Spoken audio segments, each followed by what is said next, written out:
चालू किया है, लाइव हो गया।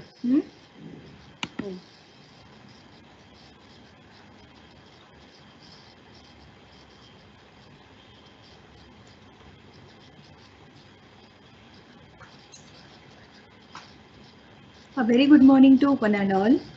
So I welcome you all for this second day of this FDP, which is on Python basics, today's topic. So I welcome our today's speaker, Mrunali Desai madam. So I'm handovering the session to Mrunali ma'am for this session. Before that, just one request to participants that we will be sharing the attendance link now, and it will be active till the session last. So you have to fill the attendance in this when sessions. Okay, there will be different attendance link for morning and afternoon. Okay, all the best. Mrunali ma'am, to you. Yes, thank you, Pradna.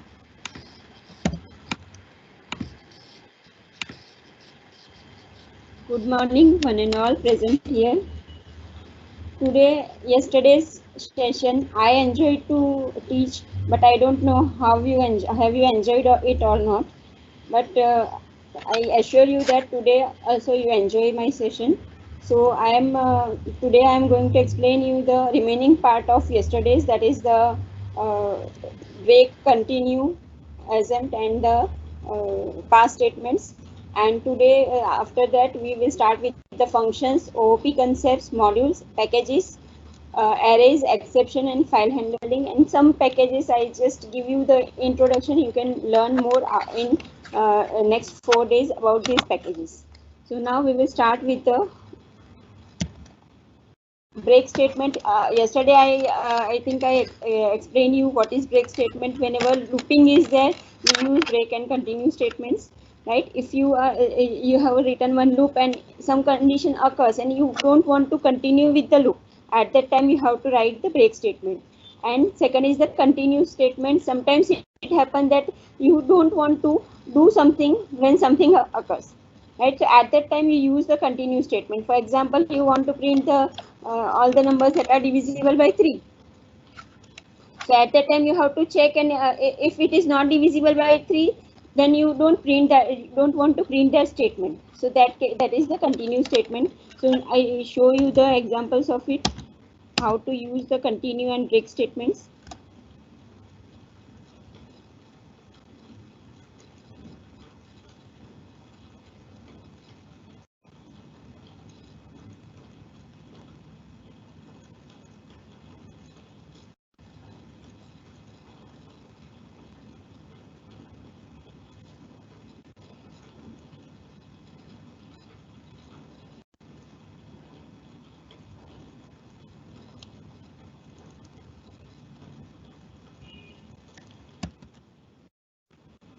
For break, I have taken one example of vending machine.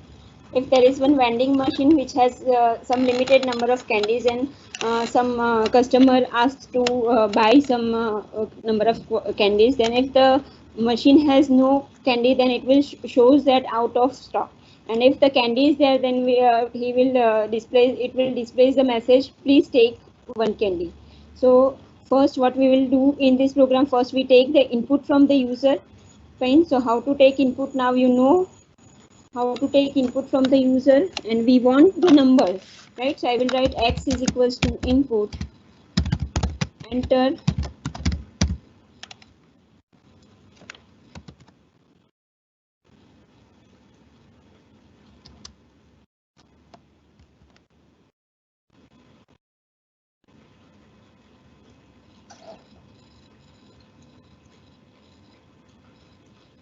enter number of candies.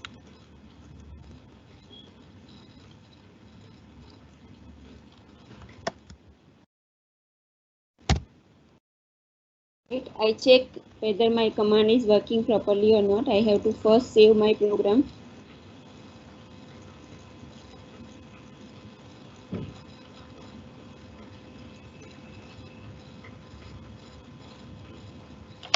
I save my program. Now I run my program. What I can see over here is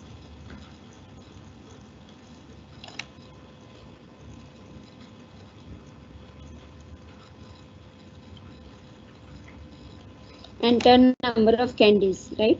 I will enter 3, right? But still my program is not complete. I have to convert it into int because it is the integer number of candies. Fine. Then I have to write or define the maximum or available candies. So I can say available candies is equals to say 5, right? And then I will write the loop for giving one candies to the customer. So I will write I is equals to 1,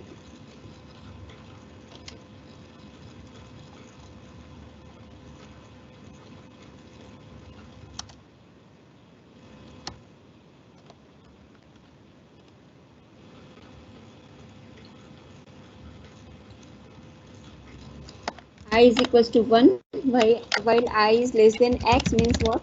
The number of candies that user has asked. That if I is less than that x, then I have to check if the that number of candies are available in the stock or no. And if it is not available, I will print the out of stack message. Otherwise, I have to print please take 1 candy, right? So I execute my program. So if I run, I have total 5 candies, and if I ask for 7 candies, oh, sorry, AC.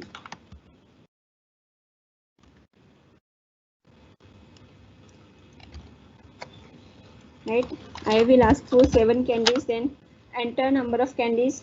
So it will say that please take 1 candy for 5 times, because we have only 5 candies in our vending machine and user is asking, customer is asking for 7. So after that it is showing out of stock. So whenever this condition occurs, we have return break. So break will stop the execution of the loop, right? So it will, after whenever break statement is found in any loop, it will comes out of the loop, right? So that is the break statement. Now we will go with the next statement, that is the continue statement. As I given you the example of the division by 3 or 5, right? So if I want to print all the numbers which are divisible by which are not divisible by 5. So I can write this program. So I have this program. I now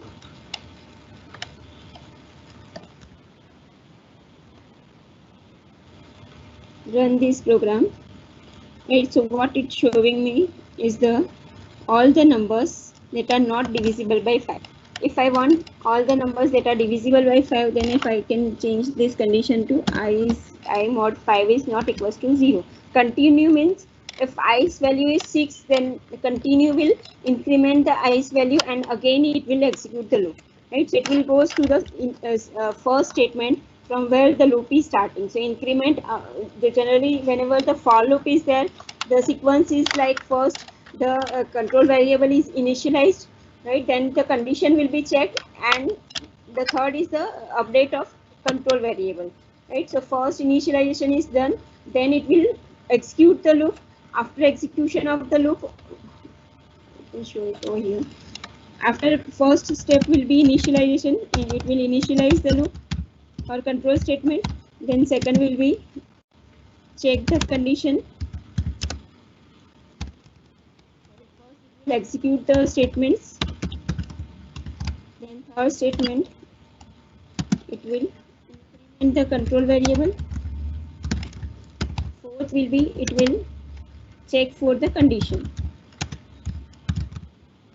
So what happen if the continue statement is written? It will skip this execute part, right? It doesn't execute this part. So if I mod 5 is not equals to 0, at that time it will continue. So if I run this program,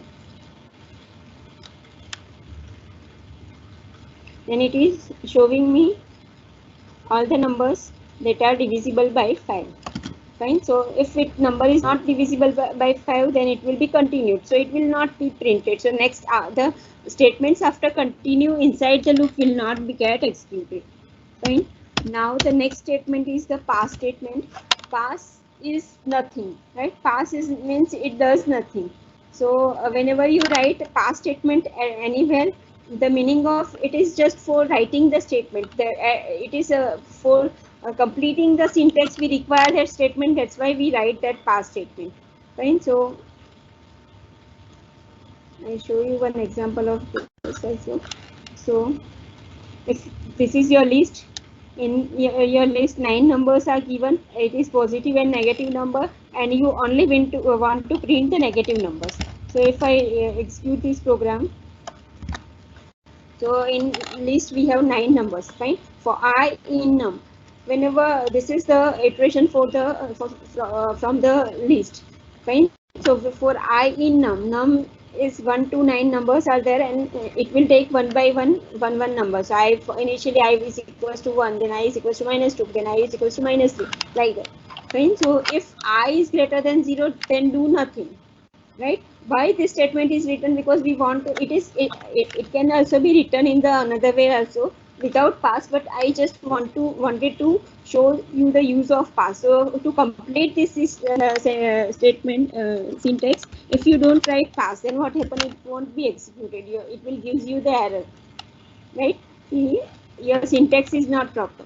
So if you have to fill the required to fill the space where statement is required, you can write pass. So it does nothing, right? If I run this program, I save this and run this program, so it will show you all the negative numbers that are present in this list. So -2, -3, -5, -6. What is our condition for that?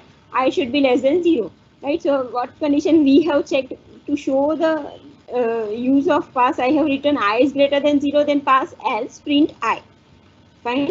So this is the break continue. This is the break continue pass statements. Right. Next is the assert statement. The assert statement is for checking the condition.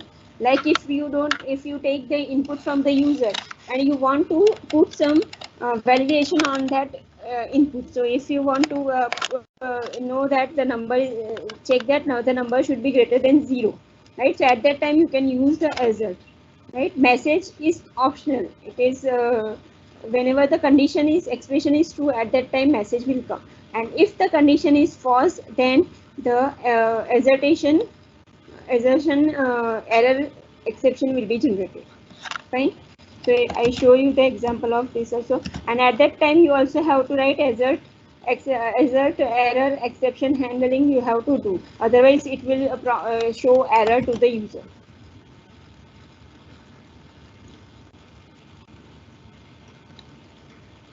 So if I write is equals to int, enter a number greater than 0. You have prompted user to enter a number greater than 0. You have converted that to integer, right? Now assert if x is greater than 0, then it will shows you the wrong input entered, as you entered x. Now if you run this,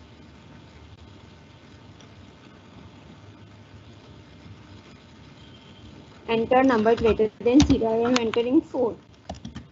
4 is greater than 0, so it is giving me the wrong input entered, right? Wrong input entered, and after that it is showing me, I have used AMX.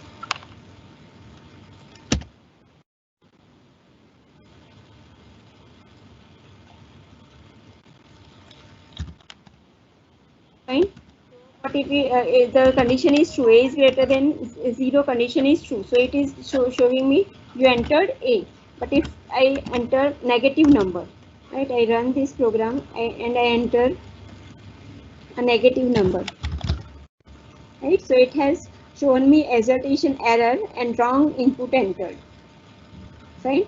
In previous case, the condition is fulfilled, so it has given me the user defined message, but in this case it has given me the assertion error, and that is the wrong input entered, right? So whenever we learn the exception, we handle this assertion error. How to write exception in Python, that also we are going to learn.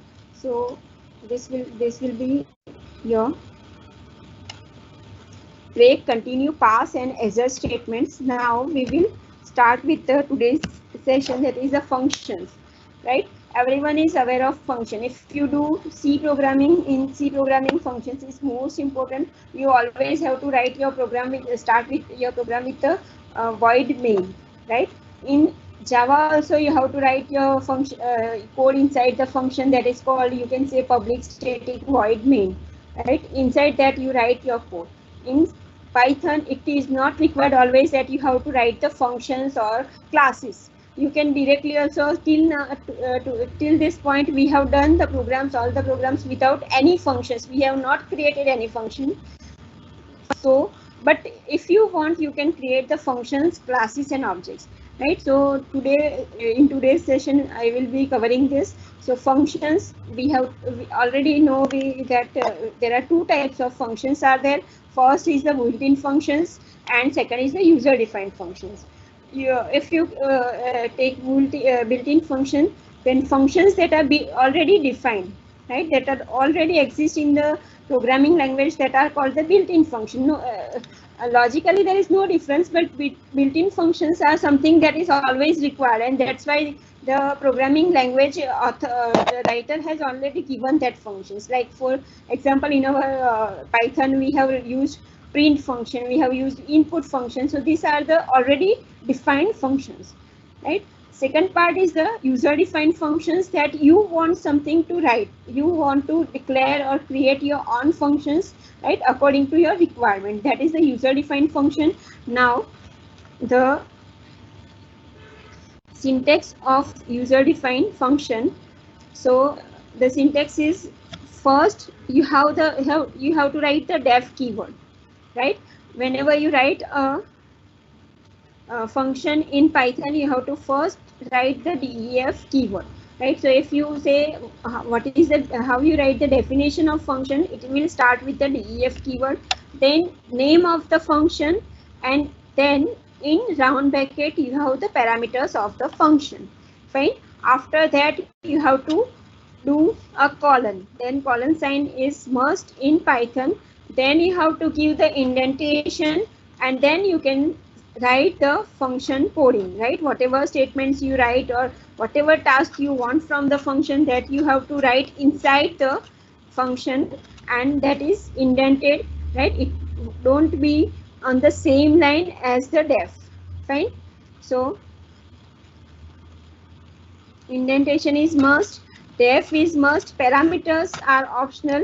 You don't require to write parameters always, right? If you don't have parameter, if I am only writing some printing, I am giving some message to the user, so at that time I don't have every time parameter, right? Some error occurred, I want to show only that, so I need not to send any parameter.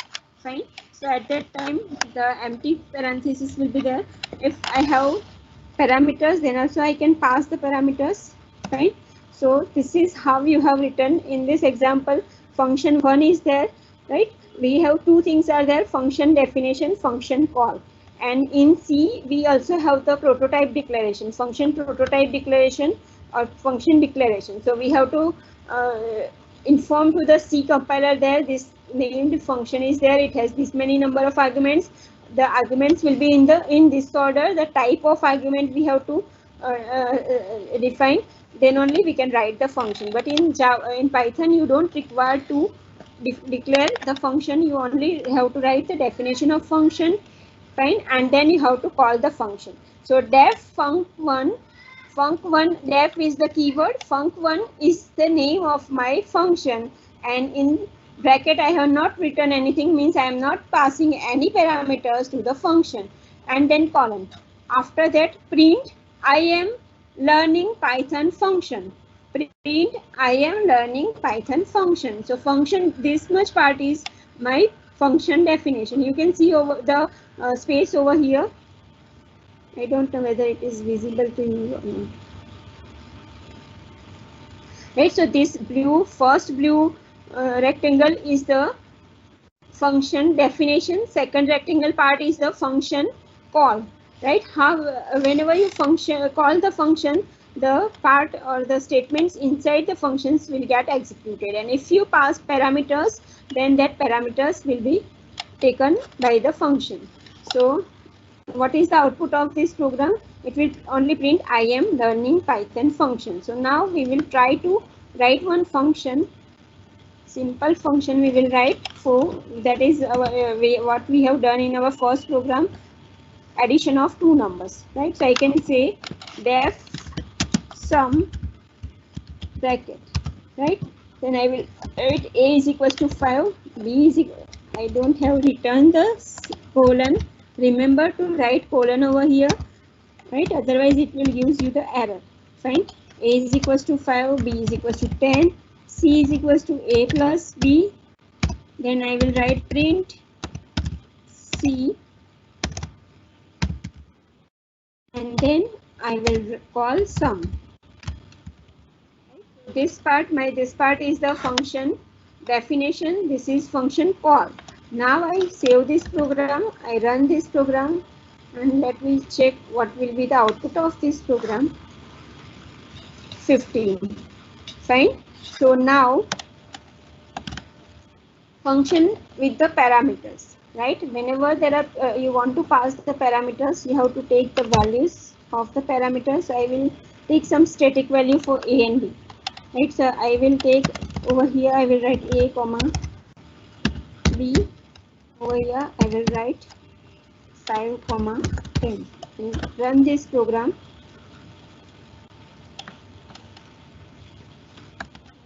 Moving 15 once again.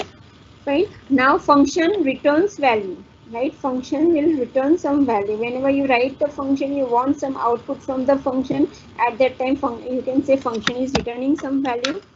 Fine. So for returning the value, return statement is used, right? So whenever return statement is there, at that time you have to store that value somewhere.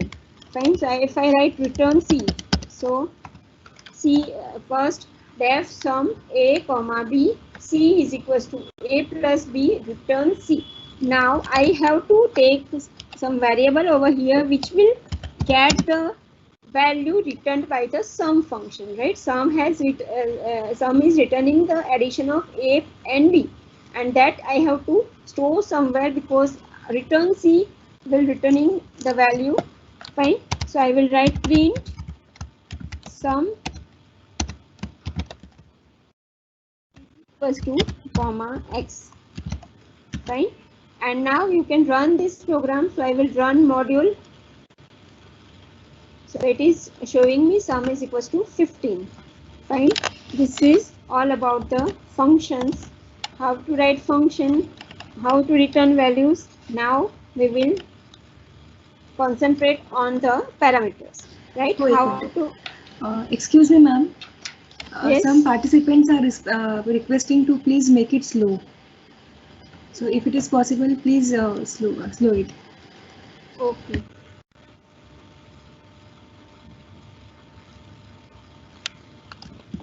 So functions, what is there in the function? Def sum a comma b, right? So c is equals to addition of a and b, and whatever value is there in c, we are returning that value. So return c, right? And we are over here, we are calling the function. Whatever is written by the function will be stored into your x variable. Then we are printing the value of x, right? So def sum a comma b colon c is equals to a plus b, return c, x is equals to sum 5 comma 10, print sum comma x. So this is the how we have we can write function, simple function in Python. Now function, this is a C type of thing, right? You pass the parameter and it is giving you the values. But in Python there are various features are there with the function also. There are various facilities, that is flexibility is given by the Python for to the developers. The first is you can have the default value for the parameter, right? So if I don't pass the value of parameter, at that time it will take the default value. Fine. So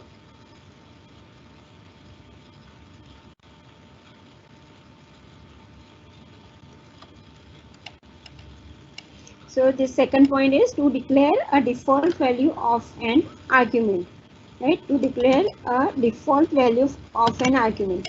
So over here I don't pass the value of b and I run this program. What happened?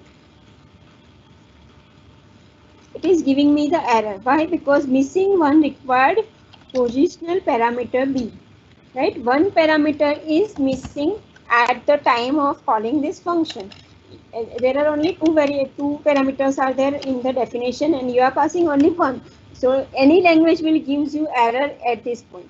But if you define the default value for this variable, if you write b is equals to 10, so if you don't pass the value of b at that time, it will take default value as 10. So it will be c is equals to a plus b. So if in this case, if you don't pass the value, then it will take the value of b is equals to 10. And you can also use the value with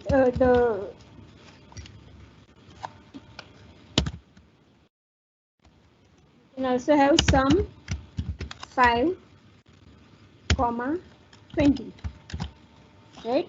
And then again print the sum. Right? So now run this.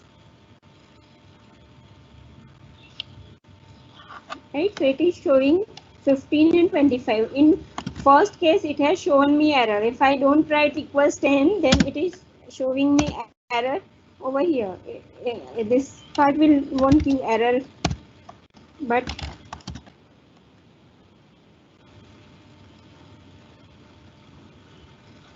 if I run module, if I remove b is equals to 0, then it is giving me the error because second parameter is written over here and it is not passed at the time of calling the function. Right? So I have to pass value to this function if I had not written or declared the default value for this parameter. So if I write default value for this will be 20, then I can use now this. So I can run and I run module. So now it is showing me 25. So if I don't pass the value for b, it will automatically take b is equals to 20. Fine. Till now, any questions? Pradnya madam? Yes, any questions? If you have any questions? No, ma'am. No questions. Yeah. So if any questions, please let me know. Ma'am, just one question. Can we pass various arguments for a single function such as variables? Various arguments. Can we pass various arguments for a single function Yes. such as var args? Yes, we can pass.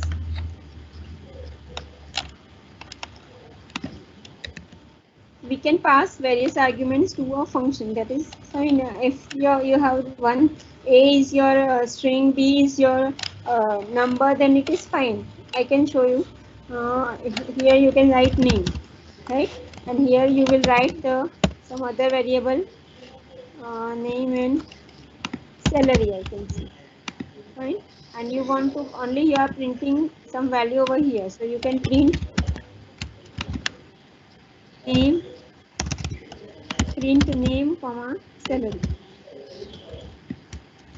At that time, you have to call, instead of name, you have to give Brunali, and salary will be 70,000. Right? It is not returning any value, so I don't write this.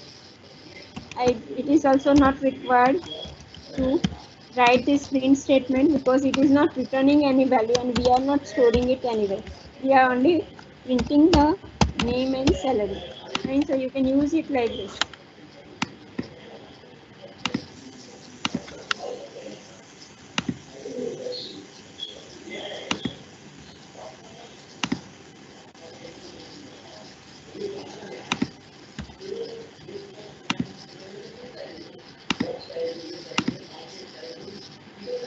Fine. So it is showing me first parameter is of string type, second is of integer type. So it is taking the variable, different kind of variable. Fine. So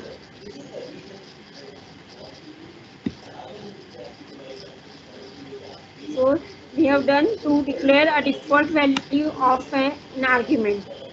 Fine. Now next is, so much disturbance is coming. Prajna madam. Hello. Some disturbance. Is it okay, ma'am, now? Yes. So you can also change the order in which the arguments can be passed in Python. How it is possible? If you change the argument, if I pass 70,000 as my name and Runali as salary, let us check what happened.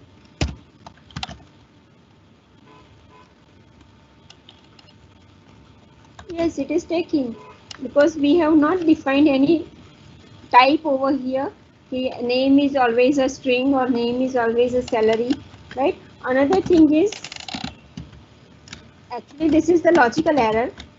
If I do like this, then it is a logical error, but over here what is written, you can also change the order in which the arguments can be passed in Python, but it is like this.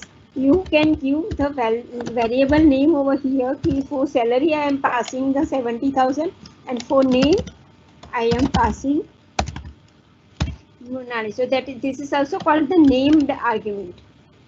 And now I run this program, so it is showing me Brunali and 70,000, right? If you don't give the variable name or parameter name over here, then it will take randomly first value will be assigned to first parameter, second value will be assigned to second parameter. But if I write salary is equals to 70,000, name is equals to Brunali, so it understands that for name this value is there, for salary this value is there.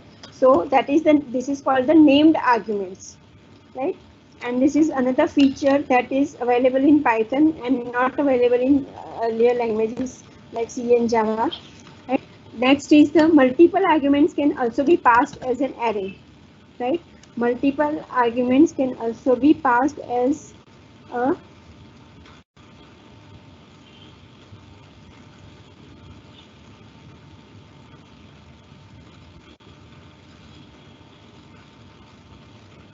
right. So over here you can pass multiple arguments for one parameter.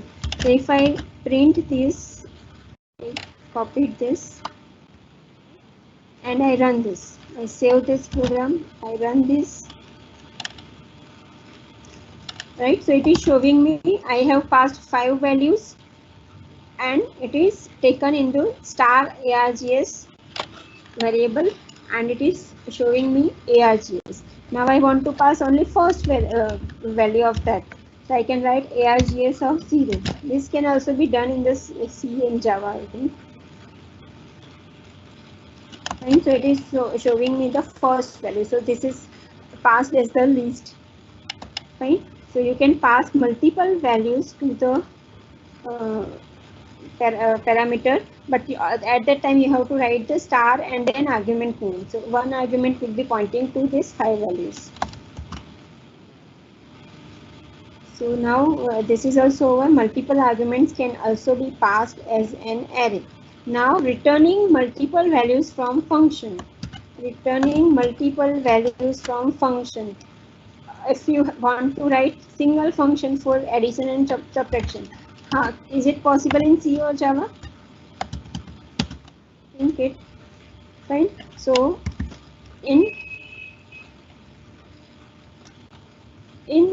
this function, we are doing addition of A and B. We are subtracting A from B from A, and the result will be stored in B. And we are returning these two variables C and D. But at that time, we also require to store these values. We also require two variables over here. So we have to write x comma y is equals to sum comma sub. And now we run this module. So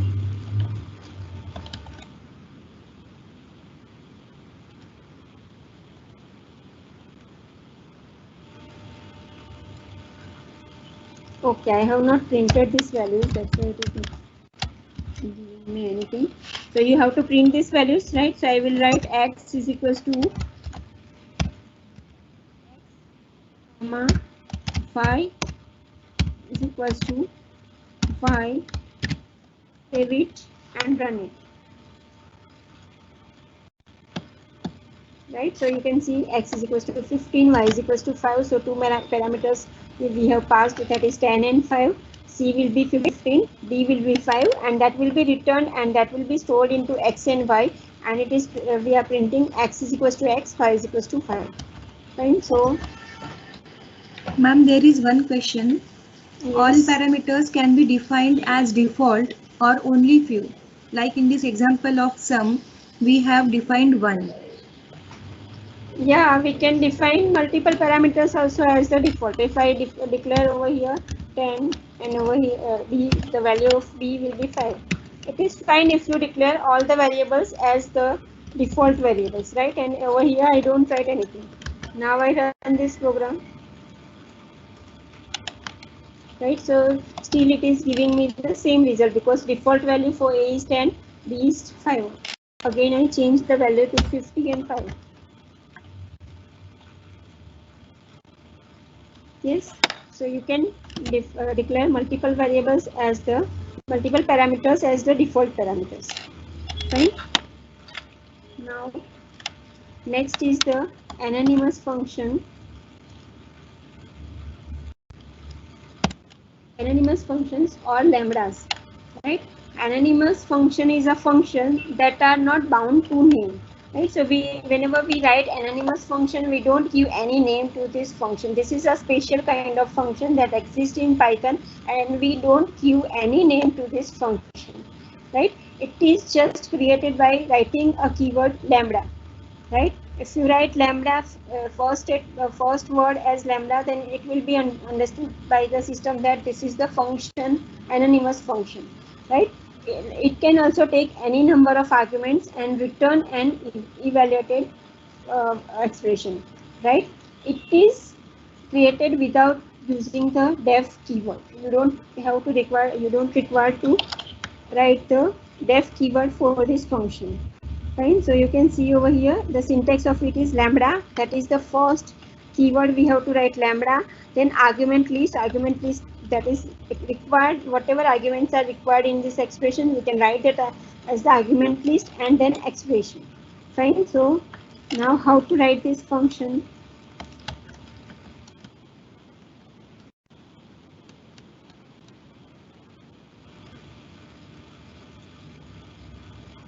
If you want to find the square root of any square of any number, right? So I have written one function, square of two numbers, and over here I called this function. If you want to implement any formulas, you can use this lambda function, right? So now I saved this. What is there in this? The returning value, whatever returning value of this lambda function, that will be stored into this square variable, right? And I have one expression is there, that is x1 into x1, or else you can also write x1 square. So you can also write in another way, x1 square, right? So it will return you the square of x1, and only one parameter required in this case is the x1. If multiple parameters required by this expression, then you can write a, b, c, whatever number of parameters are there. Using that parameters, you have to pass comma separated. Fine. So square of a number, comma square of 10, right? So you have to save this. Now run this module. So what is it is giving anonymous function example, that is whatever we have printed over here. Then lambda, this part is just do the calculation. Whenever you call this, at that time this statement will be executed. So 10 will be passed as x1, and 10 square will be calculated, and the 10 square will be returned to the square, and that is the value that is returned is 100, and this statement will print the value. Fine. So now I write the same lambda function for the addition, right? So I will write sum is equals to lambda. Two variables that are required for this lambda function are a comma b, colon a plus b. Fine. Two variables are required, that's why I have written a and b, and these parameters are comma separated. Now I print this value, so I will write print sum is equals to comma sum. Now I execute this program. Oh, I had not passed parenthesis. So sum is equals to value of a comma b. So sum is equals to, I can say 5 comma 50.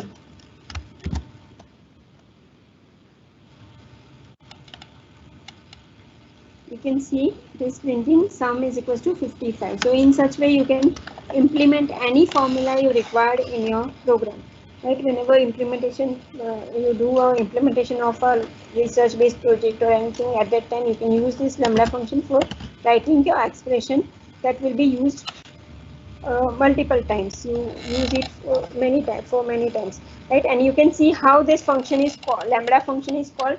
It will be called using this sum or this square values, right? So square of 10. So 10 is actually this part, and this is the square, that is, you can say name. Actually it is unnamed, but you can call it like this, right? So whenever you want to call this function, you always have to call it with the sum.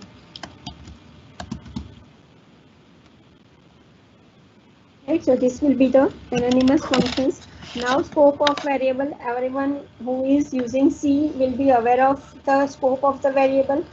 We have local variable and the global variable. Local variable is where it is inside the function and its scope is limited, right?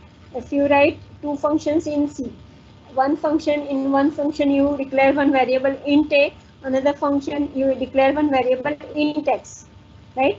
And in main function you are calling these functions and you want to print the value of this a and x, but it is not possible. Why? Because these variables are local to the functions where it is declared.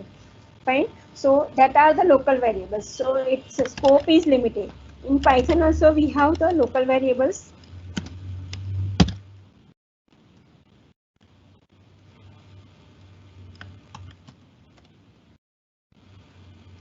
Right. So in this one,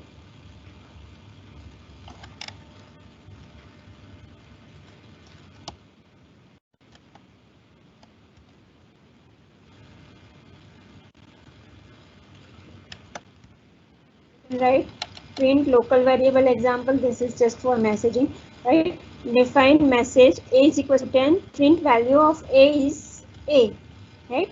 And then you have returned nothing from this function, and you have called this function using the message and bracket, empty bracket, and you after that you are printing the value a. Now I run this program. So I run this. What happened? It is giving me error. Why it is giving me error? Because I have returned this print statement, right? The error, you can see that the error is at this place only, right? Print a, name error, name a is not declared, is not defined. Fine. So this name error is given by this program because the local variable we are using in outside the function. A is a local variable that we want to, we are using outside the function. Fine. So print a will gives you error. Without print a, either it is working or not, you can check it. So we run this module and it is giving you the output local variable example, value of a is 10. Fine. So over here, if you have defined any variable, then that will be that is a new variable that is not used over here. Fine. And if it is used over here, then also it will be, now we can check. If I write a is equals to 20 over here, a is equals to 10 over here, and now I print the value of a, what happened? Just check what happened. Right, inside the function the value of a is equals to 10. So this a and this a are different.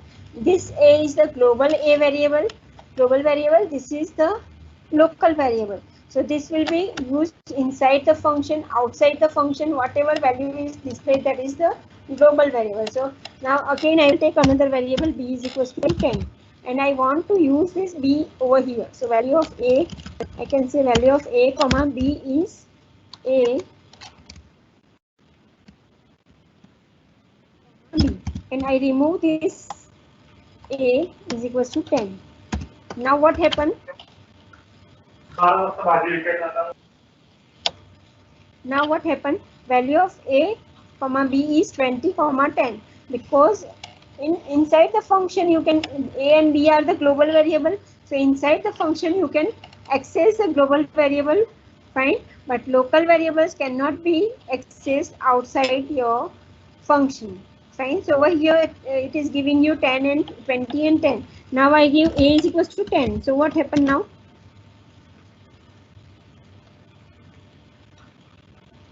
It is printing a comma b is equals to 10 comma 10, because this is the local variable, and local variable has higher preference than the global variable. Whenever it Hello, is ma'am. declared, yes. There is a question. Suppose Yes. I want to call some function again with 3 arguments, then how I will call? 3 arguments means what?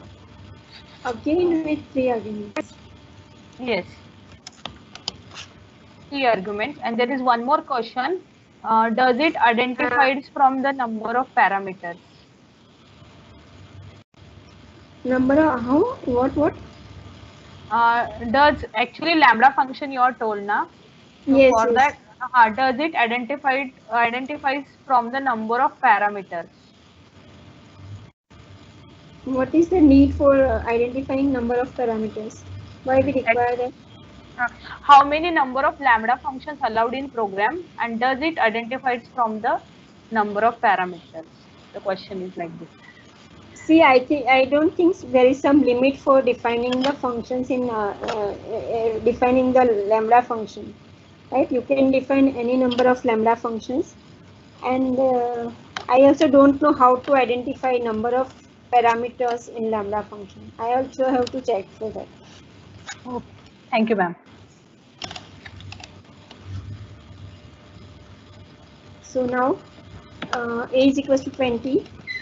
But here we are, so if I write a is equals to 10 inside the function, then I have to print it value of a comma b is a comma b, fine. So now it is taking this a, not the outer a.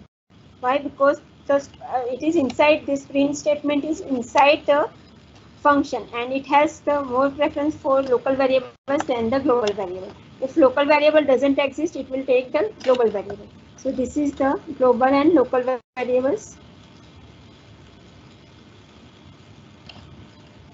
Now the next is this is all for the functions in Python. What we have studied is, first thing is the how to write the function. The keyword that is used for writing the function is def.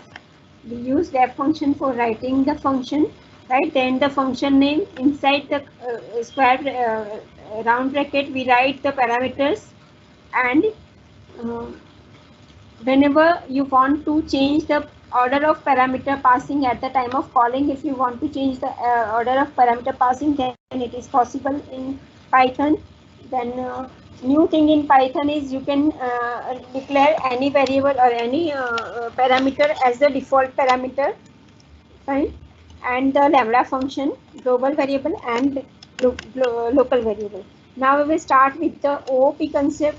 If you have learned the Java, then you are aware of this OOP concepts. I just give you the brief introduction of it. So classes and objects. What is class? What is object? Class is something that is, you can say it is a model. It is a template that doesn't exist, right? It is a thinking process, you can say. And object is the real object, real life object. You can say car. Car, if you think of car, so car has some features, right? Car will have some number of wheels, its color, its model. So that is a class, you can say. Fine, car is the class. But in this class, there are various cars are there. Physical objects exist. That is your object, right? So object will, if you say color from one car will have the white color, one car will have the black color.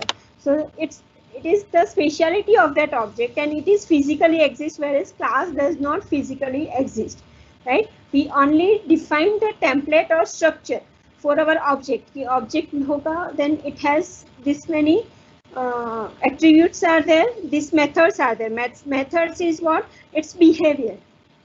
Fine. So method and attributes combined, and it will become an object, right? So object will have some behavior, it has some attributes. You can say it is the attributes are our variables and the behavior is our methods, right? So first you have to define the structure, that is your class, right? So in Python also we can use the classes and objects. Then the next concept of OOP is the encapsulation. Encapsulation is to binding the attribute and the behavior together, right? So using the encapsulation you can what I can say, you can easily access your objects. Fine. So next is the abstraction. Ma'am, Unnecessary data Monali from ma'am, the. Yes. there is one question. Yes. Anonymous function, can you Yes. please repeat? Repeat. Anonymous Okay. function, can you please repeat?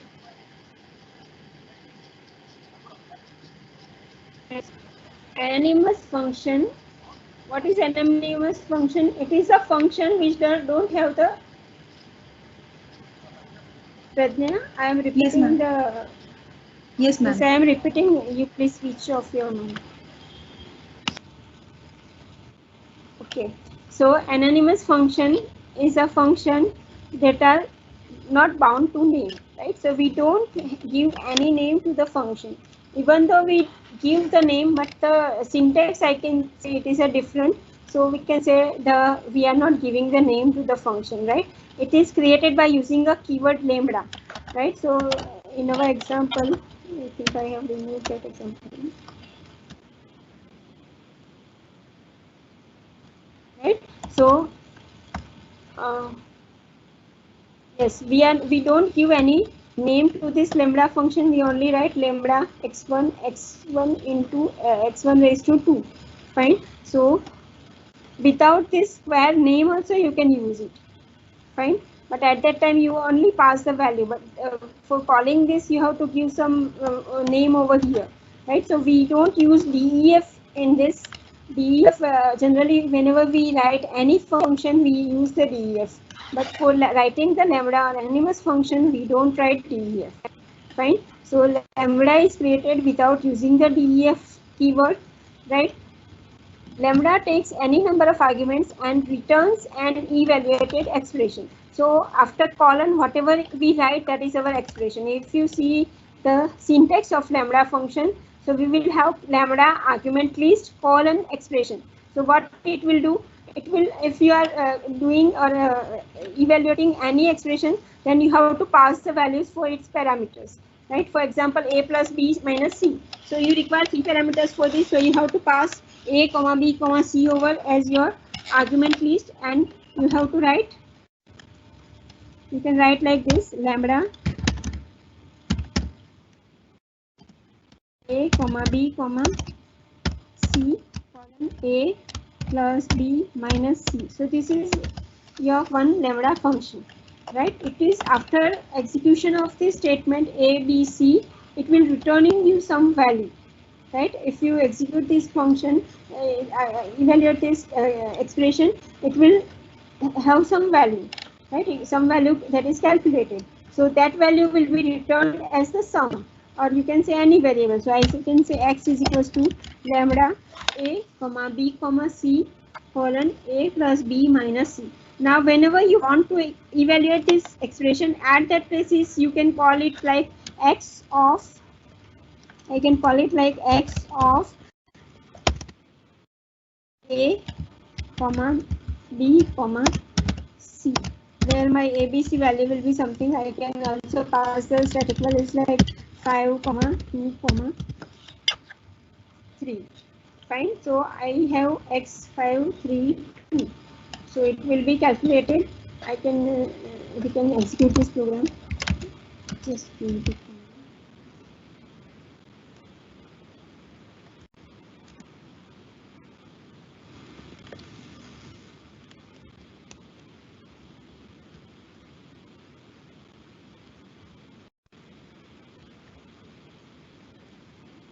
execute this program. So I will executing this program, and it is showing me the result 6. So 8 plus 5 plus 3 minus 2 is 6. Now again I use the same function with some 3 values. I will ask user to enter ABC. So I will write input A is equals to int of input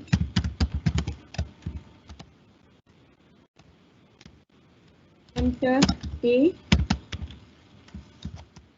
I will write B is equals to int of input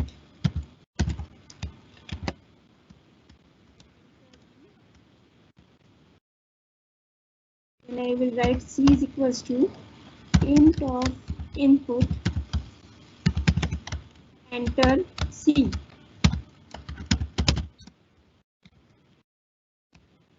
Then I again call this function with the parameters ABC. So I can say result with ABC is equals to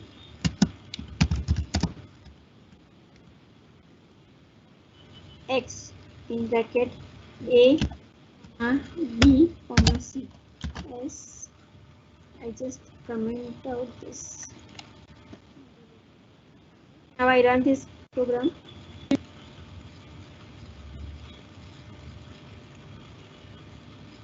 It is asking first result is printed 6. Now it is asking for the values of ABC.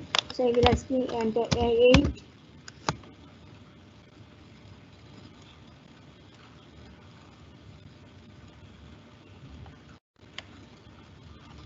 Okay. 4 and 2. Right. So it is giving me the result 10. 8 plus 4, 12 minus 2, that is 10. So in such way you can implement the lambda function.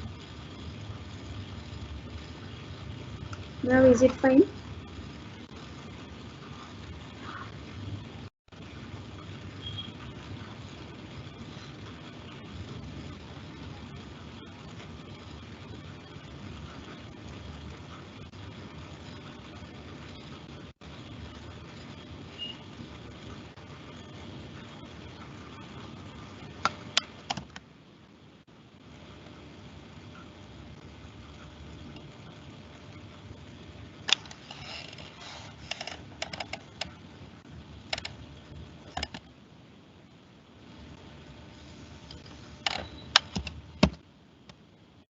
So now we have started with OOP concepts, fine. So encapsulation is binding the objects, binding the attributes and methods together, right? Then abstraction is hiding the unnecessary details from the user. So if you have used 5 attributes inside your function and the user is only interested in 2 attributes, then you can do that in OP or in object inside the classes. We can declare our variables as private and or public, right? What is the difference between private and public? Private will be accessed using the using inside the functions only and inside the class only, and public will be accessed outside the classes, right? So that is the major difference. So abstraction is hiding some information that is not required to the user. Then inheritance is to inherit, or it is generally used for reusability, right? Whenever you write any program and you already have declared one class, inside that you have some parameters, inside that you have some attributes like you have the department, then employee name, then employee salary. Now you want to change that class, right? Some additional functionality you require for that class. So what you do, because it is used at many places, so you don't want to change the whole programming, right? So instead of that, you keep whatever you have already done, that you keep as it is, and you use that into creating a new thing, right? So whatever features exist that you are using, and you are creating new classes and objects, right? You are creating new classes. So that is the inheritance, right? So inheriting something from the already existing things, that is inheritance. Now polymorphism is to have more than one form, right? whenever you declare any function, that it can have multiple forms, right? So if you write sum can have two variables a and parameters a and b, right? Some will do addition of a and b, but which type of a and b it is? Sometimes it will be the integer a and b, sometimes it will be floating point a and b, sometimes it is a string a and b. So you can have multiple form for the single, you can say single task, right? So that is the polymorphism. Now how to write classes and objects into Python. For writing the classes, class keyword is there. So we have to write the class keyword. Then we will write the class name, then colon, and then the statements, whatever are the attributes of your class, the methods of your class that you write, and that must be indented. Right, indentation is everywhere, wherever you want blocks at that time. In by Java, you write the curly bracket for the making the blocks, but in Python we don't have the curly brackets. Fine, we don't have any type of brackets, so we use the indentation for showing the blocks. Fine. So how to create class? Now I create one class.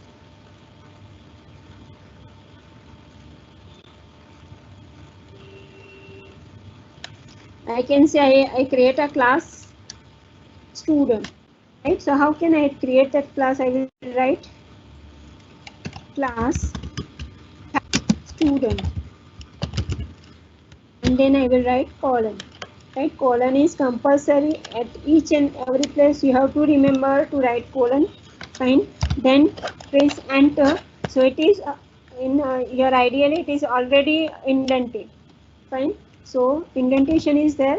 After that, we can declare the attributes and the methods of the class. Fine. So this is the how to create class. Now whenever you write any class or whenever you create any object, at that time you require some default values for that object, and that will be initialized using the constructor. You have to write the constructor for initializing your objects. Fine. So I will also use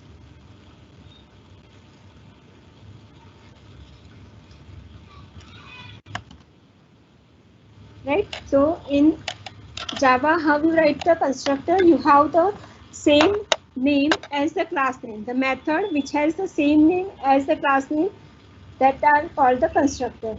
But in Python, we don't have that. We write underscore underscore init underscore underscore for writing the constructor. So if I want to create one constructor in this class, then I will write def. It is a function. Constructor is nothing but a function which will initialize the values of attributes of values of class variables, you can say, right? So underscore underscore init underscore underscore, this is the constructor in Python. So whenever class is created for the first time, object is created for the first time, that time only this part will be executed. Afterward it won't be executed. So it will be executed only once in a life cycle of a object. Fine. Whenever object is created, only at that time only the constructor will be executed, right? Its structure is like this: def underscore underscore init and bracket. Inside this bracket I have written the self, right? So self is the variable which is similar to this in the Java, right? This is the current instance of the object. Current instance of the object is whichever object is currently we are creating, self is that, right? So now I create some instance variable.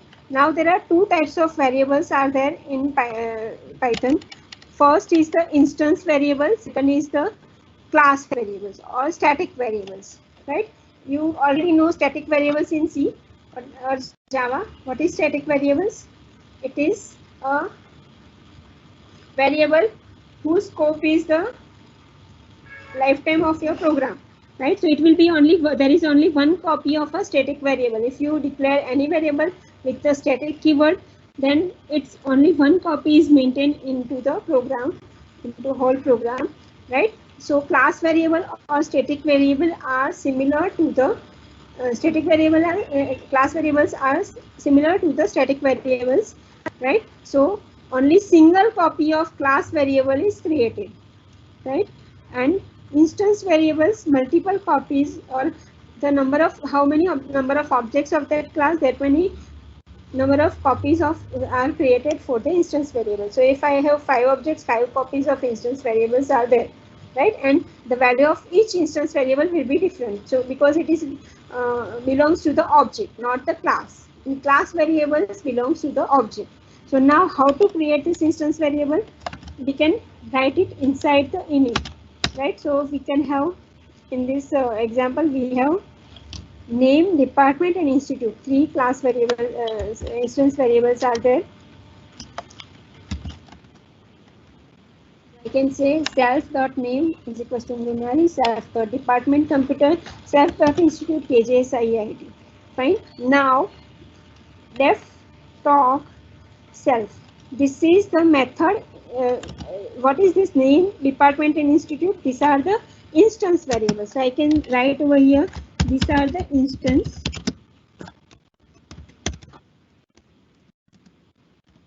variables. Right? All 3 are instance variables: self.name, self.department, and self.institute. Now I want to print the values of these variables, right? So how can I do that?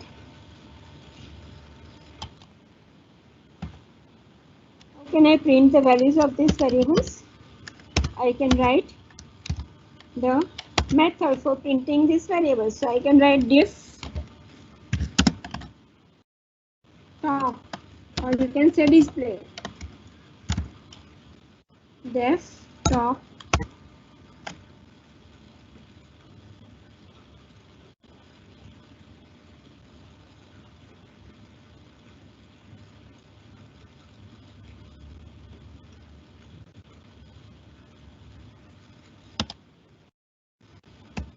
right? So sorry, def top self.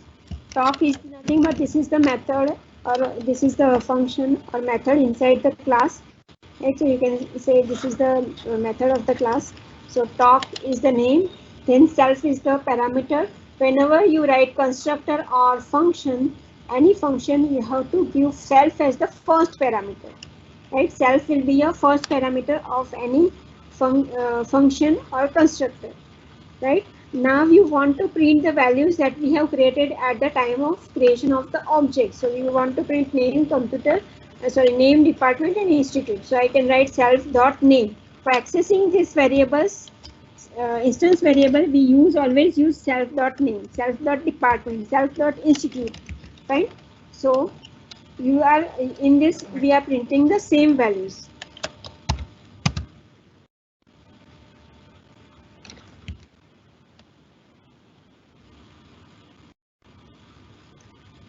Now this is the definition of class. Now we want to create the object from this class, right? So how you can create the object? You can create the object as object name is equals to class name, right? Object name is equals to class name and empty brackets, right? This is your S1 is your object, student is the name of the class, right? And now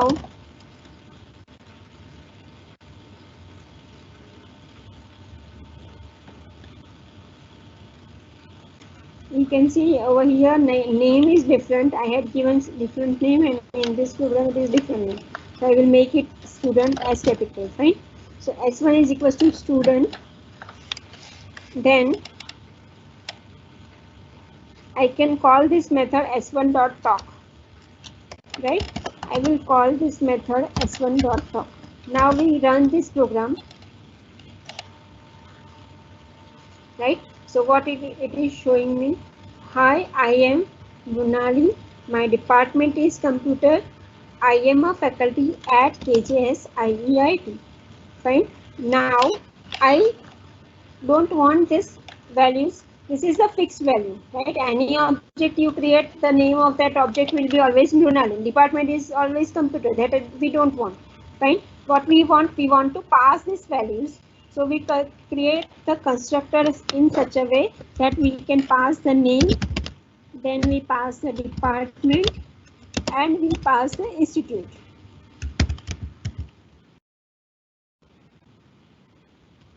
Right? So instead of this Mronali, what I write now, the parameter that I am taking from here, right? So you can, I had given the same name for this instance variable and this parameter, but you can give different things. So I can say name parameter, name P, department underscore P, and institute underscore P, right? So whatever value is coming at the time of creating this object, I am assigning that value to my instance variables, right? Storing that values in my instance variable.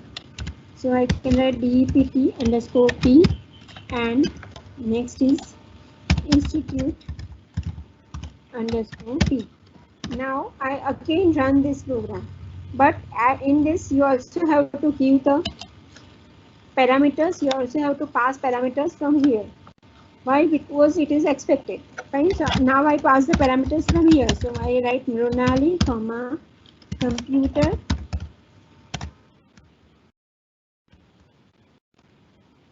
comma, institute. Institute is KJSIEIT. Fine. Now I run this program. Again, I will get the same result. Why? Because I have used the same values for passing the parameters. Instead of this, I can take these values also from user. Whatever user's name, I can print that name. Fine. So I will write S or N1 or N is equals to enter input, enter name, enter your name. And I will write DEPT. So for that I will take D is equals to input, enter your department. Right? Then I can say institute I is equals to input, enter your institute. And over here I change it to N, comma, D, comma, I. Now I run this program.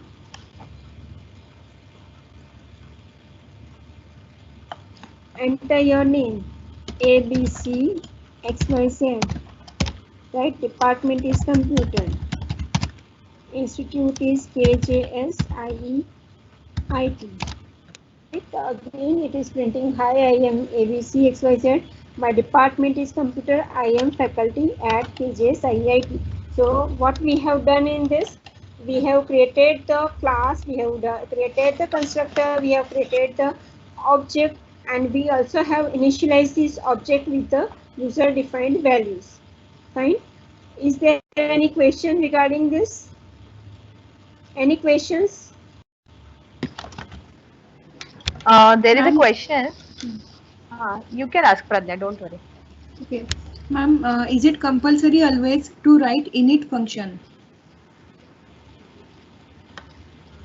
It is not compulsory, but if you want to initialize the attributes of your class, then it is compulsory. If you don't want any attributes to initialize, then it is not compulsory. There is a one more question. Yes. Lambda using return statement. Means we can use return statement in Lambda function. The question is like that. Return statement. Acha, return, okay. Return word actually. Return is not required, right? Whatever the value evaluated, that will be returned by the Lambda. So return statement is not required in Lambda, and it is not there. Okay. And what is difference between class? So we will have our time. You can class and object. What is difference between class and object? Class is not something that is real, and it is just a template, or you can say model.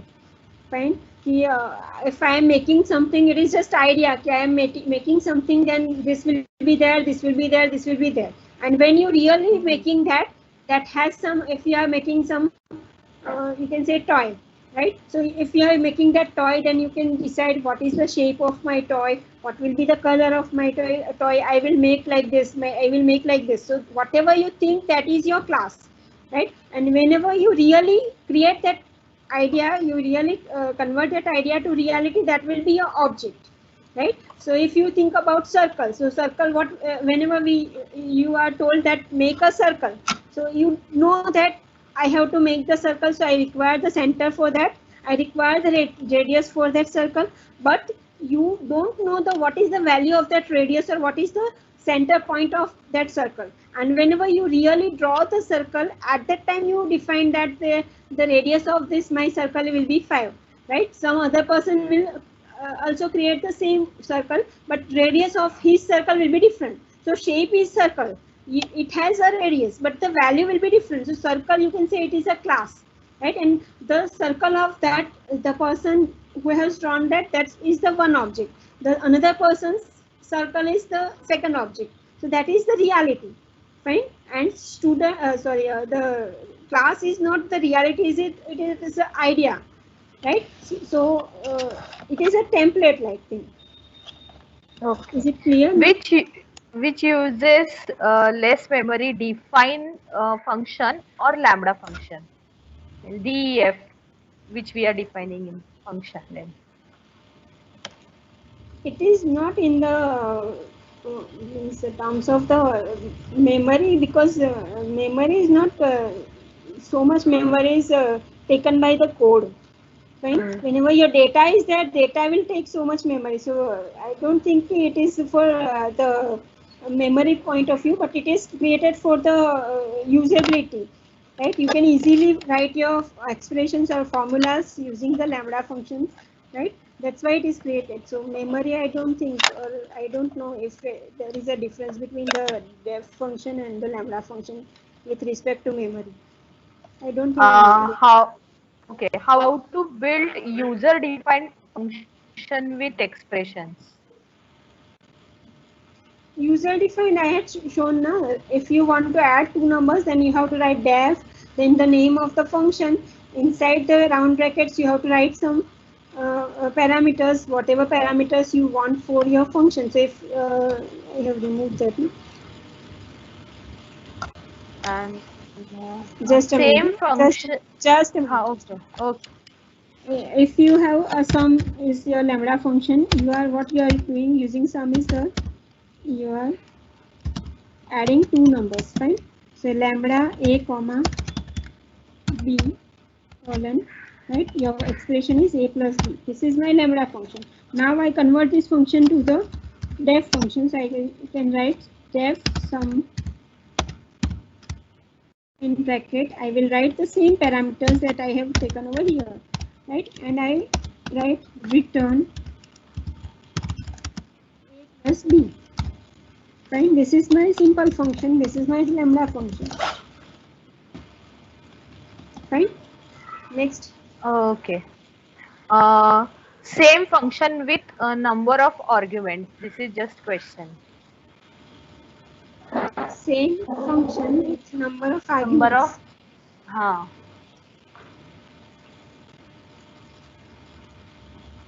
There are many questions right coming. I think it is incomplete question. If you are asking that the same function or function name is unique, right? So in the same program, you cannot have the same function name again and again. Okay. And function calling itself means and is talk a function to call itself not clear. Please explain one. Calling the function. Function call itself.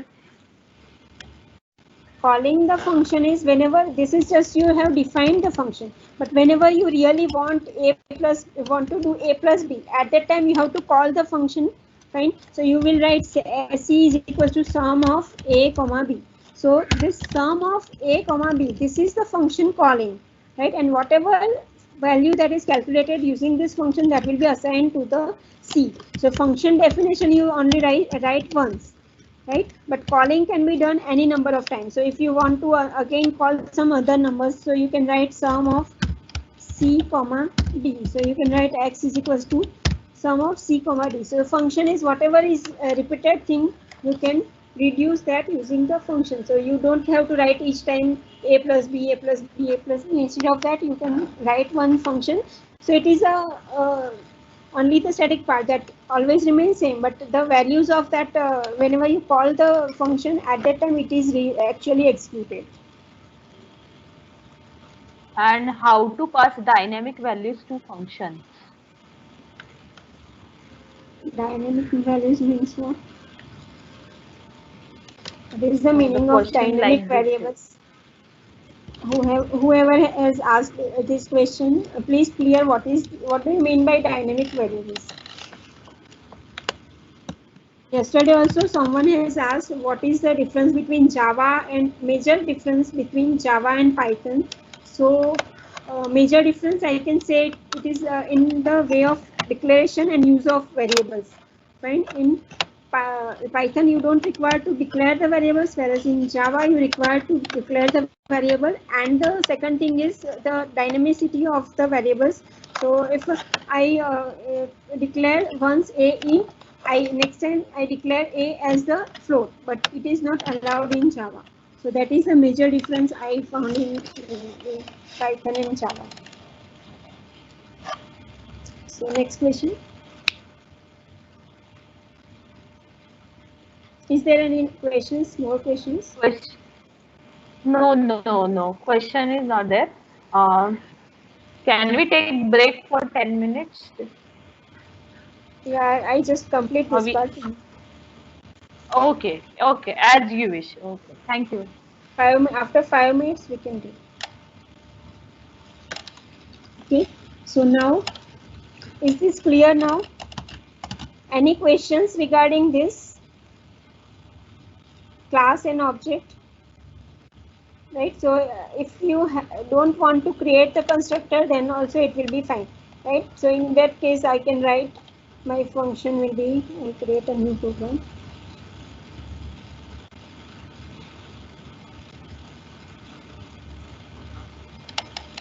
Class, some class name, I can say class 1, right? Without constructor I will write def print display. Then I write print this is example of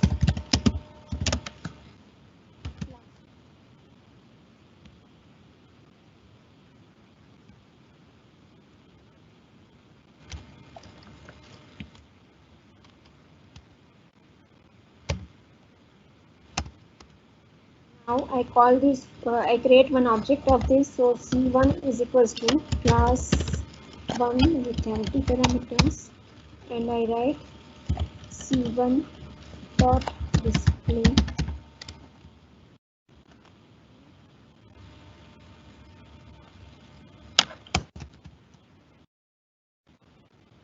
I run this now.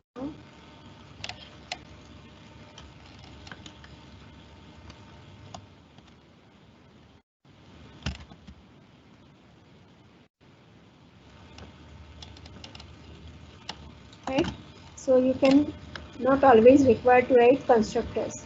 Whenever you want to initialize your objects, at that time only you want the constructors. So remaining part we will do after the break. We will have, we can now meet at 11:40. Pradnya madam, Trupti madam. Okay, no problem, 11:40 ma'am. is fine. 11:40. Yes, no problem. Okay. Okay, participant, there is a break. We can resume the session at 11:40. Thank you.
Shall we start now? Yes, ma'am, you can start.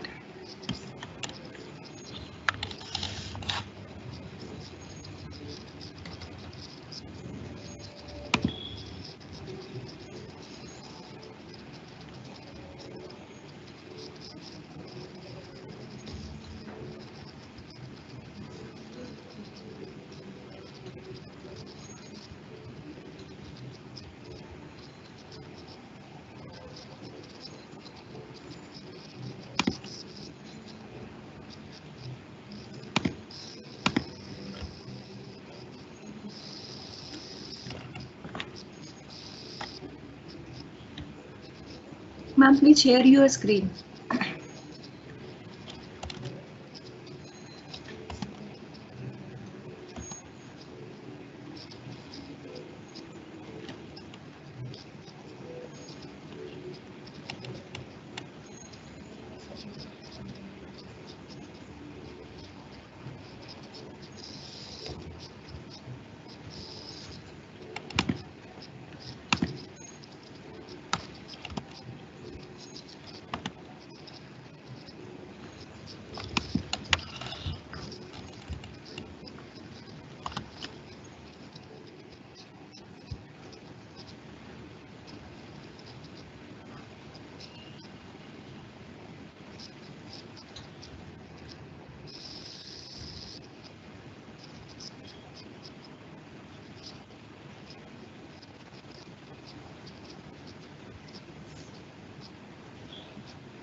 So now self variable, right?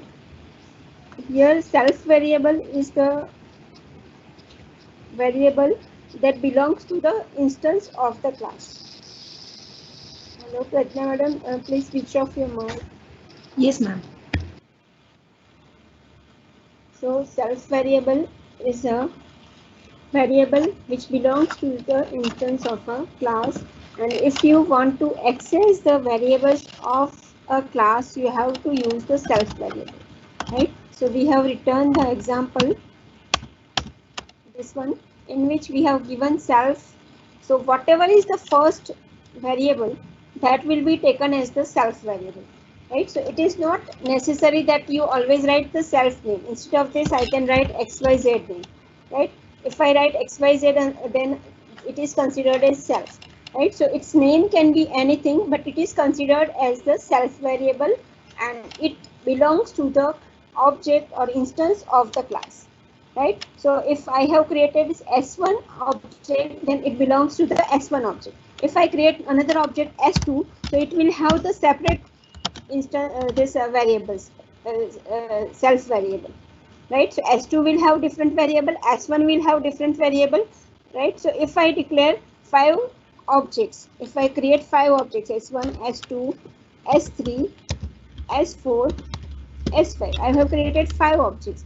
So what, how many number of variables I have? Instance variables 3 for each object, right? So I will have 3 for this s1, 3 for this s1, right? 3 for this s1, for this 3,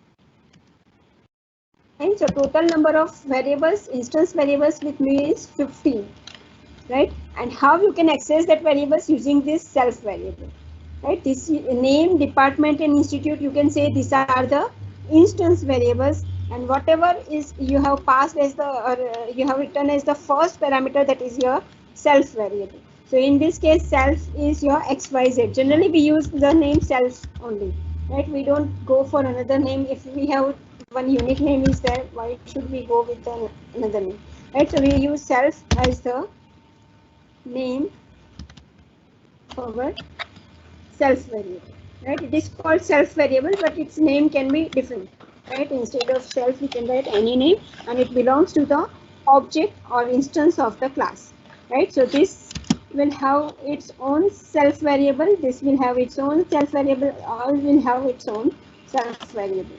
So it belongs to the object. It belongs to the object or instance of the class, right? And it used to access the instance variables. So wherever you want to access the instance variable, at that time you have to use this self dot the name of the variable, right? So whenever you write, we have not declared this, right? Why we have to write like this? Because we are not declaring anything in our Python, right? In our Python program, right? We have not declared which type of variable name is, which type of variable department is. Either it is a class variable or it is an instance variable, right? So only we have written, we have passed 3 parameters and we have written name, department and institute. So it is written in init method, and its name it belongs accessed using the self dot name. That's why we can say it is an instance variable, right? Similarly for these 3 variables over here also the same values will be accessed. It is not taking the different values. Why? Because it is belongs to the object to which it belongs to the object of the class, right? So name is accessing, name is the variable of this instance s1, right? Whenever it called using the s1 dot talk. If you call s2 dot talk, then it will access the another name, right? So we can have in memory, we can have 3 values will be there for the s1, 3 variables will be there for the s2, 3 for the s3, 3 for the s4, 3 5 for the s5. So actually self will store the memory location of the object, right? Where this object is stored, that will be stored into the self variable, right? So now is it clear? Self variable. So we have done with the self variables. Now constructor, you don't require to write constructor every time. If you don't want to initialize your object like this, like in this example, you don't have to write the constructor. But whenever you write constructor or any method in your class, at that time you have to write whatever is the first parameter that is considered as the self variable. Fine. Next is the instance variable. That is also we have covered 2 types of variables are the instance and class. Class variables, which are the class variables?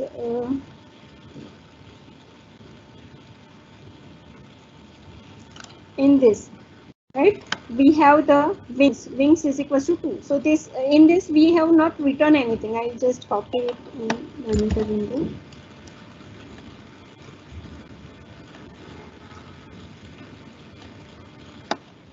Right, this is one class bird, right?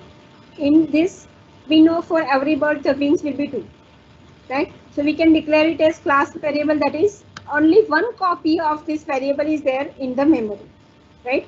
Instance variable, for each object we have the different variables are there, for but for class variable we have only one copy of the variable is there, right? So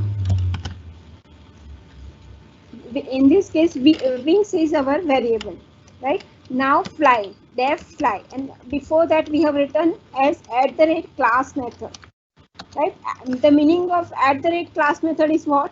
We can call it using the bird dot fly, right? We can call it using the class name dot fly, right? We don't require to create object of this class, right? We always not required to create object of this class because we have not used any instance variable or instance methods, right? In this example we have the instance method is there. Which one is the instance method?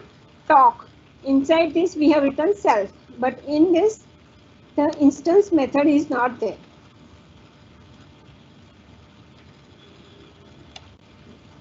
In this instance method is not there. Another thing is the first parameter. In this we have the default parameter, that is CLS, as our first parameter, and whenever you call this method, at that time you are not passing this value of this first parameter. Means what? It is belongs to this class only, right? So CLS class, it belongs to the CLS class, fine, and you can access the class variable using this CLS parameter, Fine. So if in this example, wings is our class variable. Fine. You can access a class variable using the CLS dot variable name. Right. So we have in this also we have returned CLS dot wings. Right. And name is what? Name is the parameter. Right. It is not the class or it is not the any parameter. It is just a function parameter. Right, that we are passing sparrow, we are passing, and we are printing over here sparrow. But if you want to access this in another function, I am passing over here name. Right, I again write one more function def, that is the instance method. Right, so I will write instance fly.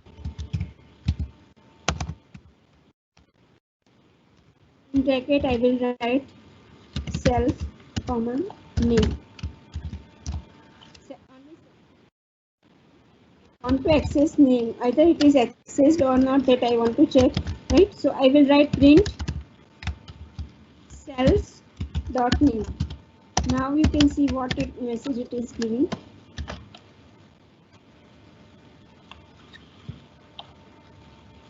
Yeah, sparrow flies with two wings. Pigeon yeah, we have not called this function. We have to create the object for calling this function, because this is the instance function or instance method. Right, so we have to create the object. How we can create the object? How we can create object in the Python? S1 is equals to, where we have written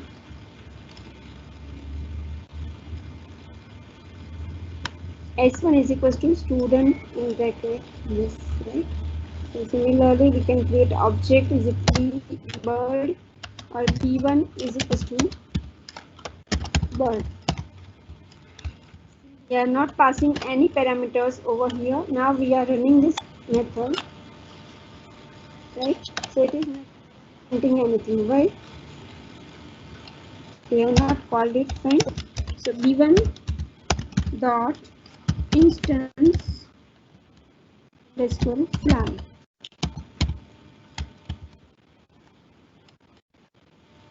Now run it.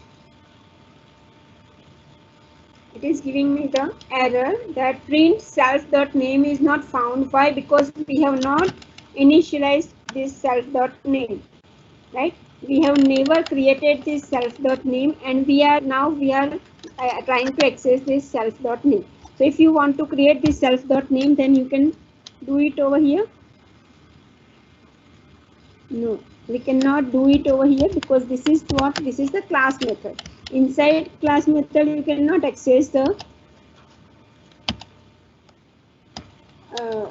instance variables, right? So you have to write one instance variable. How you can write that? You have to, for creating the instance variable, you have to write the constructor.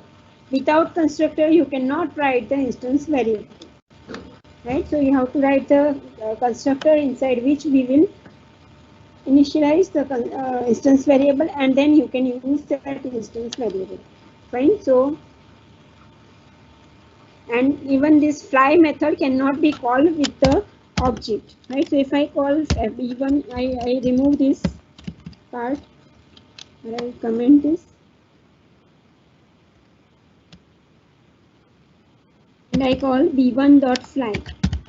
Let us see what happened, right? With the name crow.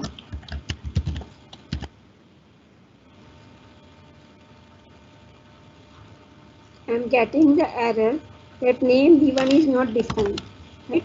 And if I write bird.fly, then it will be the same thing, right? So I can create the object b1 first, and then I call it, right? Crow flies with two wings, right? So you can also, now you can also have the self, right? So you can write self over here, and now you can write self.name is equals to name, right? And now I call this method b1 instance fly.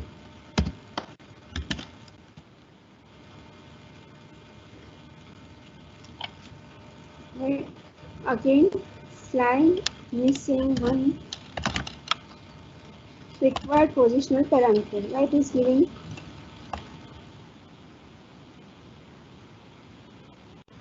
because for self we don't have any value, right? So what we can do now,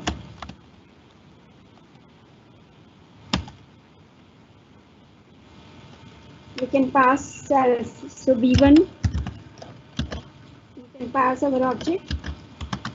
Now we can run it. Again it is giving me fly missing one required positional parameter name. Yes, I have not passed. Okay, b1 comma name.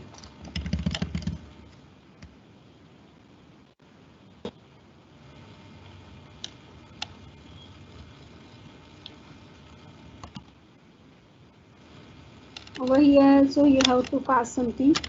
So what I can pass?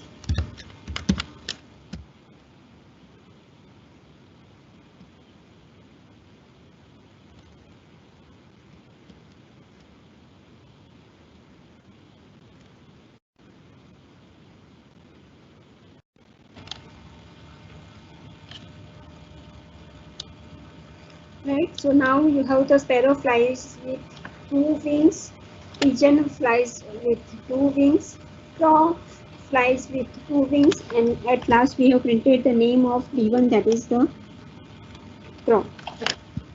Now is this clear? Instance methods, class variable, and instance variable. Over here this name is the instance variable. You can write instance variable. Right, so self.name is the instance variable, right? You have to explicitly pass or initialize this instance variable. You can also create instance variable inside the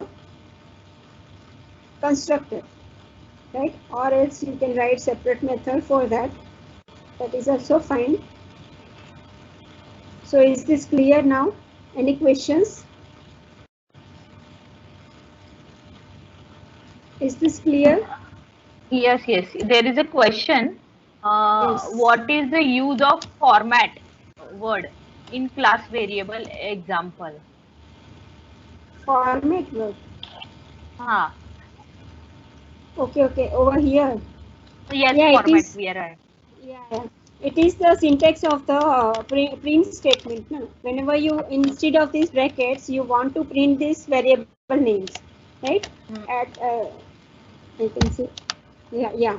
So for first bracket, you want to print the name, right? So dot format, and then you can give the variable name to which will be replaced with instead of this brackets. Fine. Then you second bracket, for second bracket you want to replace cls dot wings, right? So it will print name flies with cls dot wings, right? So it will be the format is the syntax of print. It is nothing do with the class and objects, right? It is syntax of print. Yesterday I explained these things. Yes. Next question. Next Is question there any is questions? what is self keyword denote? Self. We are writing there. Self is the object which is calling to this function, right? If I am calling the fly and I have written self, so I have passed b1 as the self, right? So it belongs to the b1 object, right? So self is belongs to the object of the class or instance of the class, right? It stores the address of the object, right? So memory location कहाँ पे stored है v1, that is stored in the self variable, right? So using which you can access the variables of the object, right? Instance variable, for accessing instance variables we always have to use this self dot name or self dot any variable name. Fine. Clear? Yes. There is a one more question. Same function with different number argument. Means here two arguments A and B. If I want to do the sum of three variable A, B, C, I have to write lambda function again, or same function I can use means overloading. Lambda function. I have to means check for this. I have to check okay, for okay. this either it is possible or not. I just write Oh, this and afternoon session I will give the answer. okay, okay, ma'am. That's Method it. That's it. overloading. Yes. Yes. Method and function overriding and recursion. They were also asking about this. Yes, recursion is allowed in Python. You can call the same function again and again within the function, right? So function call itself, you can say it is a recursion and that is allowed in Python. Right? Overloading, function overloading allowed in Python. Function overloading, I have to check. That's it. That's it. Thank you, ma'am. You can continue.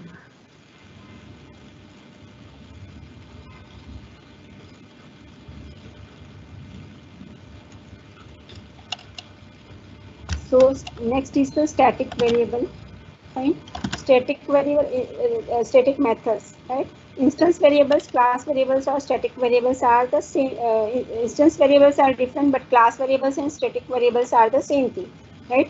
We have only one copy of it for our one class. Instance variable, it will be different for the different objects. Fine. Instance methods are the methods that will be called using the objects of the class. Class methods are called using the class name dot the method name.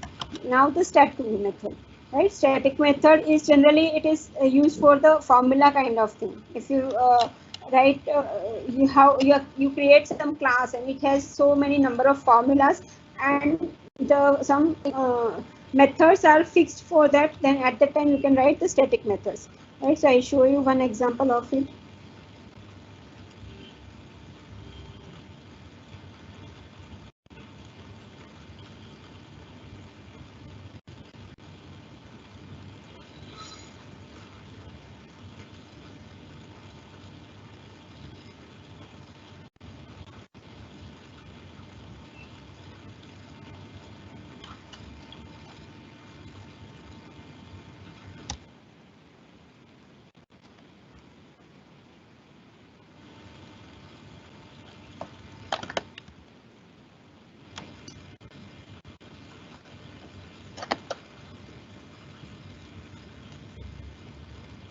So what is done in this? First, I have created one class, right? My class, right?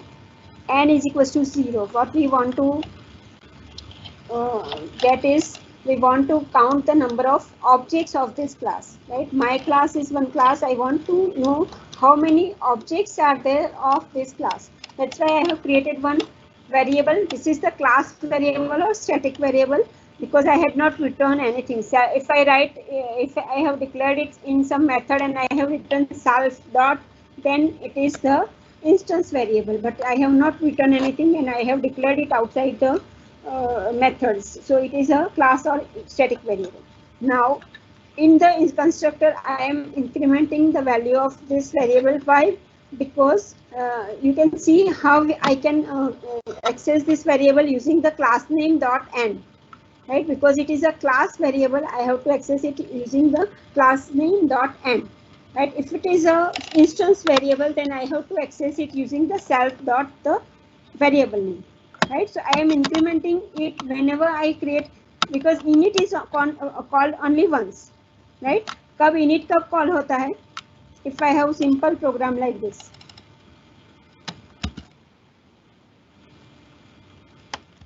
I have simple program like this.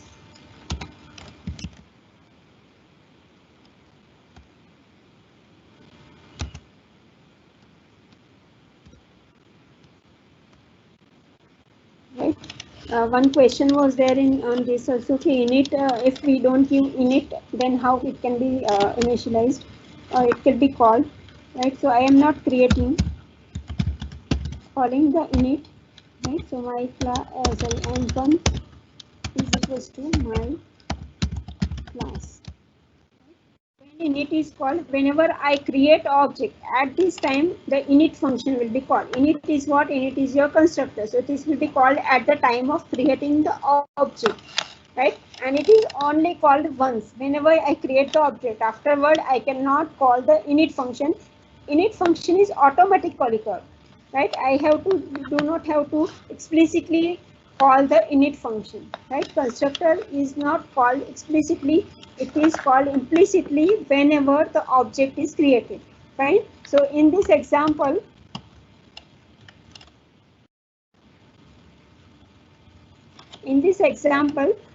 I have called the constructor. Inside the constructor, my class variable is incremented. Why? Because I want to know number of objects. So how many times this function will be called, init constructor will be called, that many times the number of the value of n will be incremented. Fine. Now the static method, which will print number of instances created, right? So it will print only the number of variable, number of times the object is called of this class, right? Then I have the static method. Inside this, I have what I have written. I have used the math function square root, right? Instead of this, I can also write x into x, because right now we have not done this part. So I can write x. Yes. Ma'am, there is a request. Sorry to disturb you. Repeat the program. Differentiate between class variable and instance variable. Little bit confusion. So this query has come. Okay. Class variable only. I just type it. Okay. Maybe my voice is audible or not. Just type it. Class variable.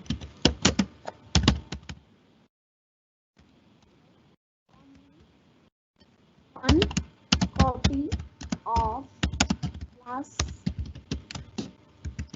variable per class, right? Object variable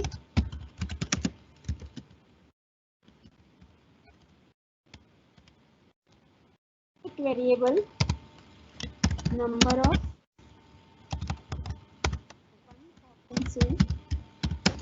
per object, right? What is told? Object variable, sorry, instance variable, no? We have instance variable, right? One copy per object, right? Class variable, we have only one copy of class variable per one copy, or you can say one copy per class. I need to write these things, right? Only one copy per class, one copy per object, right? Class हम लोग कितने बार लिखते हैं? We will write only once class, right? एक ही बार class define करते हैं. And instance variable, we can create multiple objects, right? If I have 3 instance variable in my program, then I have 3 copies of my object variable. I have sorry, instance variable, right? So if I have 3 instance variables and I have 5 objects, right? So my instance number of instance variable will be how much?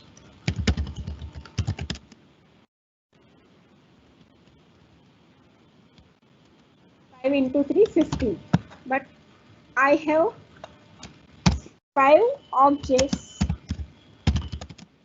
But my class variable will be only, right? We have a class, or we can say it is a static variable.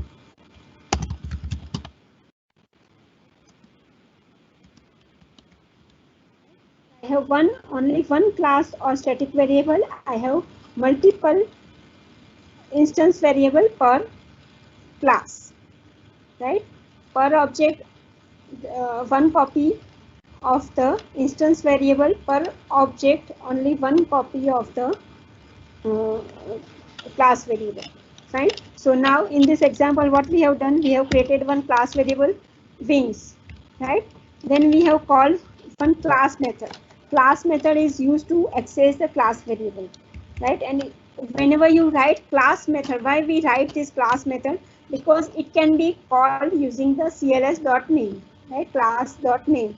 Otherwise it cannot be called. If I create object b1 and if I, for this instance fly I have created, right? So if I want to call this method bird dot instance fly, right? And I want to run this method, what it shows, you can check. It is giving me the error. Why? Because instance fly is not the class method, right? It is the, what is this? This is the instance, is what instance method, right? Instance methods cannot be called in the instance method cannot be called using the class name, sorry, object. If you want to call this method using the, cannot be called using the class name.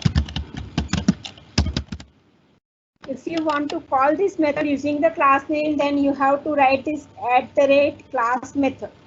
Then only you can call the any method using the class name, right? So bird.fly, bird is what? Bird is the name of the class, right? And over here b1 is what? B1 is the object of the class, right? How we created object? B1 is equals to bird and empty bracket. So b1 is the object of bird class, right? And one of the bird is, you can say, sparrow. Another bird is, in this we have only created one object, right? If you create another object, then b2 will be the bird of pigeon, right? So यहाँ पे bird is the class name, fly is the class method, right? And over here we have the fly, wings is the class variable, right? And b1 is our object or instance, and instance fly is the your instance method, and which cannot be called using the class name, right? Class name means bird dot instance fly that I have written. It has given me the error. Why? Because this bird is the name of the class, and I am calling using the name of the class. I am calling to, I am trying to call the instance method, right? So it is not possible that I had shown. Fine. Any doubt? Is this clear now?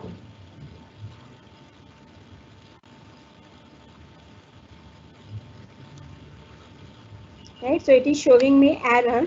Instance fly missing one required positional parameter self.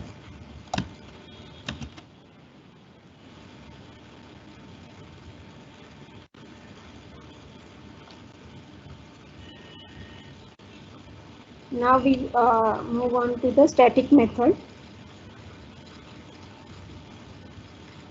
So now what we want in this program is, first we will only want to print the number of objects of this class, right? Then we will think of this. So I just comment out this part,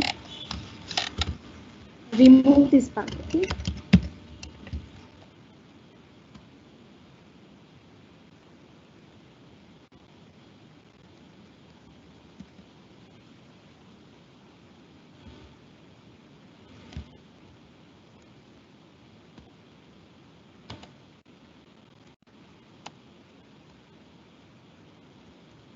Now we have one class or static variable n is equals to 0. It is initialized in our constructor, and we just want to print how many objects are there in our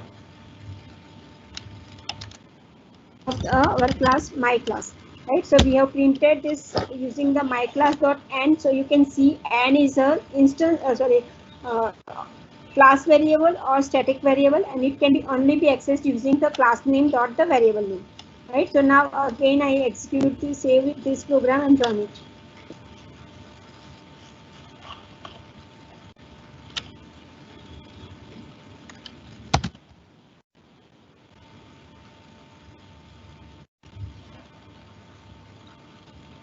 Right, so number of instances created 3. From where this 3 is coming?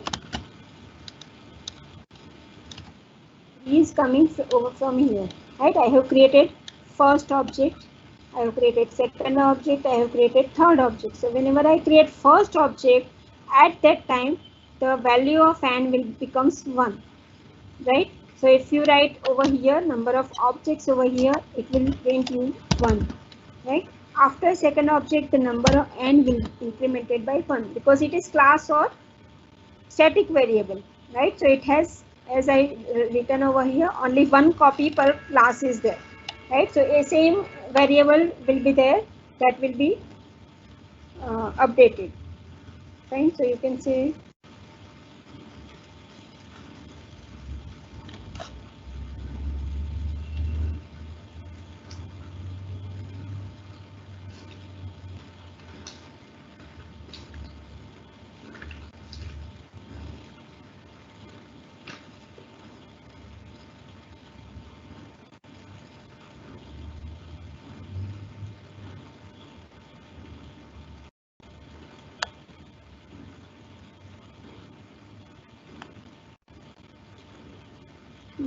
this is your class variable and this is the your O1, this is your O2, this is your O3, fine. So one class variable is n, right? Then you have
so over here you can see we have class variable n, right? Only one copy of class variable n and instance variables are 3. Whenever you create any instance at that time, this n value is incremented, right? So over here is a program.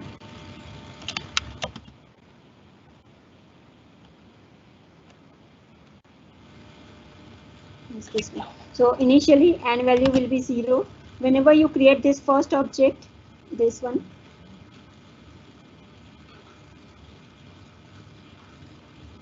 whenever you create this first object at this time, this n will be 1, Whenever you create second object, again this n will be incremented and it will becomes 2.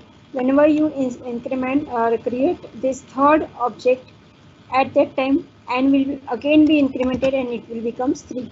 So it is, you can also see this from the output of this program. If you run this module, then you can see 1, 2 and 3, because after creation of first object you will have the number of objects is 1. After creating second object you have number of objects is equals to 2, and after creating the third object you have number of objects is equals to 3. So, and how it is called, using the class name that number of objects, because this is the static method, so it is only executed for executed using the class name, right, and it accesses the class variables.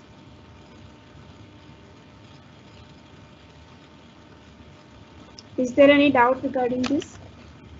Now I told you that static methods are generally used whenever we have some functions are there, a group of functions that you want to implement using the class. So I can have this method, static method, and our result is equals to, I can say it is a square root of x. So you can also write x raised to, right, and you are returning the result.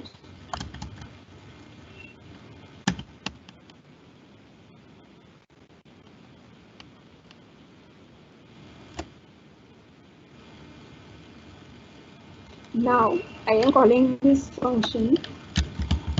For passing the values, I am writing num is equals to float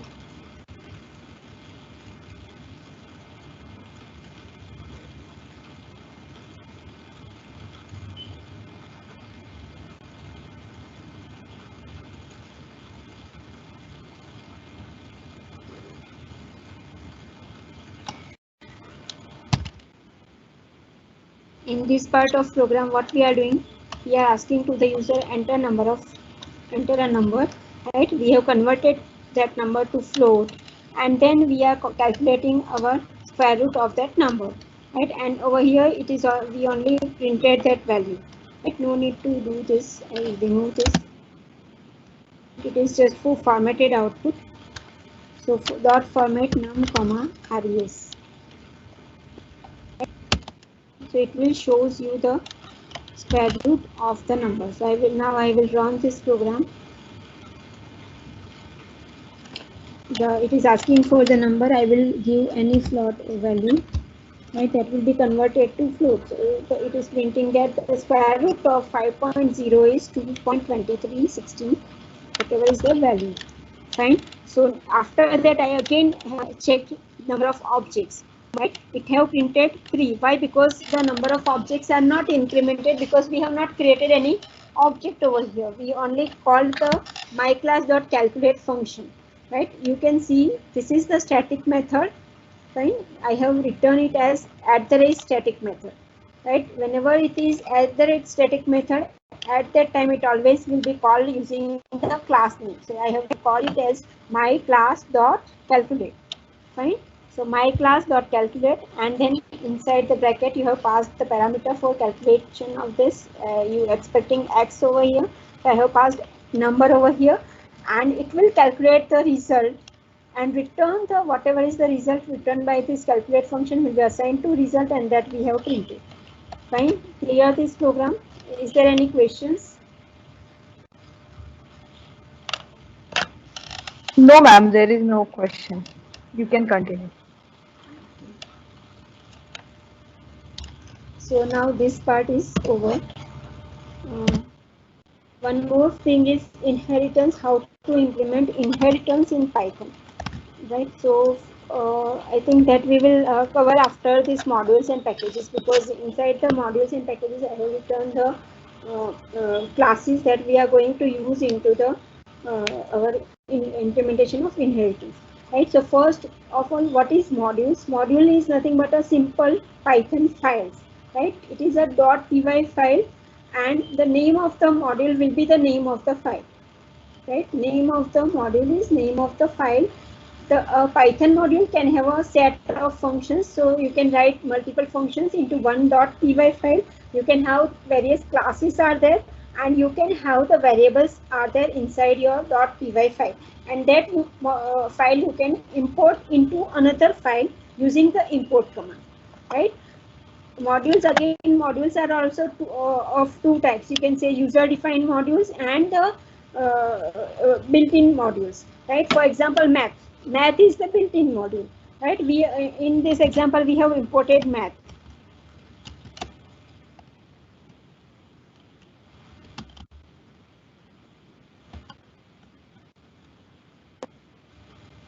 We have imported math.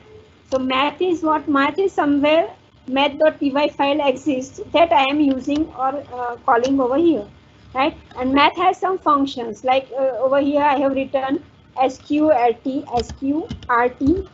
of x, right? But I cannot write it directly because it is not the function of the same file, right? It is the function of another file whose name is math, right? So I have to write math.sqrt of x, right? So two types of modules are there. First is the built-in module. Math is the example of built-in module, and second type is the user-defined modules. Fine. So any module you can import using the import command. Only you have to write the import and the name of the module, right? What can be stored or what can be returned into the module? Generally, we write functions, classes, or variables defined, variable declaration defined and implemented into the module, right? We can use import statement or import command for importing the module, right? We may also import the function directly into the main script's namespace, right, by using the from command. Now in this program, I am only using this sqrt function, nothing else from the math library. If you check, there are so many functions are there in the math. If I check it,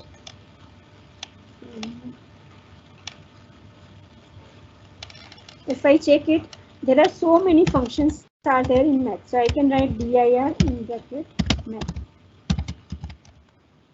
These many number of functions are there in the math library. So I don't want to use all these functions.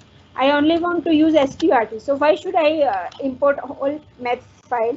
Instead of this, I can write from math import, right?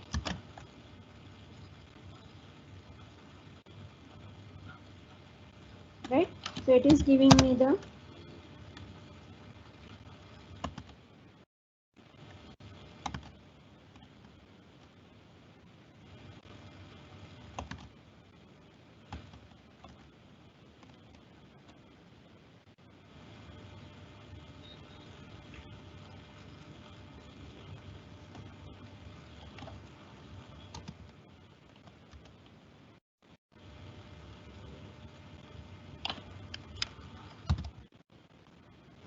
right. So it is giving me the correct output.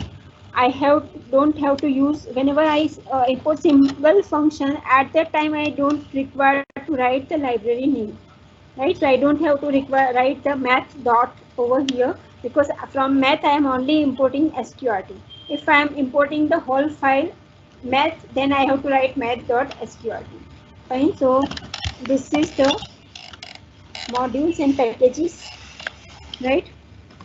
So using from and import command, you can import the packages and modules into your, you can import modules in your program, right? Next is the packages. Packages is nothing but that simply directory, right? You have to create one directory. Inside your directory, you keep some py files, right? .py files. That is your, you can give any .py file, right? You can keep any .py file. Right, so it is the in our language, in Python's language, it is namespaces which contain multiple packages and modules themselves. Right, so it can have, packages can have another package also. So directory will have also subdirectory, and inside that subdirectory there are some .py files are there. Right, so that is also possible. right? So, and one more thing is, important thing is that each package in Python is a directory which must contain a special file called underscore underscore init underscore underscore dot py, right? If you have this file in your directory, then that directory will becomes a package of your Python program, right? For your Python program, when it becomes a package, you cannot create one folder and you can say this is my package, but you have to write this underscore underscore init underscore underscore dot py file inside your directory, then only it becomes a package, right? And this file can be empty, right? You can write something over here, you can list some what are the modules inside this directory, you can comment out it and you can store it. It is also possible, or it can be empty also, and it indicates that the directory it contains is a Python package.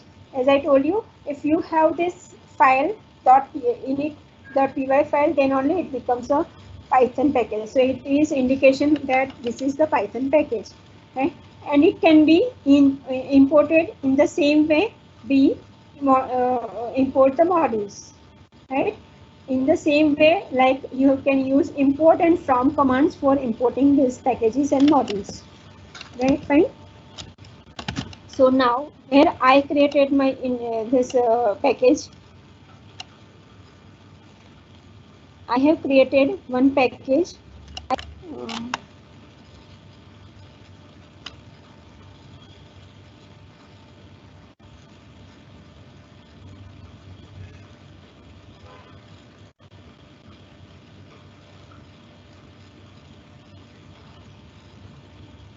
right, this is my package. Inside this I have three files are there. First is the student, student in, and teacher, right? I have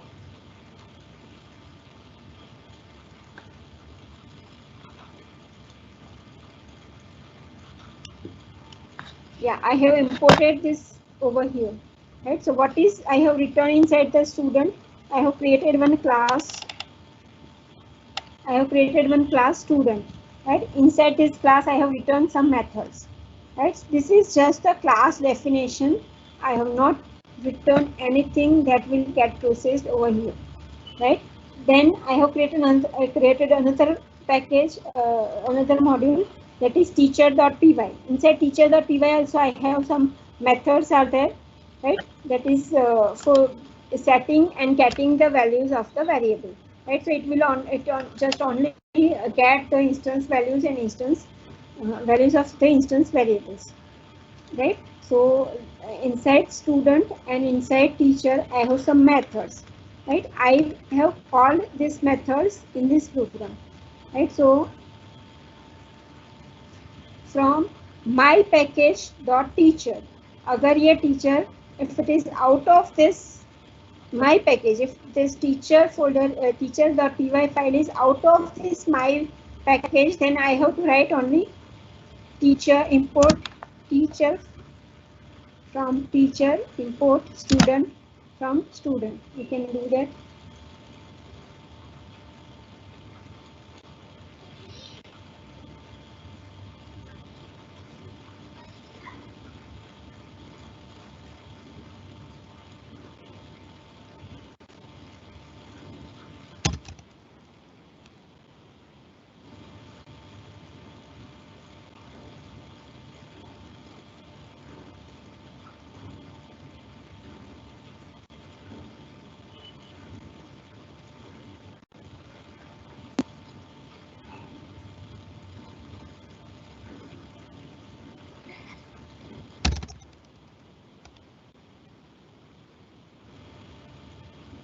Right. So now I have created two modules. We don't right now. We are not using the packages. Fine. I have created two modules, teacher and the student. Right. So we can open the student module. What is inside this? Set ID, set name, and set marks. Right. So initially I use these three methods. I have created one object t.teacher, and I am using t.teacher. T is my object, and teacher is what? Teacher is my class. So I am calling t.set id 1 2 3 4. So t dot set id 1 2 3 4. So this will call the method from this t. This is the teacher class, right? So teacher dot py. So it will call the set t dot set id. This method will be called whenever I write t dot set name. At that time, this set name method is called. Whenever I write set dot t dot set salary, then this method will be called. Right. So this will be called. Now I have printed these values id, name, and salary. Right. Again, I have called these three methods t dot get id. So it is there in this program, in this module, right? So we have the get id, get name, and get salary. This is, you can say, getter and setter methods, or it is also called the mutator. Whenever you set the value, it is called the mutator value method, and whenever you get the value, it is called the accessor method. And whenever you work with the database part and you work on big project, at that time whatever value is there in the database, that will be fetched into such classes, right? So for example, you have one table teacher, and in that table you have three values will be their id, name, and the salary, right? And you are reading the data from that table. So that data, how you can use whenever you fetch the data, we set the data, at that time we use the JSON between this, and using the JSON, that will be converted to the JSON object, and you can use such kind of classes over there. Fine. So this is just for example I have taken it, because in that much depth we cannot go in 2 days. And tomorrow machine learning and deep learning sessions will be there. So today I have to complete your Python. Fine. So set marks will be for setting the marks. Now we have used t dot get id, t dot get name, t dot get salary. Then we have another class student. Where this class is in the student module, right? From how you can get that module or import that module using this statement. From student import student, right? Or else you can only write import teacher, right? Instead of this, I can also write another way for writing this is, I can write import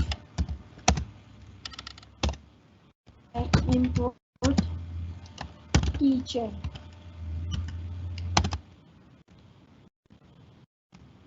I can also write import student.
It is giving me the error, so I have to write from block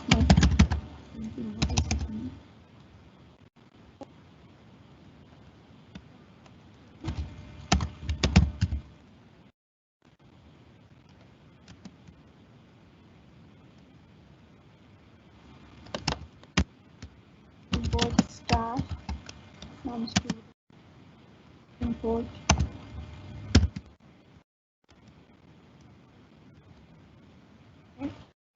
and now you can execute this program. You can see over here 1 2 3 4 is the name of the ID for the student teacher. Nunali is the name for the teacher. This is the salary for the teacher. Now the ID for the student is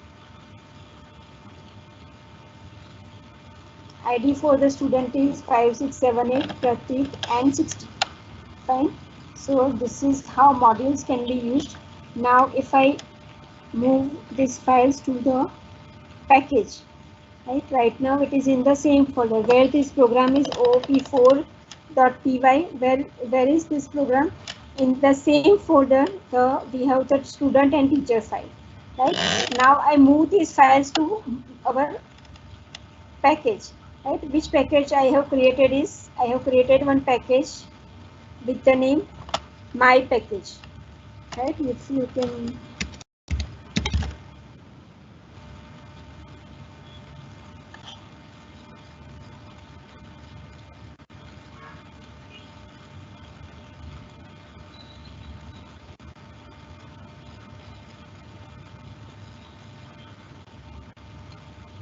right, so my package is one package. I don't know if either it is visible to you or not. I can share that.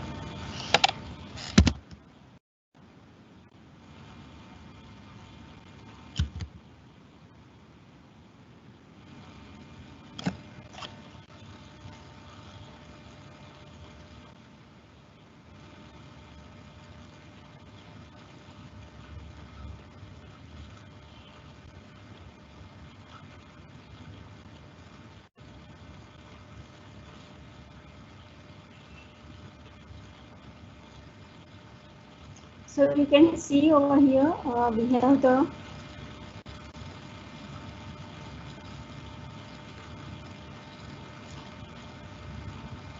we have the my package folder is there. Inside that folder we have the one file _init_dot_py.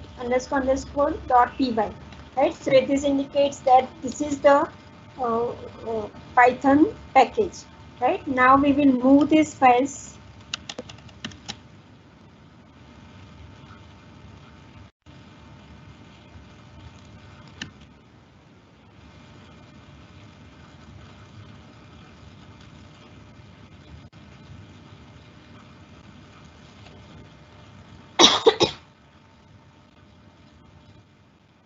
Now we will move these two files to the this folder.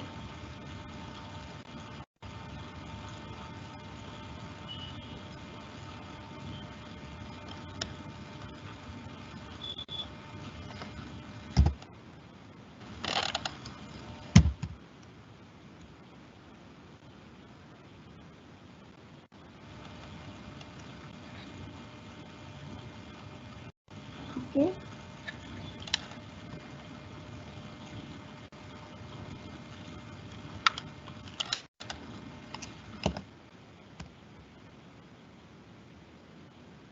Now these files are moved to the my package. I again show you.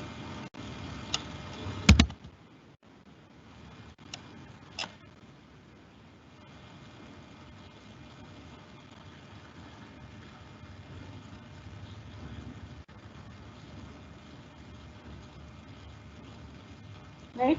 So now we will have teacher.py and student.py file inside this folder or package. Now we import this. Right. So for importing this, we have to write my package.teacher import star my package.student import star.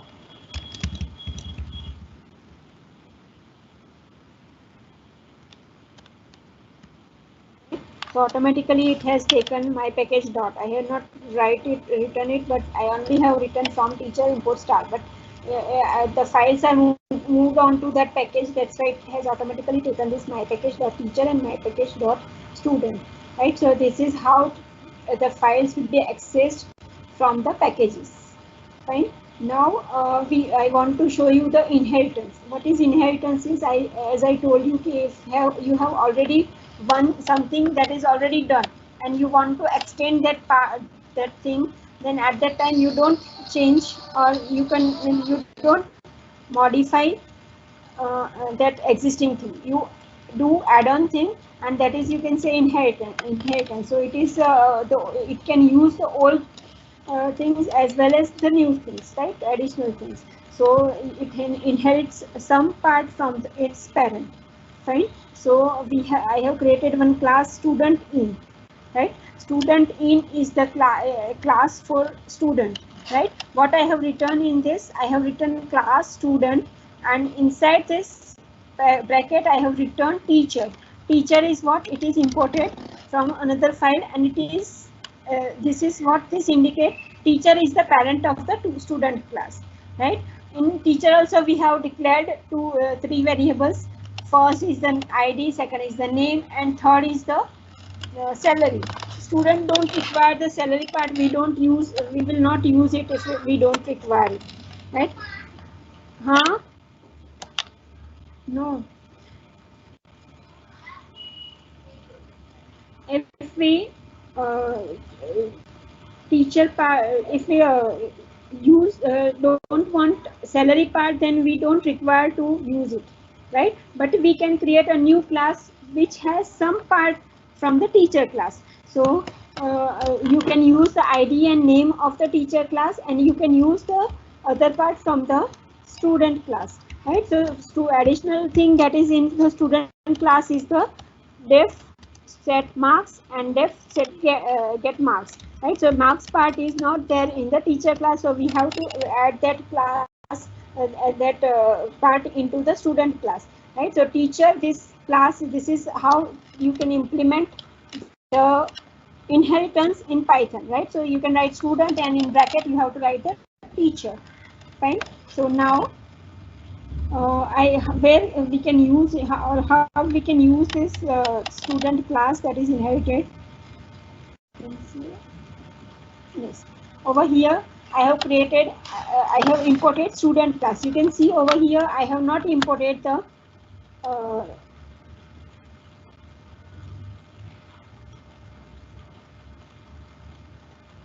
you have to import the student in class, right? Imported student in class from the student. From that we are taking the student class, right? This is the student class. So now you can use the set id, set name method of the teacher class, whereas set marks method is from the student class. You can check it with writing some statement over here. I can write print statement, and inside the print statement I can write teacher. So it indicates that this method is called, fine. So I can write teacher. Over set name also I will write teacher. Over here also I will write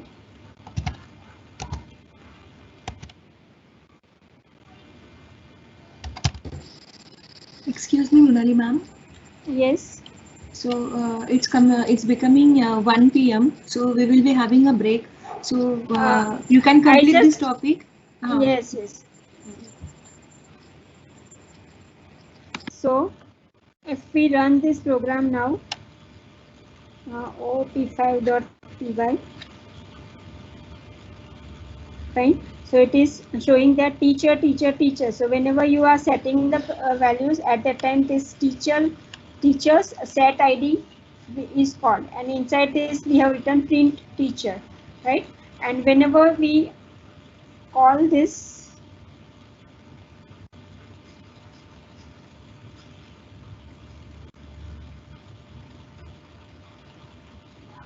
whenever this set marks method is called, at that time this student class will be called, right? Set marks is written in the students only, right? So it won't be called at that time. So you can write at the time of set marks, you can write student, right? So over here I will print student.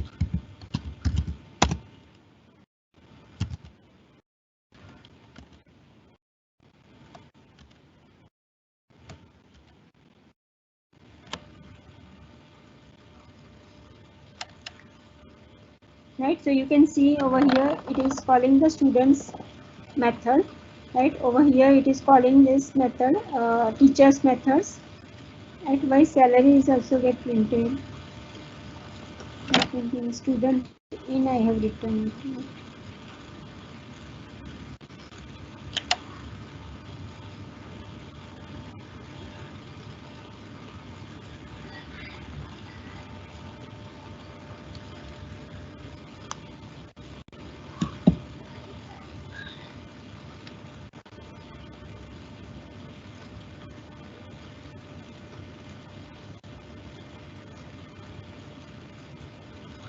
I can change the name of this class. I make it student 1, fine.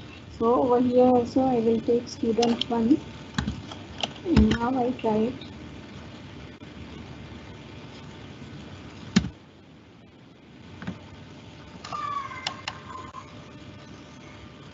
Yeah, this is the wrong program execution.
Just we will do it after the break, fine.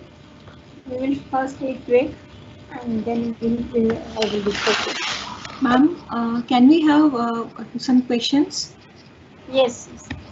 One question is class variable and object variables can we define same name of variable? Same name, yes. Second You can is give same class variable and instance variable.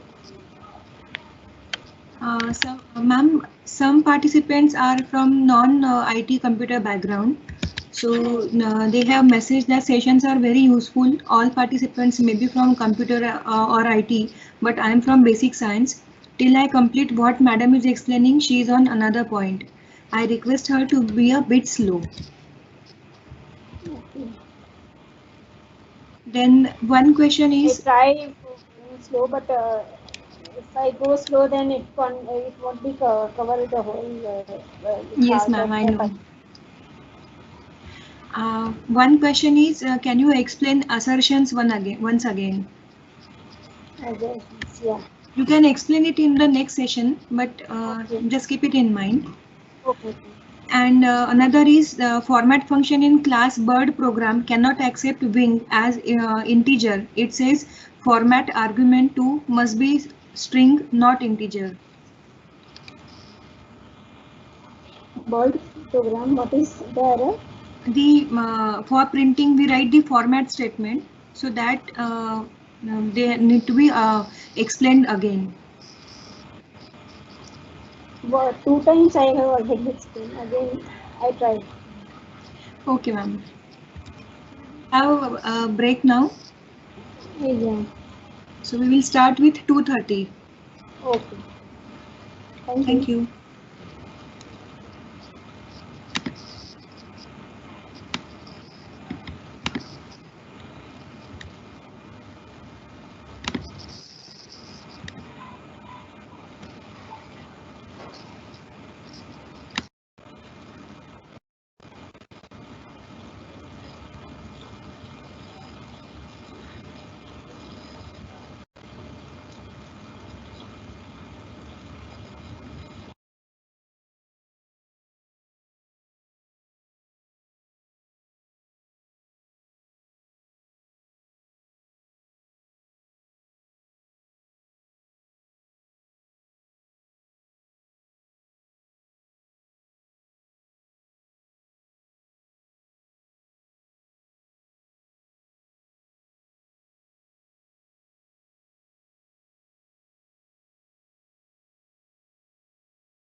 Good afternoon, everyone. So we'll start with the afternoon session. I request Mrunali ma'am to please share their desktop.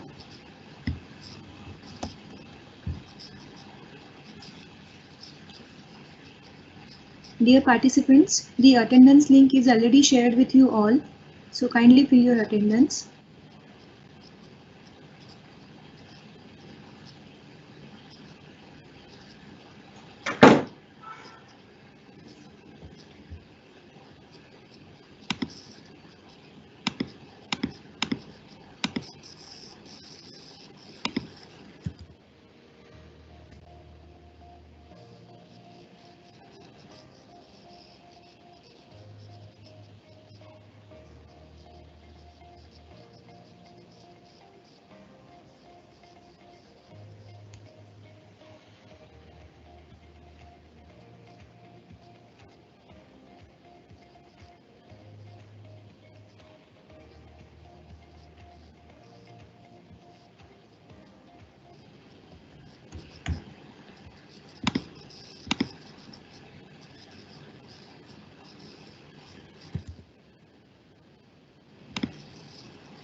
Hello, everyone.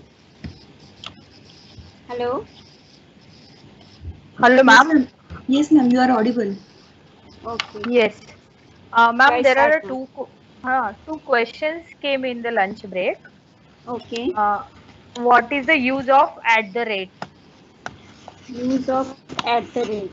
Okay. Uh, and second question is how the method overloading and overriding are used in Python.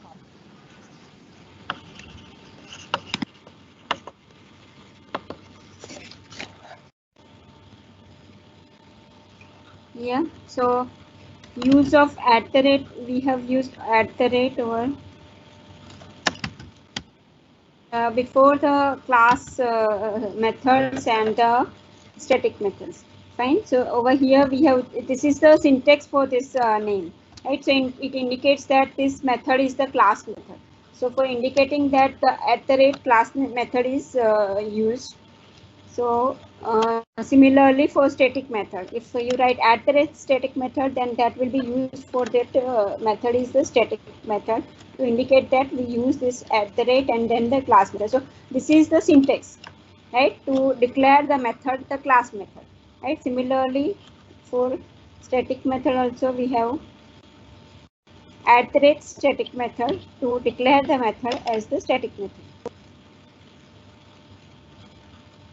Right, this one at the rate static method. So it declares that this the next method is the static method. So number of objects will become static method. The calculator is also becoming a static method. Um, Method overloading in Python is allowed, but function or method cannot have the same name. Right? Same name is not allowed for two methods. Why? Because in Python, first of all, we don't give the data type of variable. Right? So if you have two methods of different data type, then it cannot be possible because we have not given any variable type over there.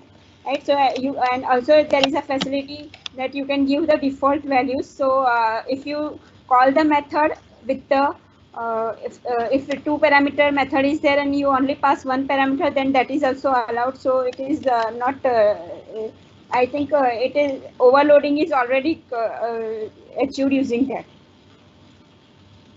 And so now I start with a session, right? So arrays we will do later on, right? We have completed till modules and packages in that program was there.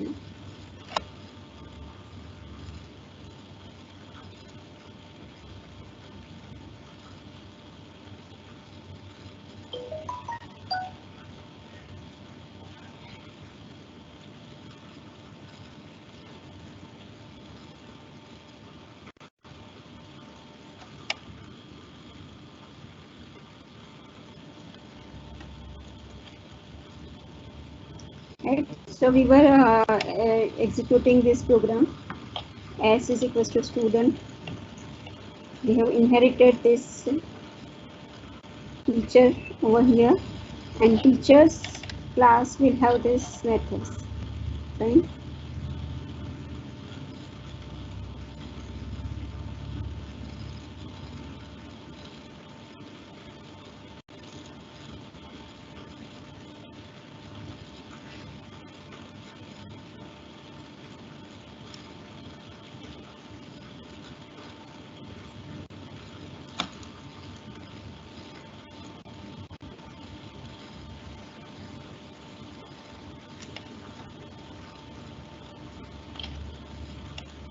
It should be done because teacher has the set name method is there. I think the method names are different for this set name.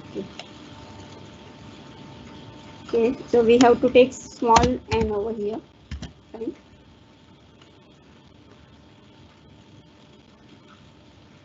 Get name, same thing, I think. This small problem is there. Right, so we have inherited teacher class from into the student, and teacher class is inherited into the student, and we have used the methods of teacher class in our program, right? Set name and set id is the method that is existing in the teacher class, and it is not there in the student student in class, right? So thus we can have the inheritance. So the syntax for inheriting the class is class name, then new class or child class name, and in bracket parent class name. Okay. Now we will start with the next topic. Till now, any questions are there? If anyone has question, please type it on in your chat box. Yes, ma'am. Already published to you. Regarding this inheritance and anything, Yes. questions are there? Yes. Can polymorphism One. implemented in Python? Yes, it can be implemented, but you don't have to write separate methods for this because our parameters are same. No? We are not declaring the parameters. We are expecting the int type parameter or string parameter, so it can be done. You can show me. And how to create new module and new package? A very simple example. New package and new module. Yes. Packages you can have you have to create one directory, right? For creating the package, inside that directory you have to create one file, right? Save that file as the .py file, right? And inside that whatever you want to write. So I will create one package with the new package name, new directory and new package. Inside this, I will create first __ init.py file. So I will create new, open this, and then new. I am using PyCharm for this activity. So you can create new and then Python file. I will give the __ init __ to this my package. Fine. Now you now this directory becomes a package of the Python. Now I create one file inside this, right? Python file inside this. So Python file, the name of the Python file is, I can give module or module 1, right? So it will create a Python file module 1. Fine. Now in this module 1.py, I will write one function, right? So I will write def sum in bracket a comma b colon, and then I will do c is equals to a plus b, and then return c. Fine. Now I save this. I save this. Now I use this, or I call this function in my new file. Right? So in FDP folder, I will create one file, new Python file, test module. Right? Inside this, at first I have to call the package. Fine. So I will write import. My package name is new package. Fine. New package dot. My file name is, module name is module 1. Fine. And I can write now, or I can call the function sum. Right. So I can write print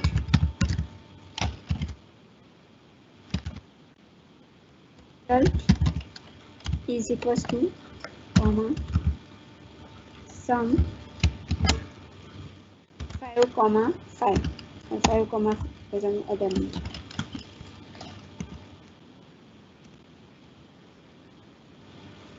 Right, now I run this program.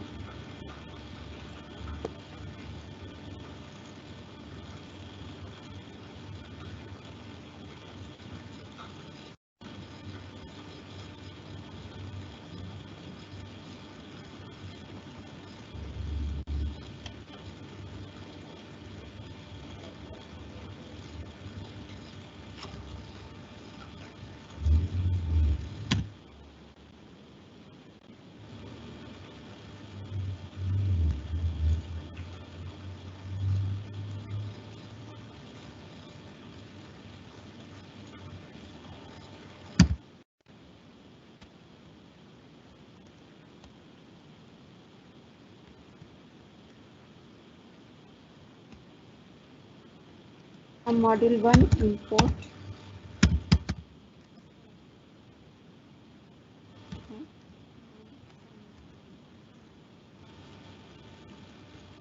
Right, so it is giving me the result 9.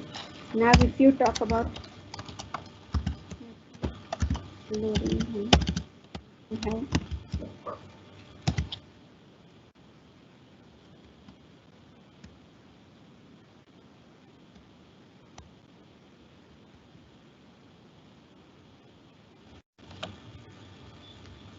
right, so you can see same method we can use for 2 different type of parameters. So this is, I think, a method overloading only.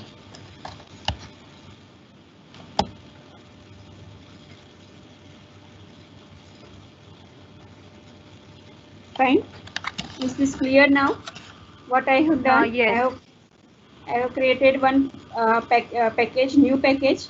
Right. Inside that I have written one module 1. Right. And I created one file, test module. Inside that I have imported the function sum from module 1, and I printed the sum of 5 comma 4 and sum of exam clearly. Right. So it will be giving you the result 9 and example. Right. So now I start with the new topic, exception. Before that, someone has asked for the repetition of the assertion function, so that I explained with exception only. Right. So exception, first of all, what is exception? Exception, if we talk about the errors, right?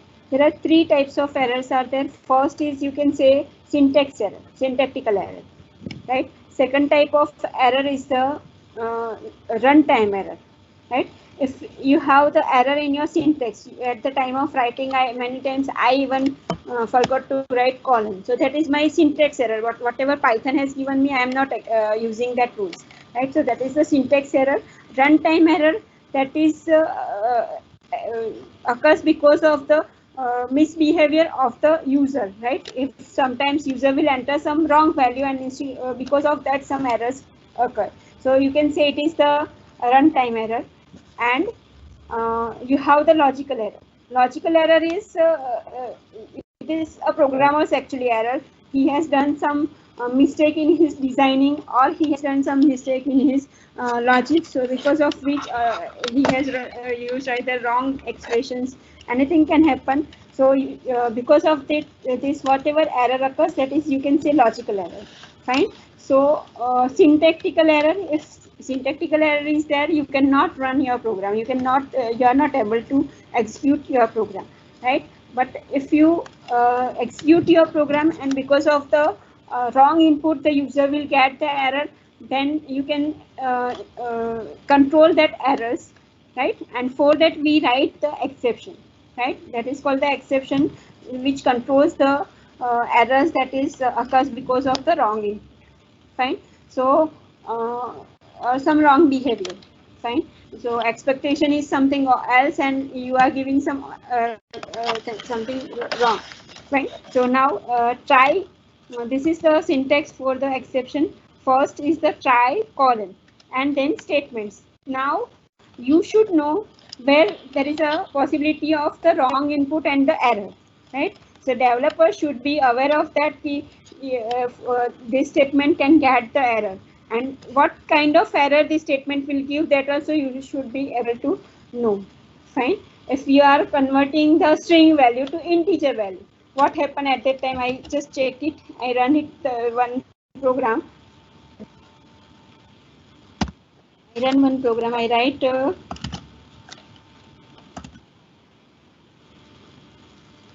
I take input from the user and convert it to the integer. Input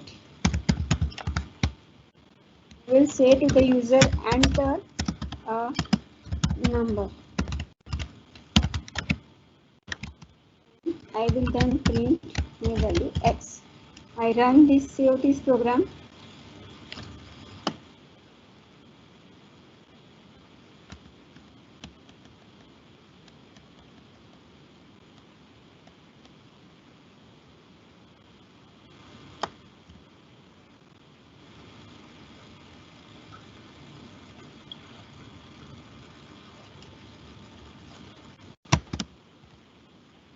Right now I run this program.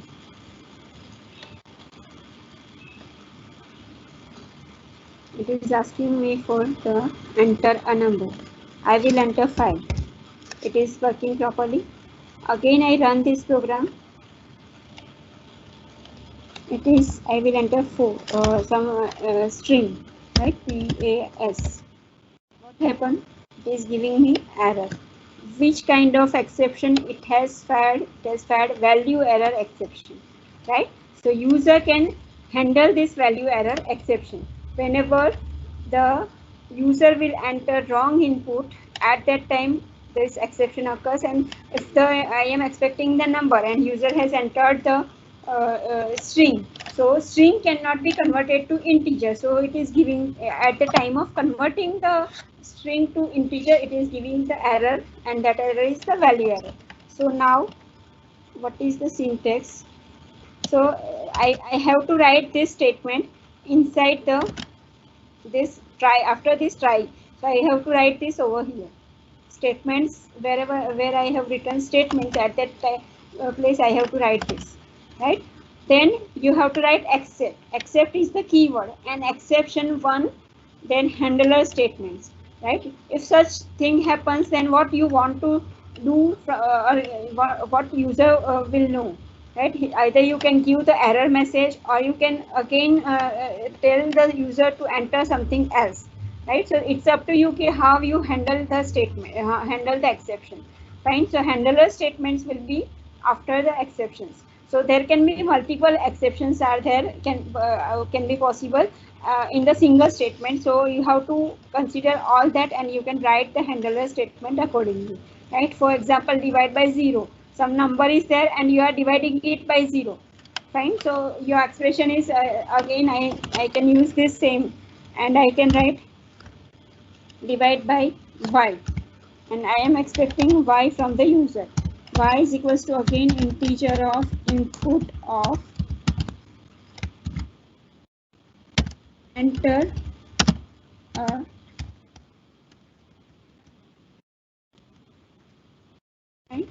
and I run this program. Now it is first asking me for y. So I am giving 0 as my y. Then it is asking me for the second input. So I will give 5 as the second input. Now what happened? For if input is proper, user has entered a number, but because of the y, it is giving me the 0 division error. Right? So division by 0 error. This is also one of the exception that you can handle. First exception that we have seen is the value error. Second is the 0 division exception error. Fine. So you have to write that except, and then whatever you write, that is your exception, and handle a statement. For example, you want to print invalid input, or please enter non-zero value, right? So you can write that over here. As if the exception, these exceptions are not there, then what you want to do? You can print some other message to the user. And after this, the finally statement. Finally statements, after finally you have some statement that you always want to execute, right? Either the exception occurs or it not occurs, you want that statements to be executed. So for example, whenever you use the database connectivity, right, because of database, there is some database exceptions are there, you write that exception, so you handle that exception over here, right? But after each exception, you want that your database should get closed, right? After using the database, anyway, you have to close the connection between your app and the database. So you have to write that close after this finally, right? So after try, you have to write the statement where the possibility of error is there, and over here you can write the statements which are handled if the error occurs, right? This type of a value error is there, then I will allow him to enter one more input, or I stop the program over here and I print some message, right? So it's up to you, or it's up to programmer that what he wants. Fine. So now what are the various types of exceptions? I only cover some of them. So first is the exception. It is a super class of all the exceptions, right? So if you only write the exception, then it will handle, or it will be cached. All the exceptions will be cached using the exception. Then next is the arithmetic error. That is, you can say overflow error, or zero division error, floating point error. This can be covered. This is the parent of this overflow error, zero division error, floating point error classes, right? So these are all the exception classes. Fine. So end of file error is there. Whenever we work with the file, we use this UF error, then floating point error, overflow error, syntax error, right? If there is a mistake in the syntax, then it will gives you the syntax error. Then type error, that I already showed you. Zero division error also I had shown you. Indentation error, because of the wrong indentation. If our editor is smart enough, it don't allow for this error. But if you are typing a program on the at some other editor that doesn't know the rules of the Python, at that time it will give you the indentation error. So these are various errors. Now how to use the exception? In the morning also we have seen the assert keywords, that program in which we have the assertion error is there, right? So I repeat that part. Fine. So now in this, what is someone has asked, what is explain the assert again. What is assert? Assert is a term that will check for or assure that some condition is fulfilled or not. If the condition is fulfilled, then only it will go ahead. Otherwise, it will gives you the error, right? And it will generate the assertion error at that time, right? So if I don't write these statements, it will be fine. I remove these statements.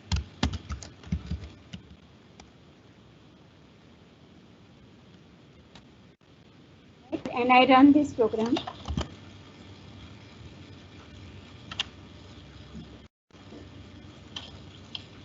It is smart. It knows how to write the Python. That's why it is giving me the error, indentation error. Okay.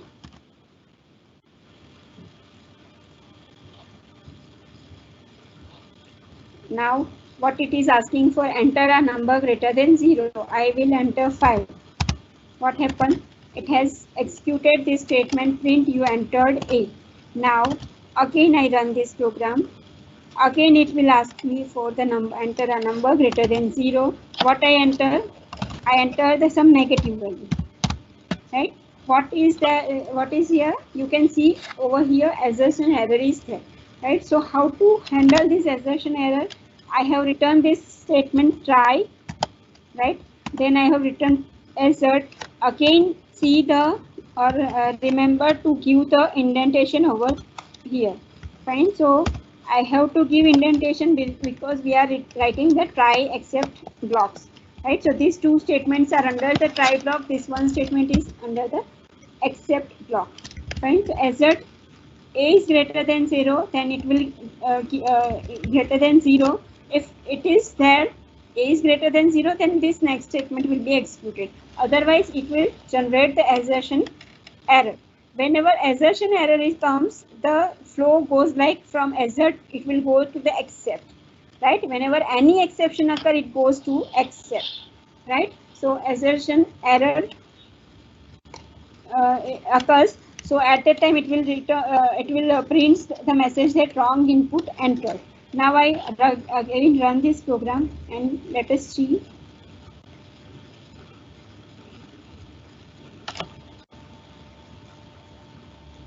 Let us see what happened now.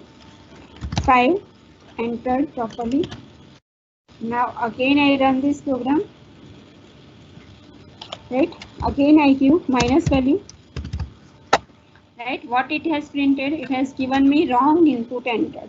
If I have not returned the or handled this assertion error exception at that time, it is not giving me this error message. It is this developer defined message, but it is giving me the error message. Fine. So the user or the end user cannot understand what happens, what is wrong in this, and you can inform him by writing the English like message. Right, in your own language you can write any message. So this is the exception. Right. So another example.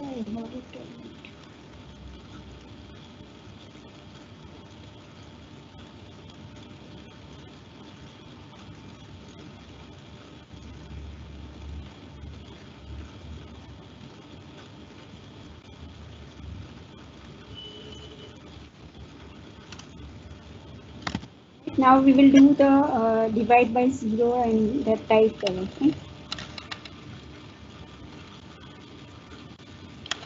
Now, how to do this? First, I will write this block in the try. Right? So try colon enter y is equals to int, then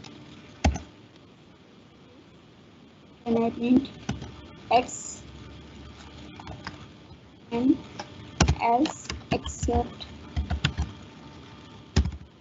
two exceptions for there.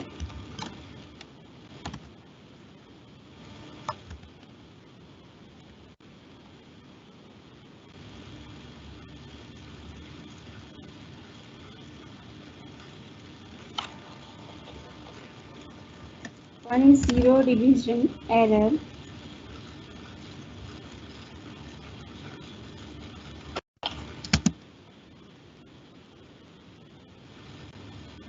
And another one is value error.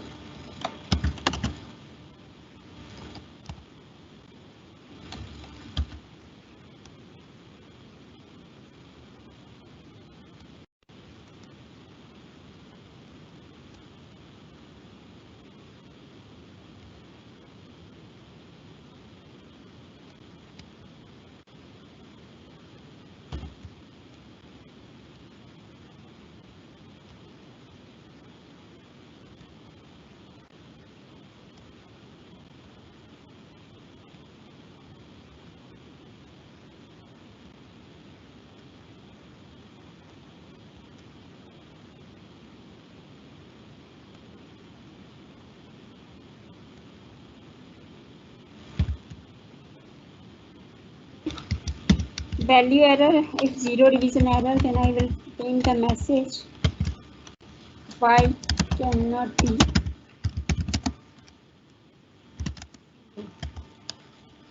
and I have to prompt to the user accordingly that you are entering a y value over here, so I can write enter a number y, and over here I write enter a number z,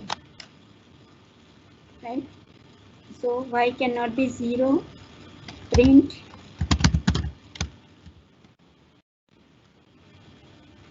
enter a number.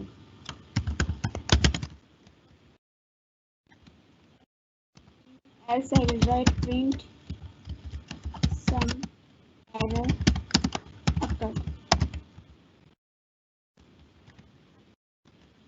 Now I run this. So what happened?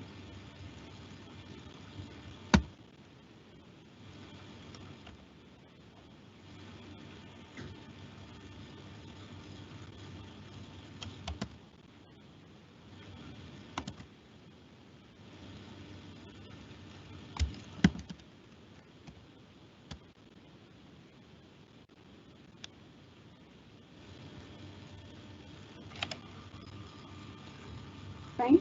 So now it is asking me for the enter a number y. What I enter 5. It is asking me enter a number 10. So I will write enter 10. So it is giving me 2.0, and then some error occurred, and this will execute it finally. So no exception is there at that time. This else statement is executed, and finally this statement is executed. Fine. So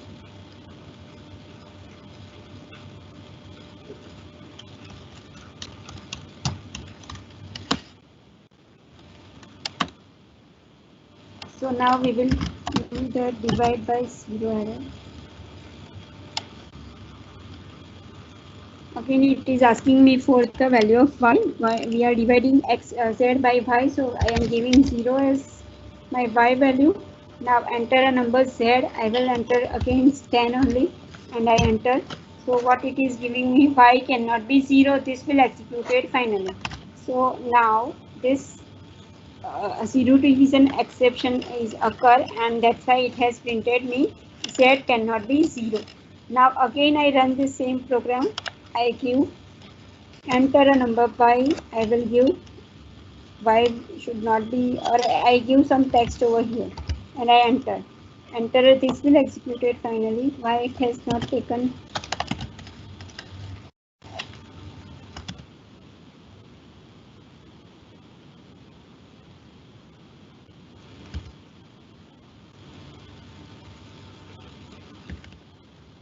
Should be filed. Yes, enter.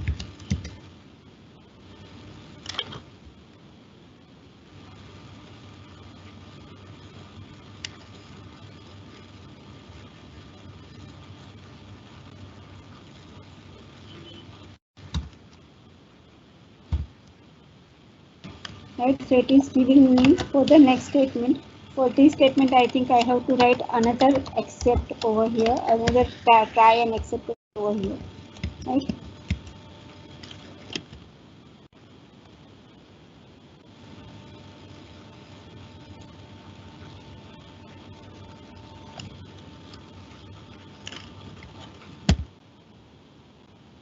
Yeah, so for y also it is executing. Whenever I give the O as the enter a number y, at that time we'll check for the input. If the input is not converted to possible to convert to int, then at that time it will give me the enter a number error.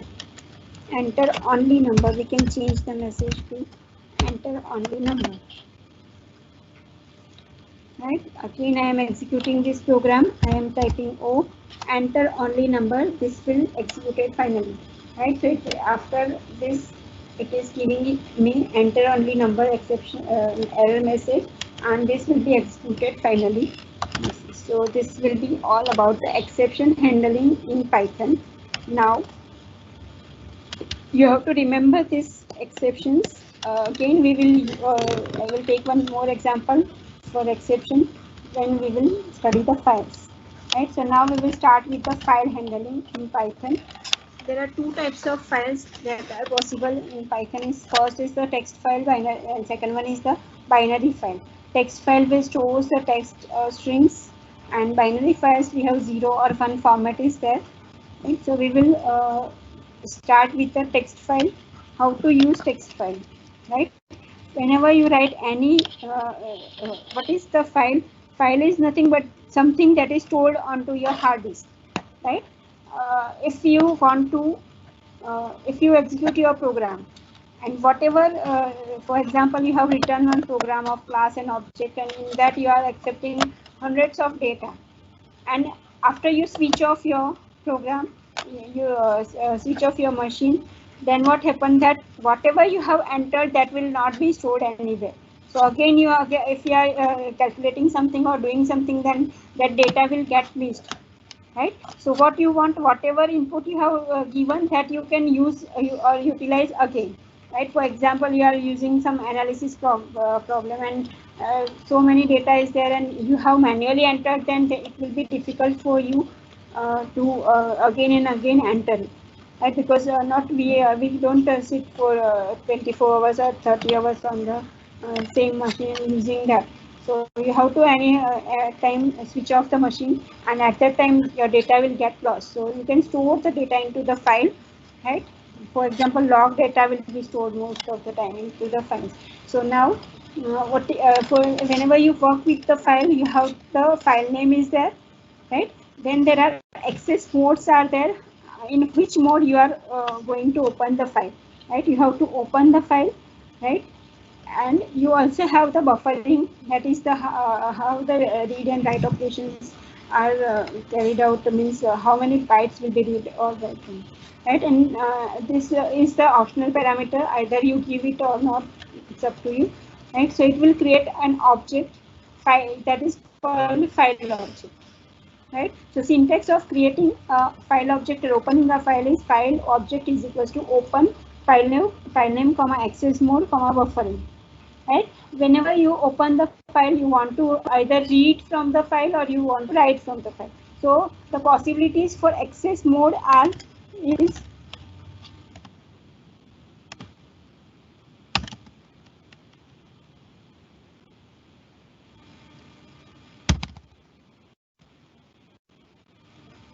for access mode is first is the read mode, right? You only want to read from the file.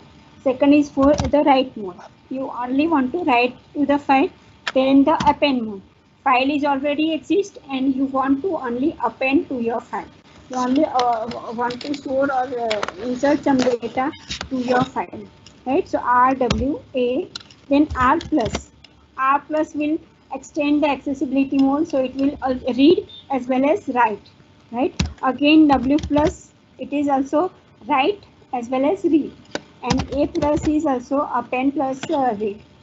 Fine. So these modes are allowed whenever you open the file. So you have to decide previously before opening the file, that in which mode or what operation I wanted to do with the file, right? And whenever you use the file, after the processing of file, you have to close that file. So the close method is there for closing the file.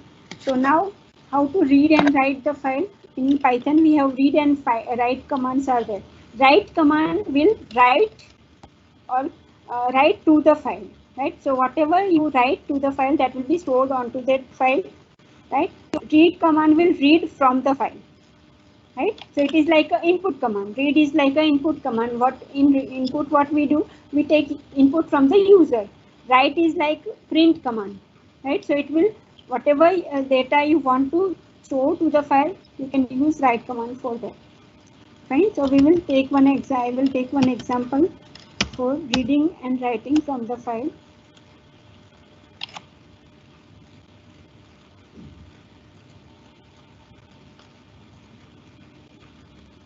This is just a simple example.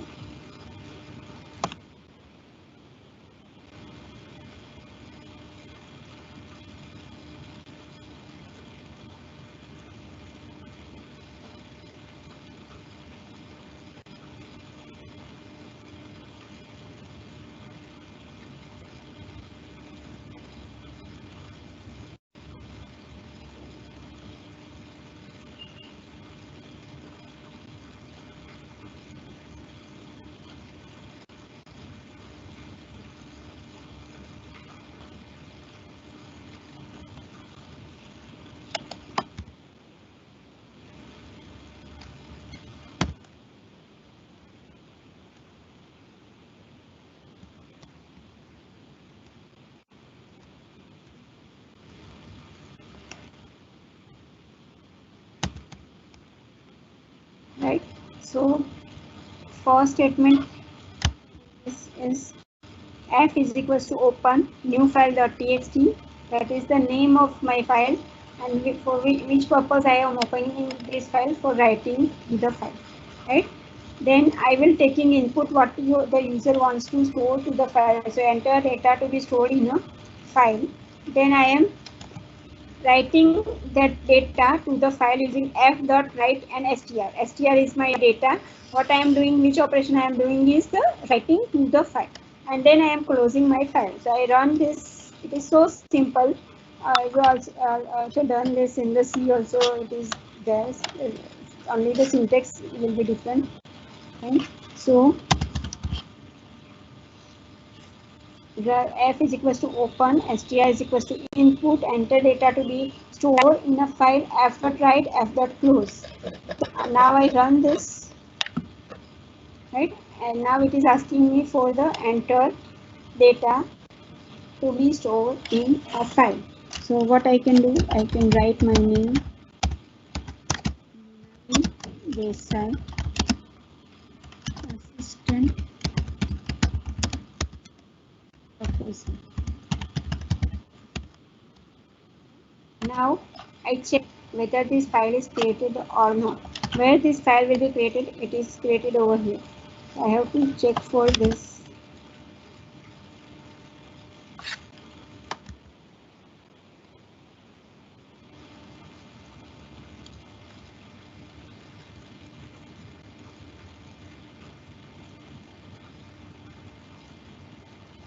Right, so it is one text file is created, new file.txt, right? In that, whatever value I have entered, Nunali Desai, assistant professor, that is stored. Now you want to read this file, right? So the only change that you want in this is the, you can use the read R mode, right? I don't want this. Instead of write, you have to use the read, because we want to read from the file. I will write str is equals to f.read and empty brackets, right? In this also you can give some value, right? So that many characters will be read from the file. So now I run the file. If I don't give anything, then it will read the whole data from the file.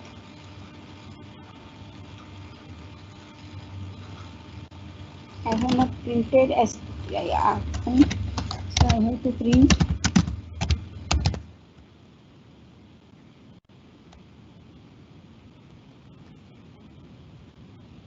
If you want to open the file from some other location, then also you can do that using the by giving the full path of the file. And so you can give full path of the file, and then you can have the, right? So it has read from the file, and it has shown me Mrinali Desai, assistant professor. Now reading and writing is over.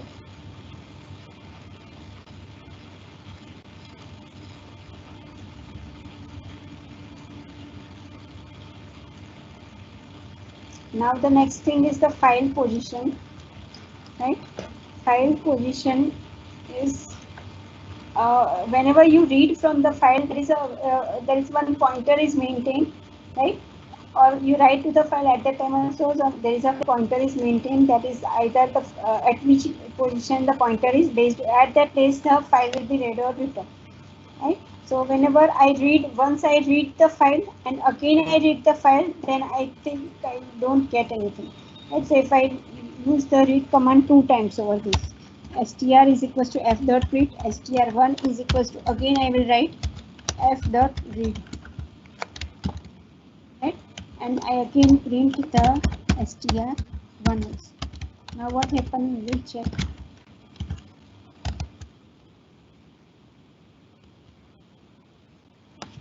Fine, I save this and I run it. Right? So only once Mrinali Desai, assistant professor, is printed. Second time it is not printed. Why? Because end of file is there. Right? My pointer is after first read, it will reach to the end of file. That is the after the last character of the file. Right? So if I want to know where my pointer is, then I can use the which command is there?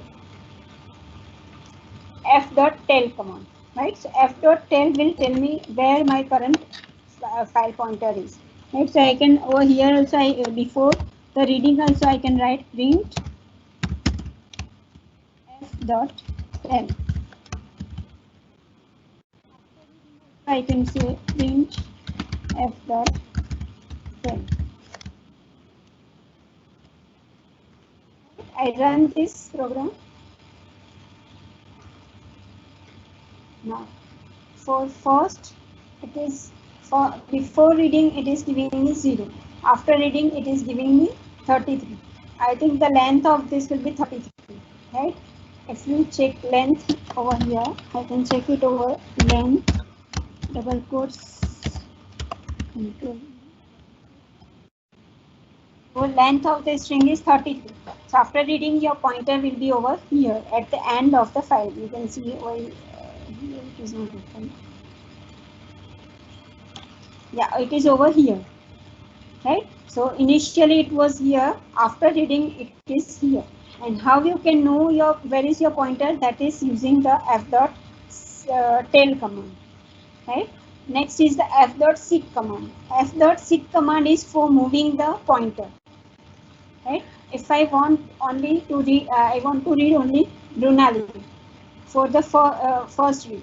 Then I want to print professor, right? So how can I do that? I can use the seek command for that. So I can read in my current program only I am changing, right? So I remove this.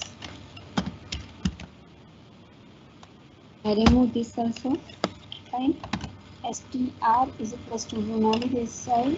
I want to read only 7 characters, right? I will read 7 characters, and then I will write f.seek. Now seek will have two parameters. First is the from where, right? From where can be 0, 1 or 2, right? 0 means start from where means 0. If you want to start from the first location, then you can give 0, right? If you want to read from the current location, then you can give 1. And if you want to read from the last location, you want to move from the last location this many characters, then you have to give 2, right? And then next is the offset. Offset means how many positions you are moving from the current position, either from the starting position, either or from the current position or from the last position. Fine. So f.seek, and then I will write 0,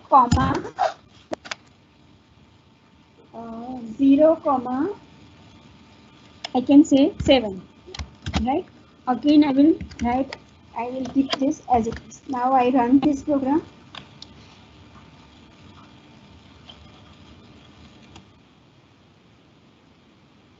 Okay, I think I run the wrong order, right? First offset and then the from here, right? So what it has printed Brunali, and in the next read I had not given anything. First read I had given that only read 7 characters. In the next read I had not given any characters, so it will be from 7 to all the characters. And over here I had given f.67, 0. 0 is from starting position, move 7 characters. So from starting it is over here, right? And the rest of the thing it has printed in the next print statement, right? Now I want to print this professor. So how can I do that? 9 characters are there.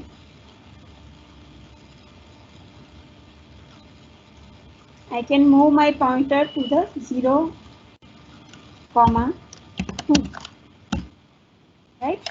And then I can read 9 characters from there. And I run my program.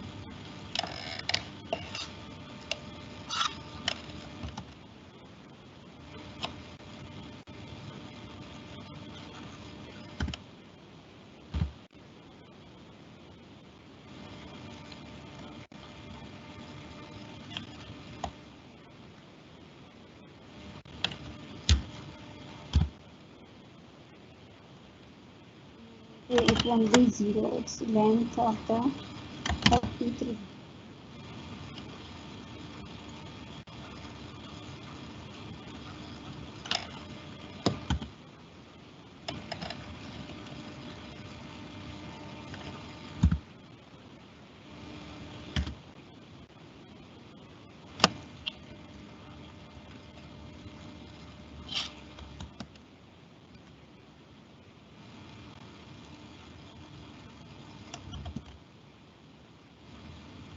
Read is, I think, forward read is there. That's why it is taking time.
Let it be. I have to check it.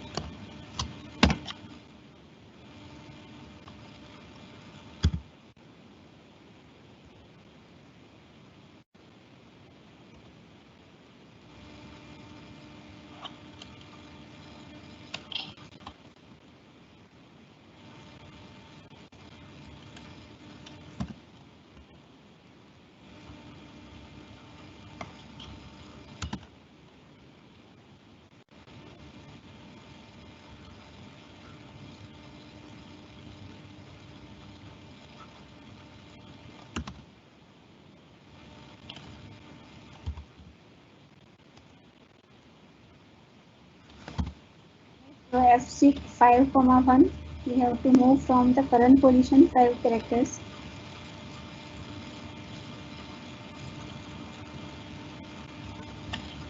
It is giving some error, I have to check.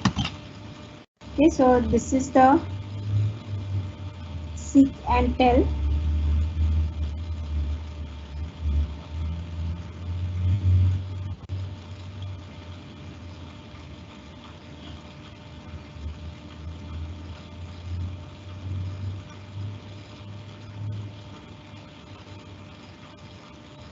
Now the next program is for checking whether the file exists or not. Okay, so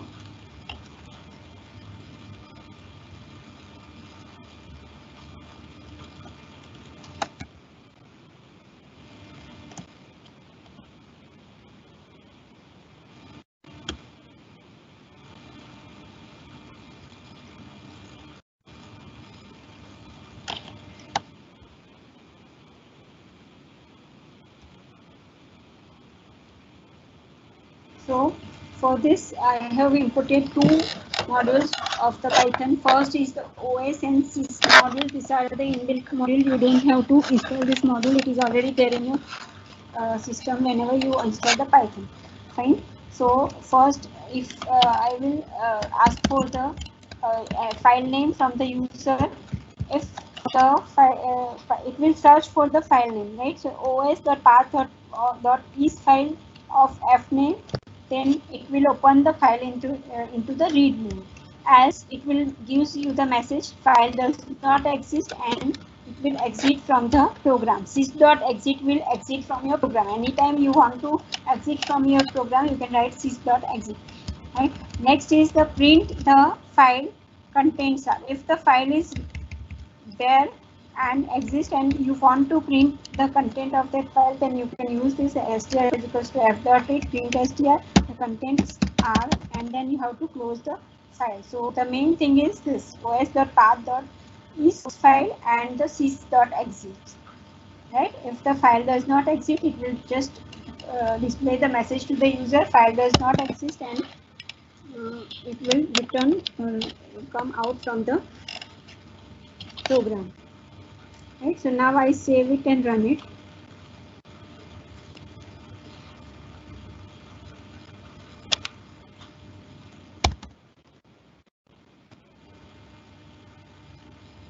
Enter file name. I will give any file name, new file txt.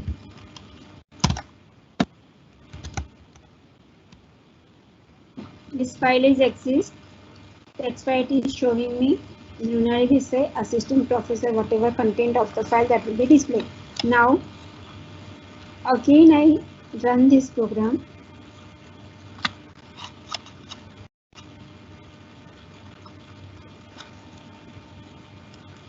Right, again it is asking me for the file name. So I enter the file name file1.txt and press enter. File1.txt does not exist, and this will be end of your program. And so os.path.is file will returns you true if the file exists. If the file does not exist, it will returns you the false. Fine. Is this clear now? And using the f dot, if the file exists, then we are printing the content of the file. We are reading from the file using the f dot read function, and that whatever read from the file, that will be displayed using the print str statement. Now next part is to do some work with the operating system, right? Whatever we can do using the operating system, that you can do with the Python program also, right? So you want to remove or rename some file, right? So for that, first you have to create some file, and then you can rename that file. So for example, what file we have created in the earlier example, I will rename that file. I only use os.rename demo1.txt to txt.txt. Right, after this I can have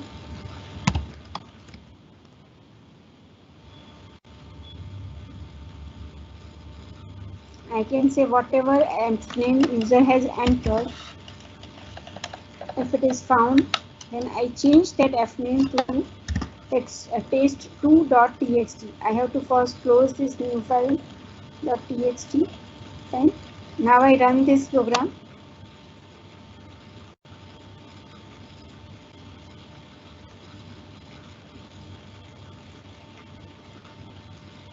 Enter file name. Again I will give new file .txt. Enter file name. The file contains are Lunari Desai, assistant professor. Now again I run this program to check whether that file is renamed or not. So at this time I will check with the test2.txt. Right, file is renamed. Right, if I give new file.txt as the file name, then it gives me file does not exist. And so if I give new file.txt, then it is giving me this file does not exist. Fine. Now the renaming is done.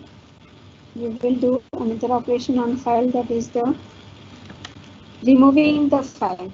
Right, you want to remove some file, then you only have to write os.remove and the file name.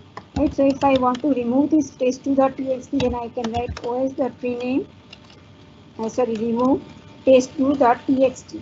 Fine. So I renaming part I just comment out it, and then I run it. Right. Now I will type test2.txt.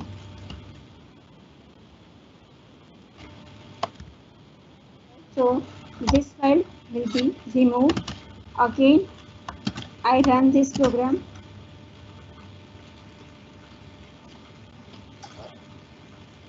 Again test2.txt is my file name. So it is saying test2.txt does not exist because in the previous one we have deleted that file.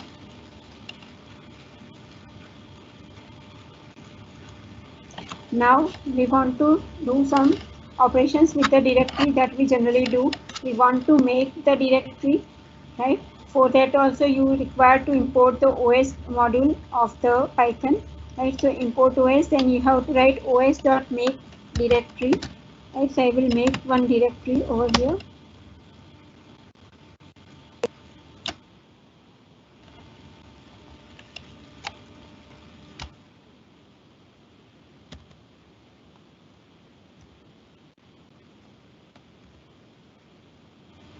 I run this.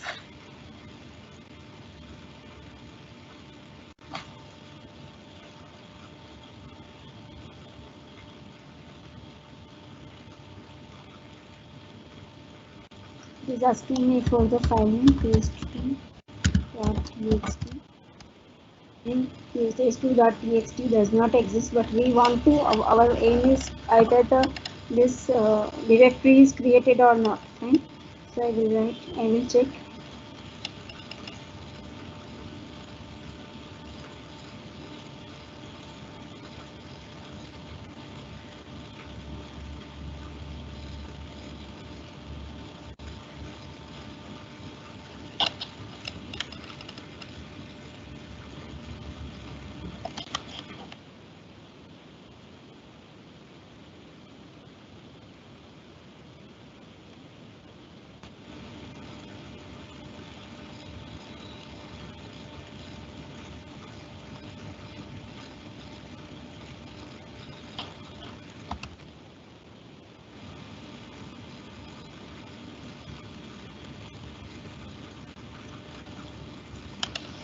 Now it has created this directory.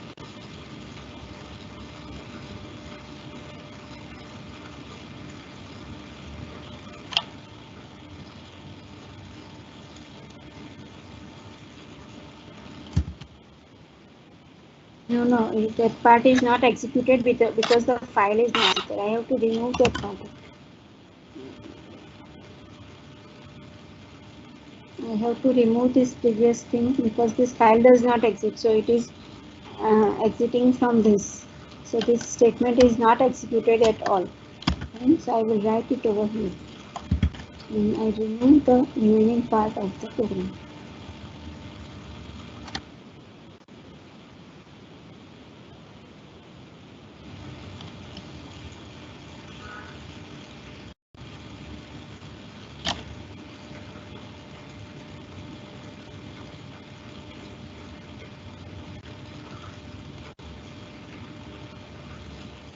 Now I can check this paste directory is there in my. Now change directory. os.chdr. After making this directory, I want to go to that directory, so I can write command s .chdr home, and you can say you want to move to test. Right? This directory we don't have, so we will move to test. Right? So change directory will move or change directory to test. Again I run this program.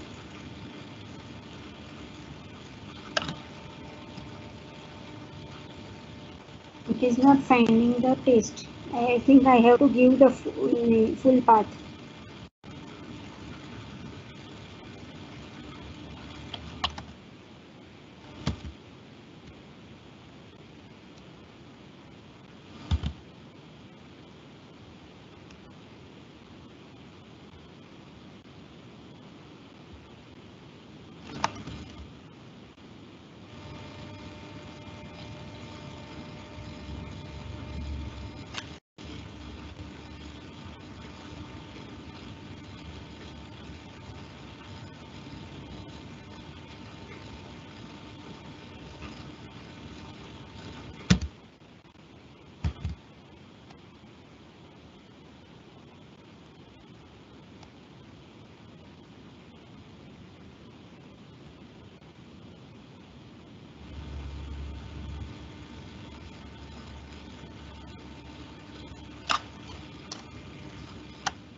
Now we will do one thing. We will write the whole path C.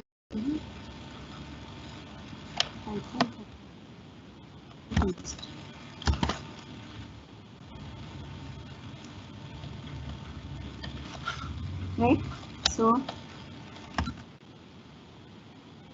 for the current working directory, right, using the get cwd statement. So os.get cwd will give you the current working directory. Right.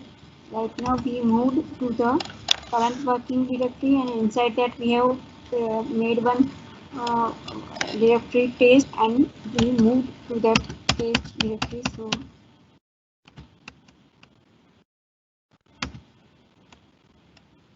So now I can check for the current working directory.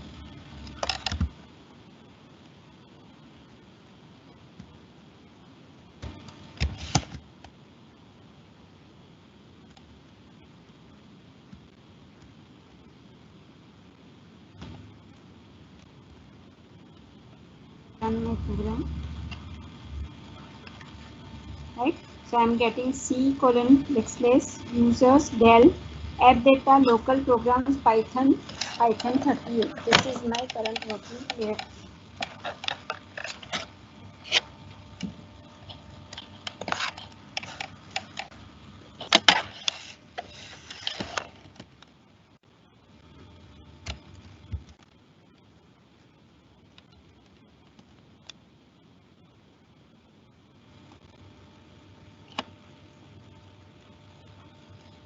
So this is all about the files. We have done with the exceptions. We have done with the files. Now, is there any questions in the chat box? We have to check it.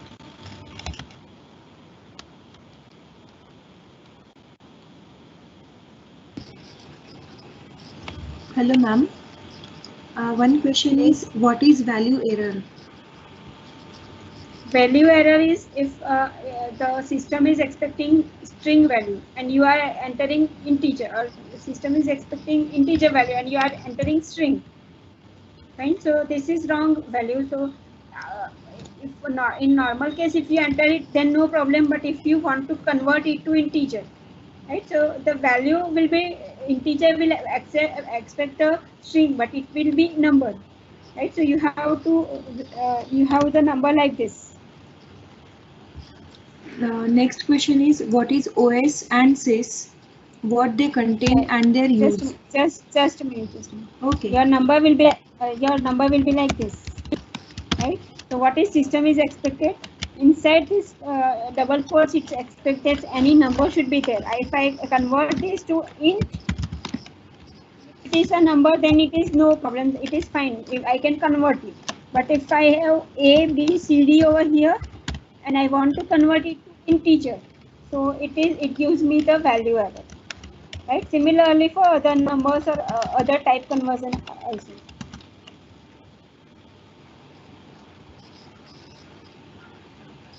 Yes, next question. What is statement should be in else part and what statement should be in finally part? Means difference between else and finally part. See.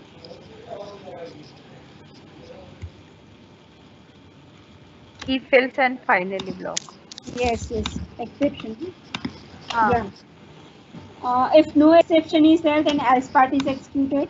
Right. If exception is there, then this handler statements will be executed, and finally will be executed if the exception is there or not there. Right. So if exception is there, then for this part will be executed. Okay. Then what Just is the use of just okay, a minute. okay.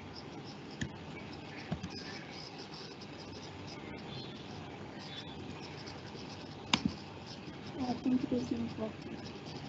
So if exception is there, then this part will be executed. If no exception is there, then this part will be executed, and finally will be executed always. Right? You can say always it is executed. Either the exception is there or not there. Right? Ma'am, one more question. In Oracle or VB or Form 6i, tool error code will display. So like in Python, in whatever shown, that is only errors or any error code list is available. Yes, yes. In Oracle or VB or Forms 6i tool, error code will display. So like in Python, is whatever shown, whatever error is shown, is there any error code list available? Yeah, it will be there. I don't have it, but it will be there. There is a one more question. What is the use of exception and what is its role actually in Python program? Exception in any language or any programming, exception is the most important part. If you don't write or you don't handle exception, then the user will get the error, right?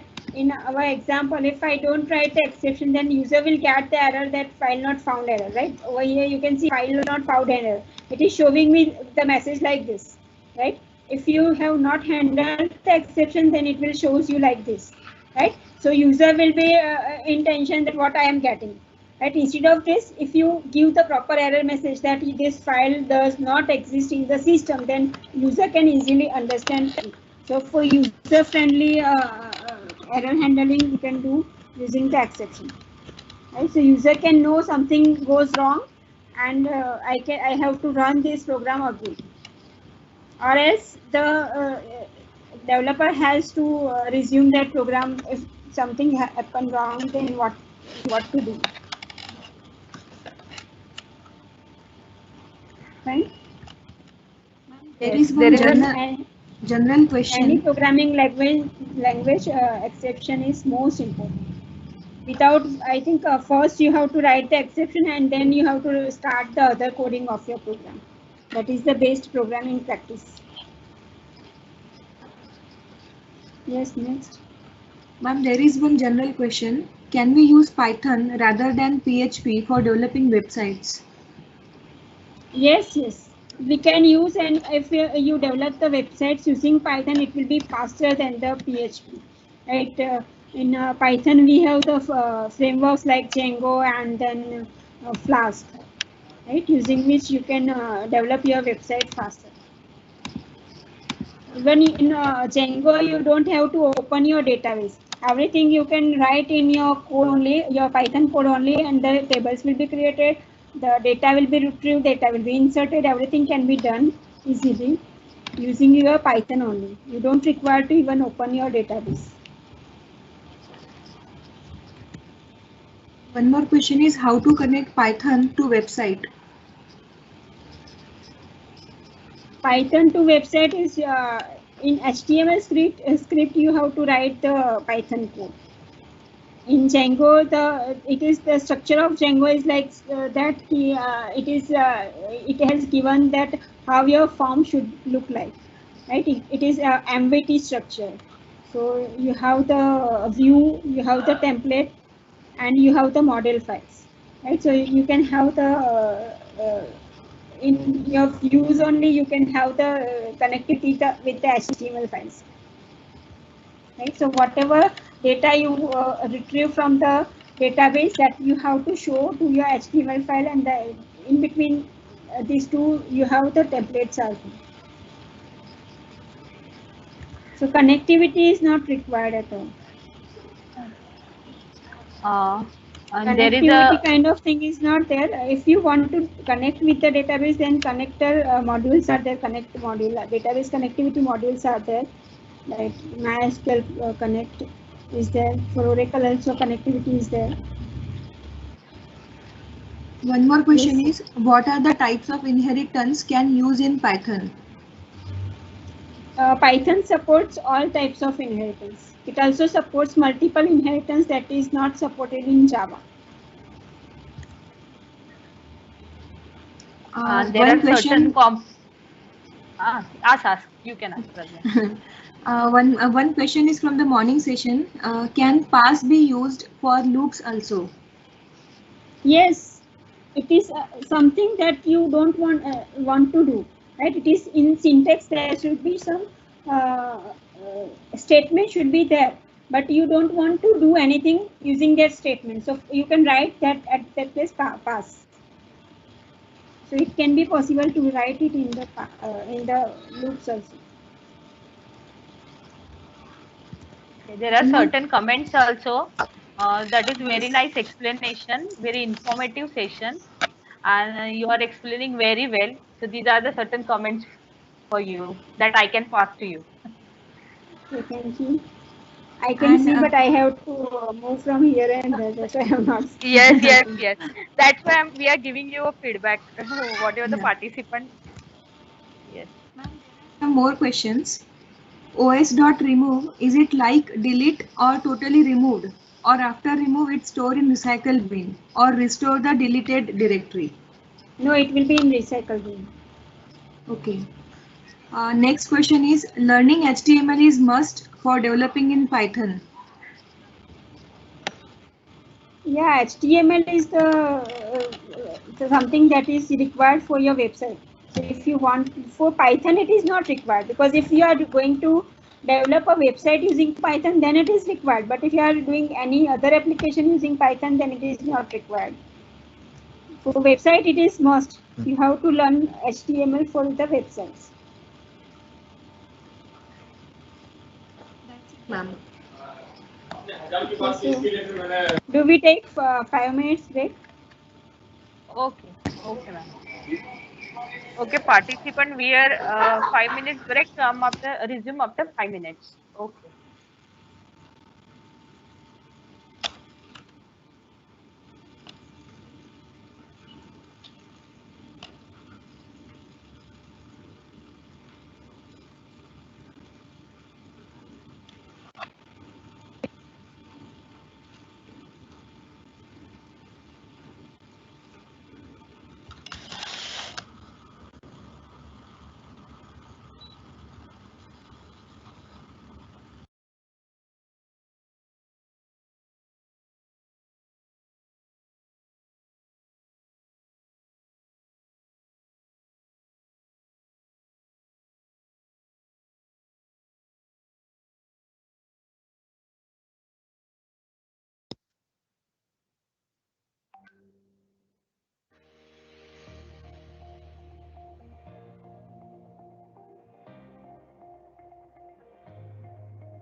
You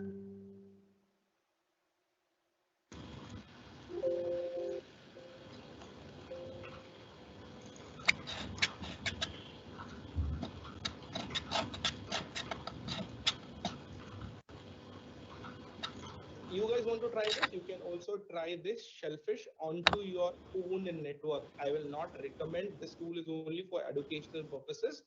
You are not authorized or bound to attack anyone from these types of tools. You can just practice if you want to understand actually how this works.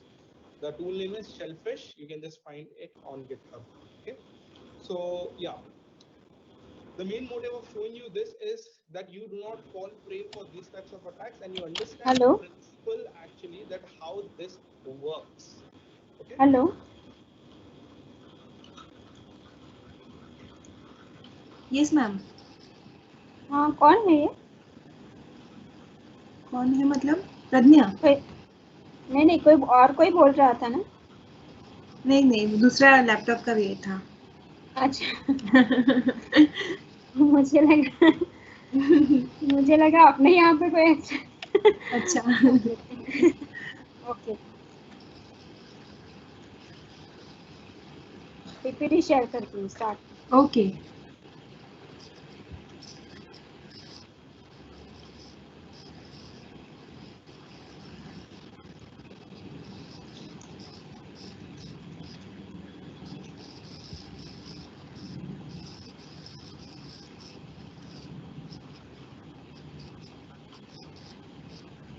So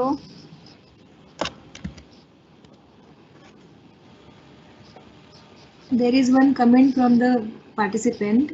For beginners, it is somehow difficult to follow the instructions then and there, and these 2 days is not enough to understand full concept. Overall, good presentation. Thank you, ma'am. thank you.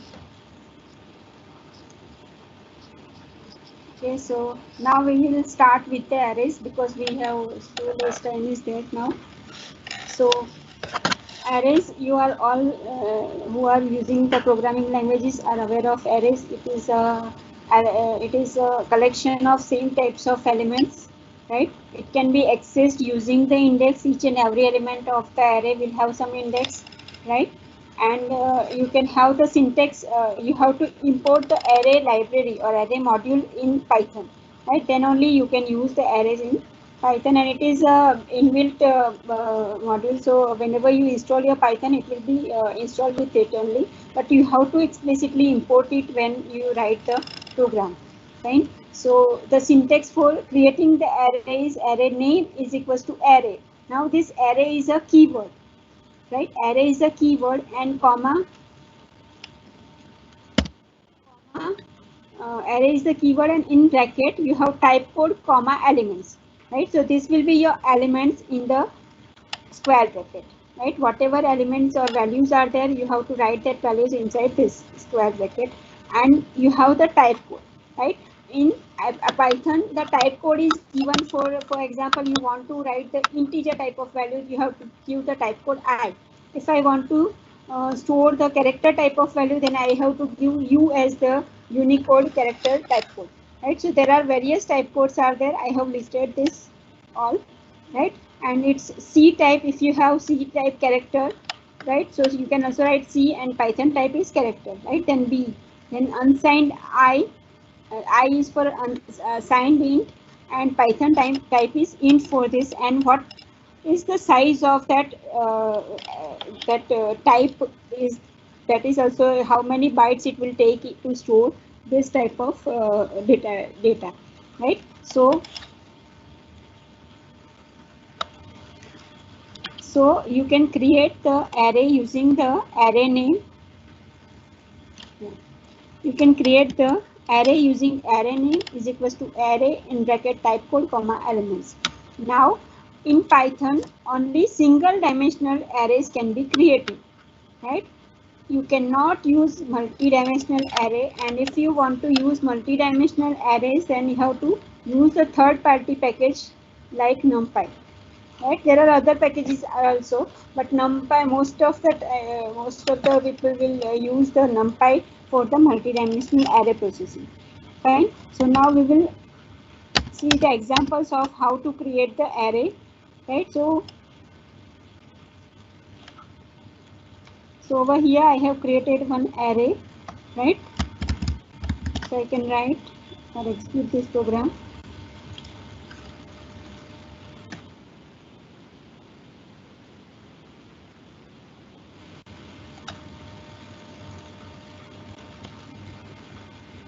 Right?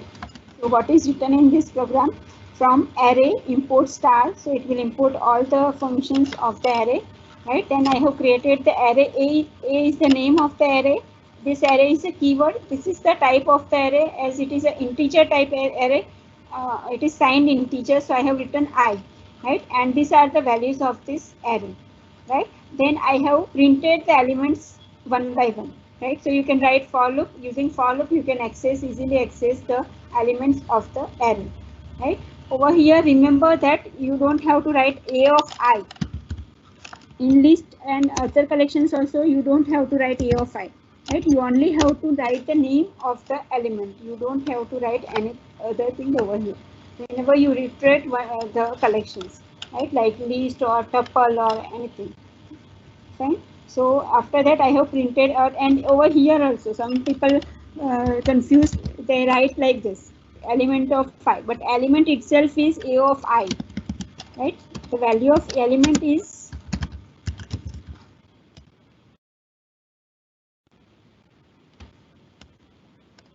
A of I. So you can say that whenever the loop will be executed for first time, your value of I will be 0. Right? Whenever the loop will be executed for second time, its value is 1. So it is implicitly it is done. You don't have to take care of this I, right? So this is the how the array will be created and how you can print the elements of the array. Now the next thing is the character array. Same thing, B array. I have taken U, comma A B C D E. Right? For element in B, you can print this. I can do this also.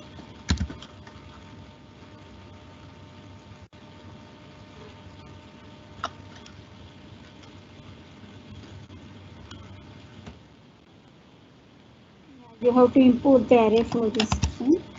So from array,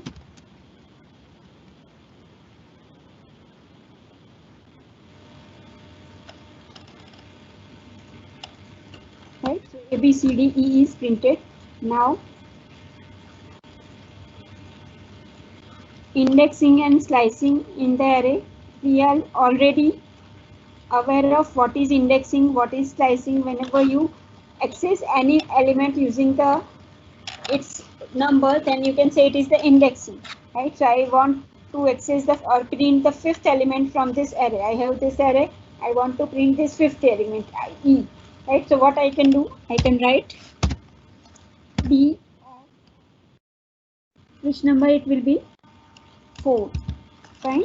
Why 4? Because the array index or any index will start from 0, right? So first will be 0, next will be 1, third will be 2, then 3, then 4. So I can write print E of 4, right? And I again run this program, save it and run it. Right? So again E will be printed. You can see E is printed again. We don't have 2 E's over here. Fine. So this is indexing. Now slicing. Slicing is I want to print all these 3 elements. How I can do using slicing? I can use 1 colon or all the elements after this B. Right? So I can write 1 colon over here. So I can have B of 1 colon. I can run this program. BC, it is in the array form only, right? So array U, BC, DE, right? It is the type, this is the type of the array and this will be the value. So you have to assign this B of 1 colon to some new array and you can print that array then. So I can write, I can write C is equals to B 1 colon, right? For element in C, I can print this, I can run this, right? So now only B, C, D, E is printed. Fine. Now the next, this is the slicing. So negative slicing is also possible if you want to print last three elements. So I can say -1, 2. This will be E will be -1, B will be -2, and C will be -3. So I want to print last three elements. So I can write -1, 2, -3. Maybe I want to change the order. Let me check.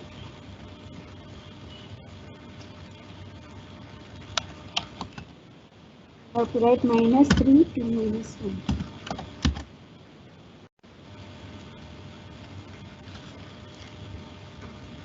Right?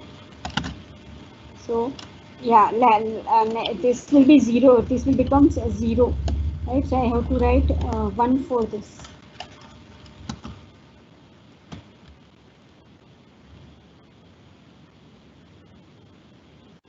For this.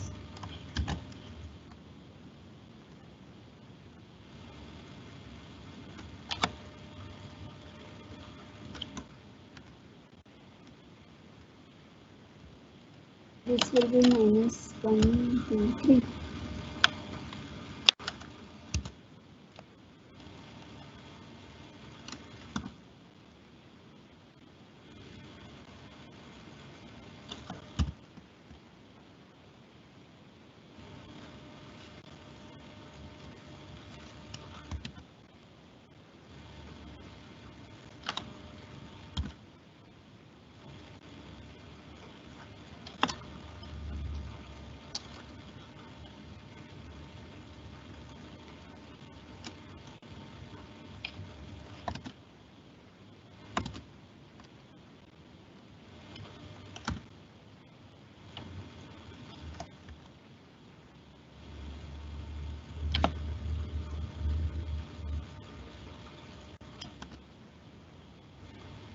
It is only printing -3 and -3 plus 1 is -2.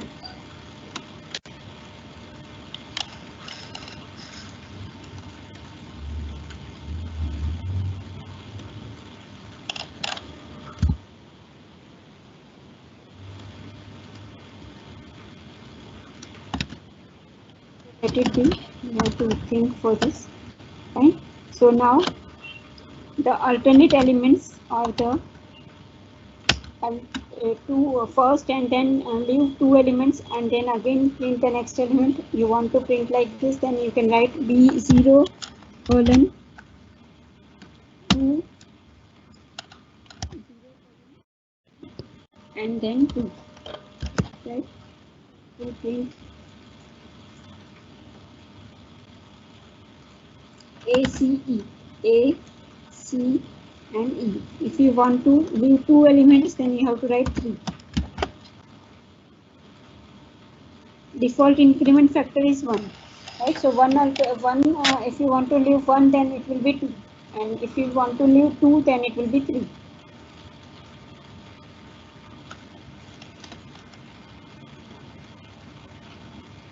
Right? So A and D is printed. This is the examples of slicing. Right? In arrays also you can use the append, count, extend methods. Index is also there, insert is also there. I just show you one example of this. So we will create this array, x is equals to array I comma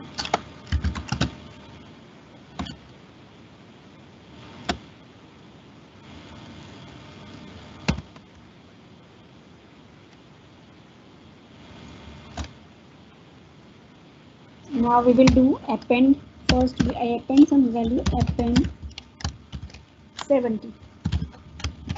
Okay, and then I will print x. Now let us check what is the value of this x. Right, so you can see 70 is inserted into your array. Now we can use the insert method. What you have to give in insert method, and if you want to insert it at the first position, then I will write first comma 15. Right, so first is my index where I want to insert is 15. right? It is similar to list and tuples, similar to list. List only we have done this. So after this we have not printed our array. Print X.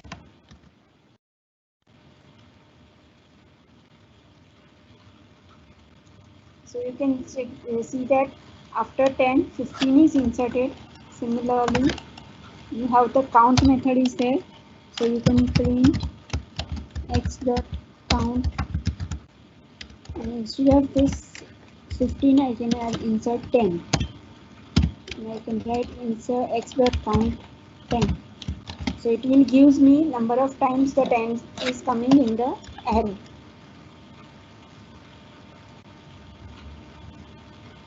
Right, so it is coming for the 2 times over here and here, so it is giving me 2 as the output. Then index, I want to get the index of 50, so I can write print x dot index of 50. Now I run this, right? So it is giving me 5, 0, 1, 2, 3, 4 and 5. 50 will have the 5 index. So these are the simple operations that we can do on the arrays.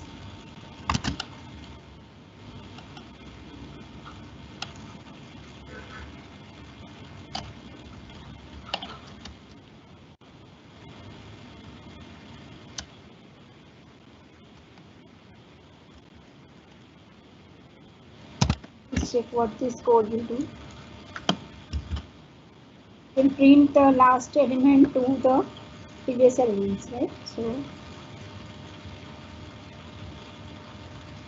it will print 70, then 60, then 50 and 40.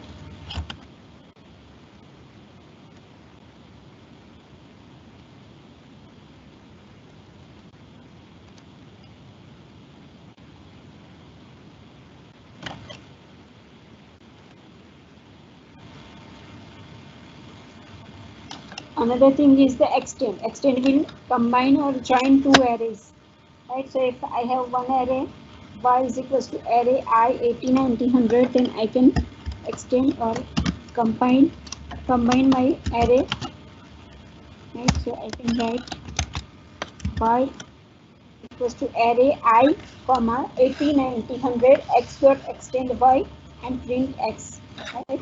So extend method is there which will add or append these elements into the existing array x.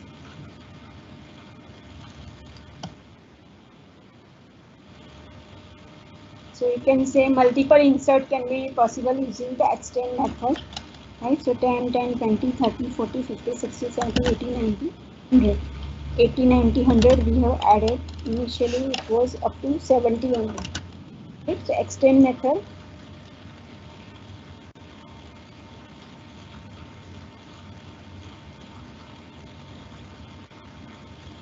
Index already we have done, insert done, pop, you already know pop, right? So you can write print x dot pop. Whatever element is deleted, that will be returned by the pop method. That is not returned by the delete method. That is the major difference between remove method. Major difference between remove and pop. So you can have 100 is pop. So now your list is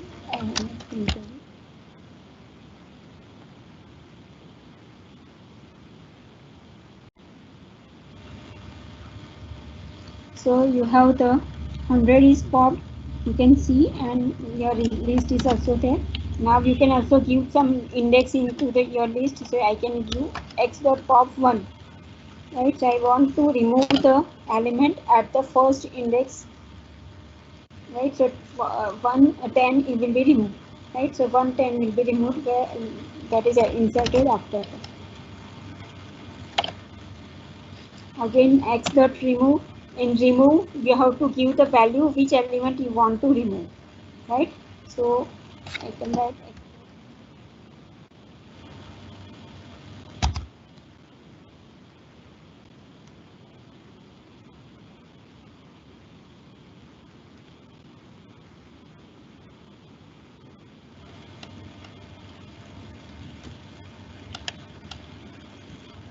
right. So first 10 is also removed because I had given that x dot remove 10, right? So 10 is also removed from the x.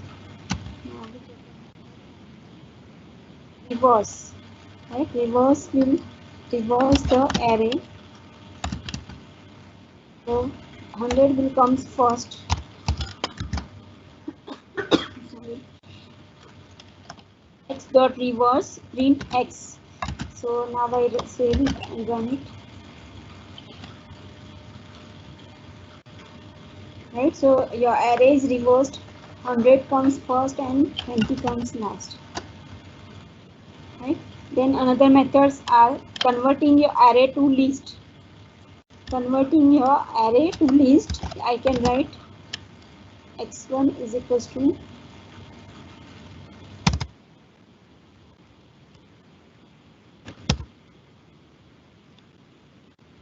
x1 is equals to x, lst is equals to array. This is the method of array, right? We are not doing typecasting over here, but there is a method of array to list which will convert your x1 to the array, to the list, right? X1 is your array and you are converting it to the list.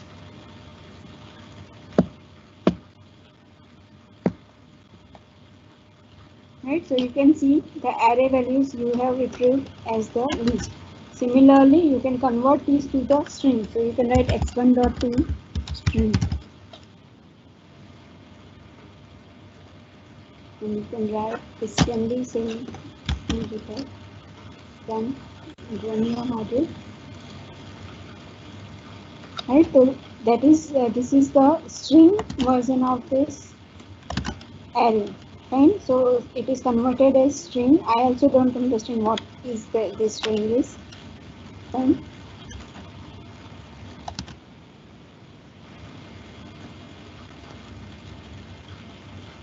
And two attributes of array are the type code. Type code is whenever we create the array, at that time we give the type code. So what is that type code is, if you want to know that, you can use this print x dot type code.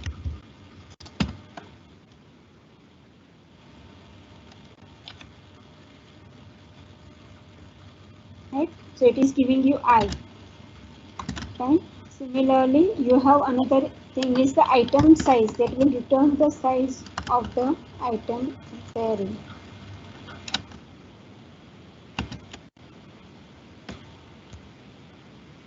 And this,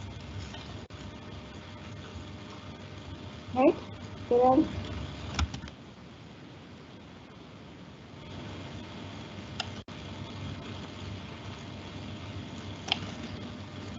are size of the item stored in an array. So integer type is there. So for storing one element of array, it will take 4 bytes.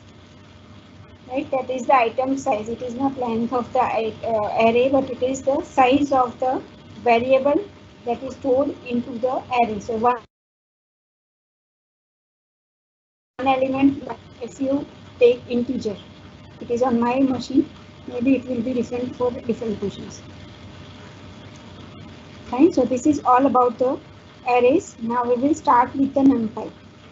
NumPy is nothing but the module which will be used for array processing. Fine, and there are various, so many methods are there using which you can do the array processing. So for multi-dimensional arrays also we can use the NumPy. So I am just explaining the functions of NumPy. First is the array function to create an array, right? Then lin space for creating the linear space, right? Linear space in the sense, if you say starting value is 0, ending value is 0, and the partition between that is 5, so it will be converted accordingly, 0, 0.2, 0.4, 0.5, sorry, 0.6, 0.8 and 1. Right, so I show you the examples of this. First is import numpy and array numpy arr is equals to numpy dot array.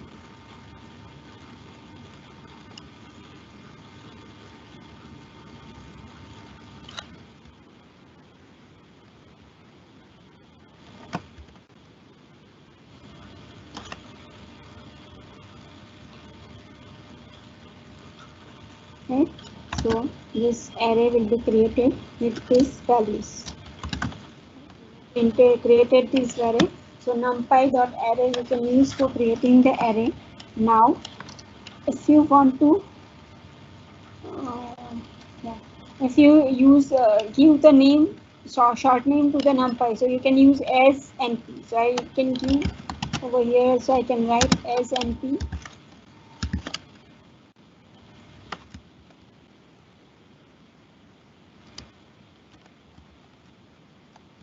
and instead of this numpy you can use np wherever it is required, right? So this is just a short form for this, right?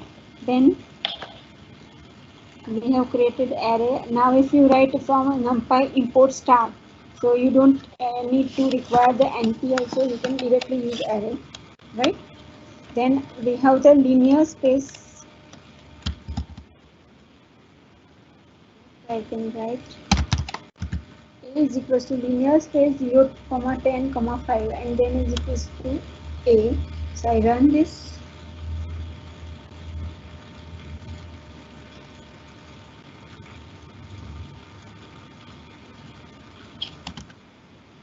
I have to write np over here. Instead of this, I will use this from numpy import star.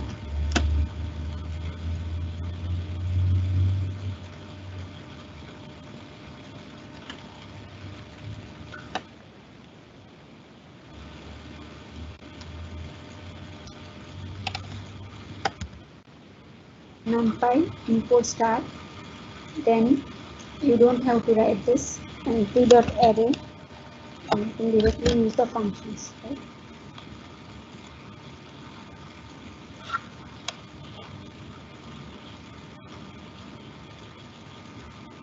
Right, so what it has done, it has started from 0, right? First value is 0, second is 2.5, third is 5.0, fourth is 7.5 and fifth is 10.0. So it has partitioned this 0 to 10 range onto scale of 5, right? Total 5 numbers will be there and that will be division of 0 to 10 numbers, right? So linear space function. Now the next is the arange function. Arange is the similar to the range, right? But it is array range. So you can have b is equals to arange to 10 and the increment factor in this is 1.5. So first value will be 1, second value will be 2.5, third value will be 2.5 plus 1.5 is 4, right? So if you execute this again,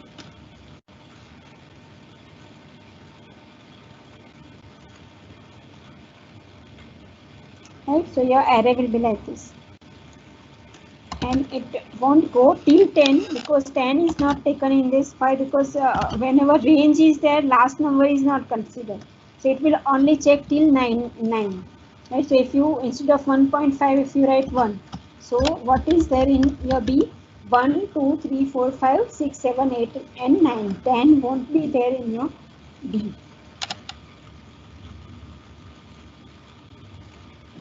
Right? You can check this.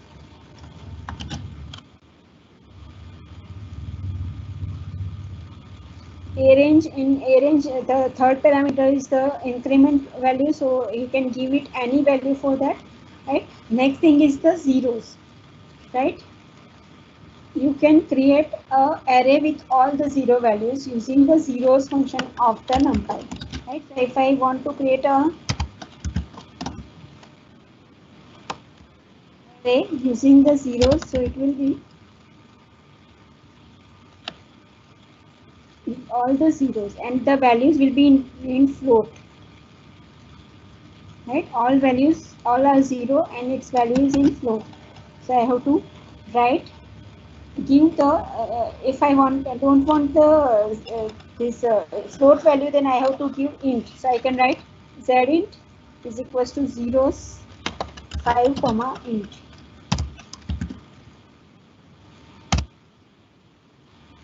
So run it.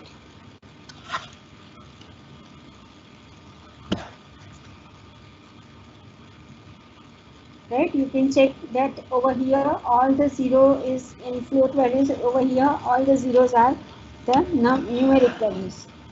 Again I will check over here once, right? This will fill your array using all ones.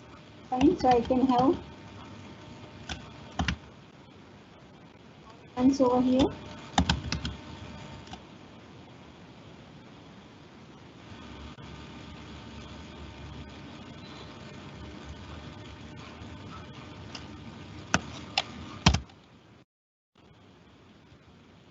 I run this program, so all ones will be there in your output.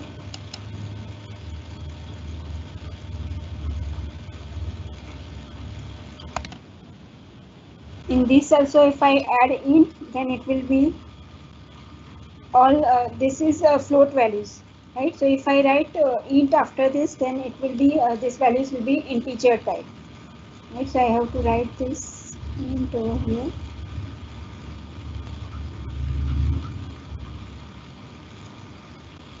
You can write 5 comma int and run it.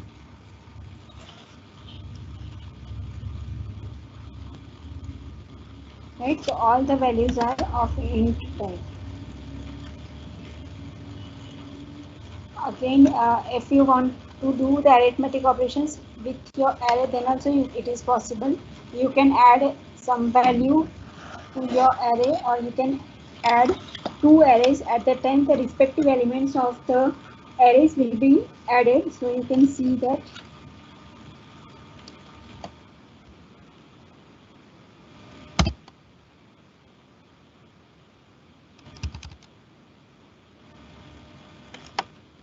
what I have done, zint in is one array with all the 0 values and integer values.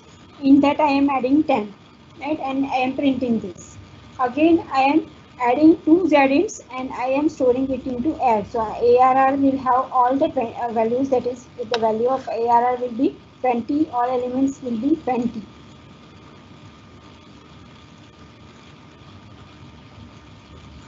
Right?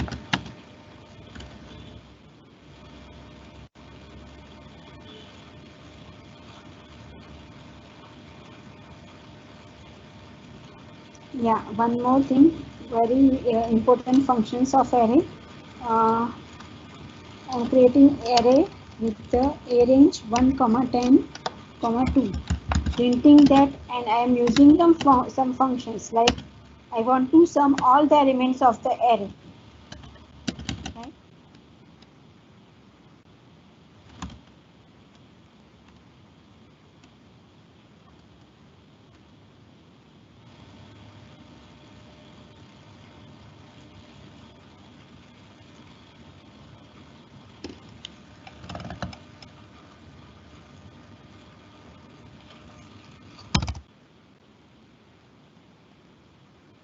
Now what I have done here,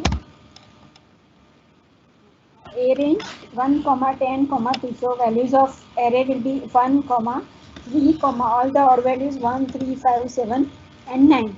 Right, I am printing this, and after that I have printed product of ARR. So it will multiply all the elements of the array and give one single value. Then sum of ARR will sum all the values of array and give returns one value. Minimum will return the minimum from the ARR elements. Max will return the maximum from the ARR elements. So now I can run this.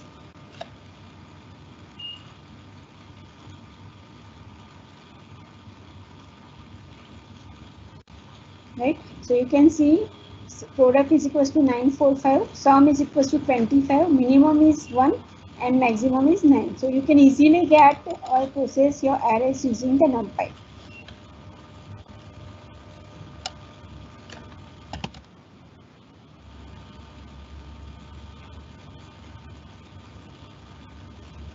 then power function is there, which will calculate the power of whole array raised to 2, right, or raised to any value, right. So all element of the array, if you use this function, then all element of the array will be squared, right. This will calculate the cosine of all the elements of the array, right. Then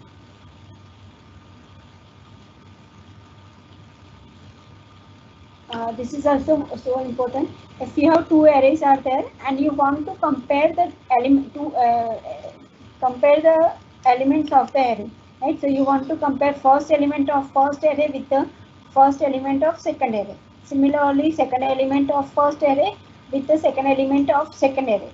At that time, you can have the another variable c, right. So you can store what you can compare this as if a is greater than b. If it is, then it is stored into c. Whatever value, true, false value is there, that will be stored into c, right. So if we consider a and b, so 1 is greater than 0, yes, so c value, c of 0 will be true. 3 is greater than 3, this is 3 is equals to 3, no, false, right. 5 is equals to 5, 7 is equals to 7, 8 is equals to 8 is greater than 9, no, so these values will be false, fine. So and to check that any value is true or not, you can use any function, any of c. So it will returns it will check that any value is true or not. If all c will check if all the elements values are true or not. So you can check like this: a is equals to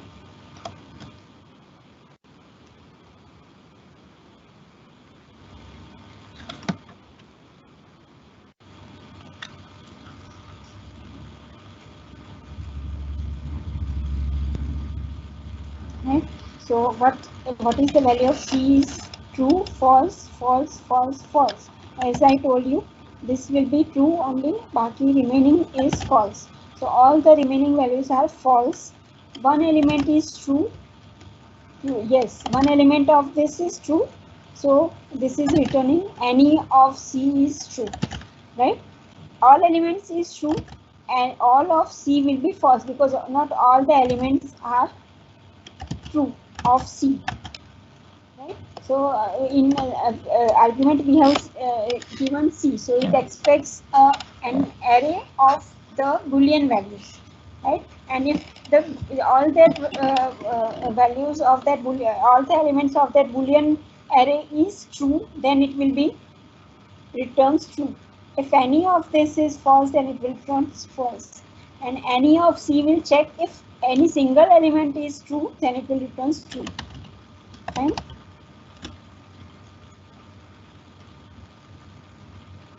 And the last for single dimensional array is arr.ending.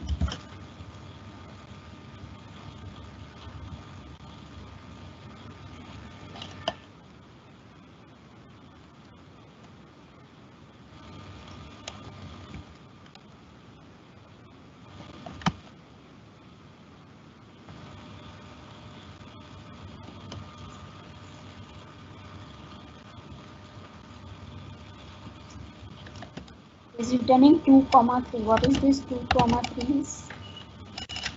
And in arr2.ending. So it will returns the number of rows and number of columns of your matrix, of your array. This is the multi-dimensional array, right? I have declared arr2 as the multi-dimensional array. So what is the ending of arr2 is 2, 3. For arr.ending, it is printing 2 only, fine. And shape, for this this returns the number of dimensions of the array. So this is the single dimensional array, this is arr2 is the 2-dimensional array, and the shape of the arr2 is 2 by 3 array, right. 2 rows, it has 2 rows. This is the first row, this is the second row, and it has 3 columns, 1, 2, 3, and over here also 1, 2, 3. So this is the getting the shape and the dimensions of the array. Now the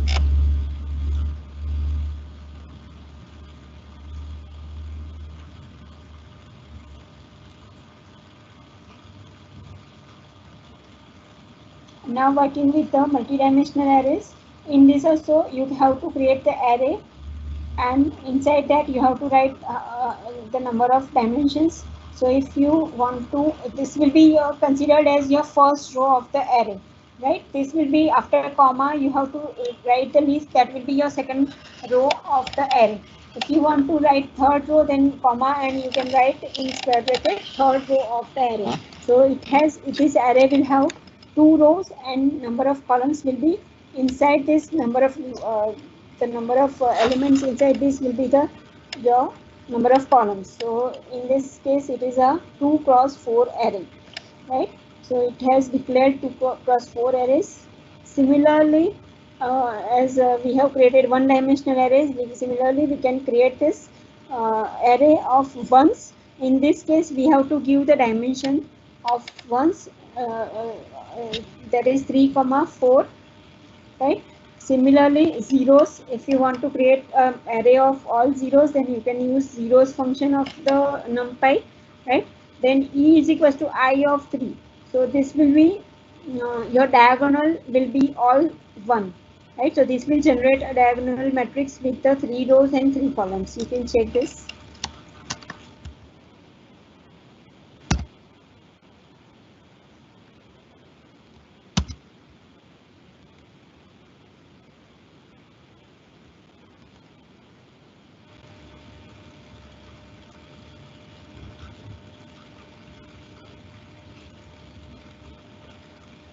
Right, so you can see it is a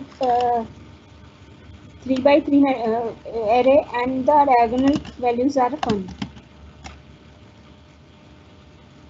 Now d is equals to array, right? You can, it is a single dimensional array. You can convert the single dimensional array to 2-dimensional array using the reshape command, right? So reshape will convert the single dimensional to multi-dimensional array. Over here I had given 2 rows. I have 6 elements are there in my single dimensional array. I can convert it to 2-dimensional using 2 comma 3. So number of rows will be 2, number of columns will be 3, right? And then I have printed D and R, right? Again I have done the same thing. For accessing the multi-dimensional array, you have to give inside the square bracket the row number and the column number, right? Over here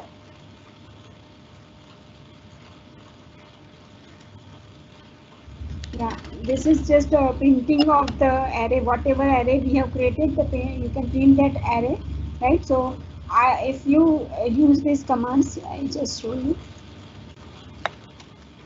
If you use this, then it R of 5 will print you the row, one single row of the array, right? It won't print the all elements, but it just print the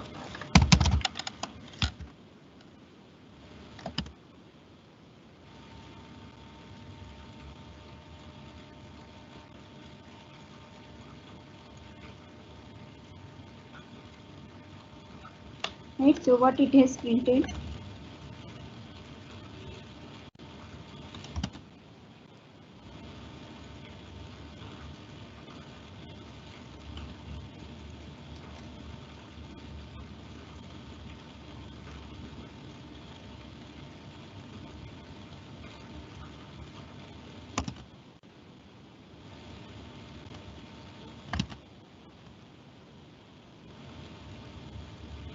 Right, so D that is printed is 1, 2, 3, 4, 5, 6. Right, 2 rows are there, 1, 2, 3, 4, 5, 6. And over here I again I think reshape it. What is the point of it?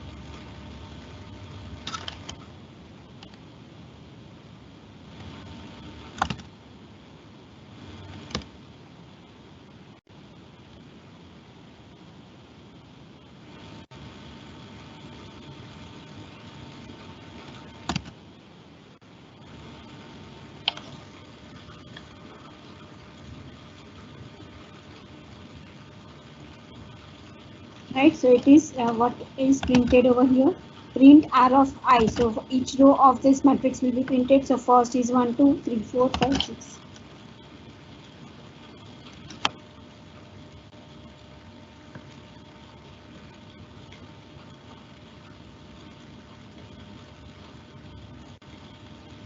So if you want to print the entire matrix, then you have to write 2 for loops as we use in C or Java, right? So you can access the one element of the array using the row index and column index, right?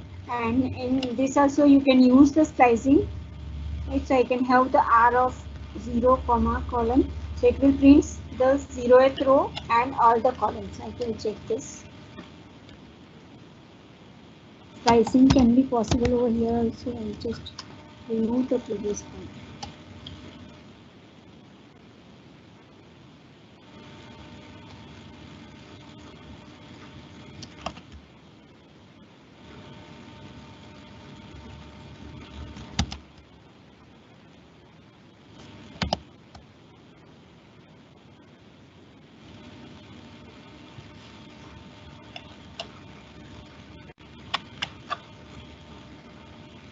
Right? What it has printed R0 column. R0 column is 1 comma 2 1 2. That is the first row, all columns. 0 is the index of the first row and all columns. Second is the R0. R is the name of the matrix array. Right? So R and then all rows and 0th column. So 0th column is 135. So it is printed 135.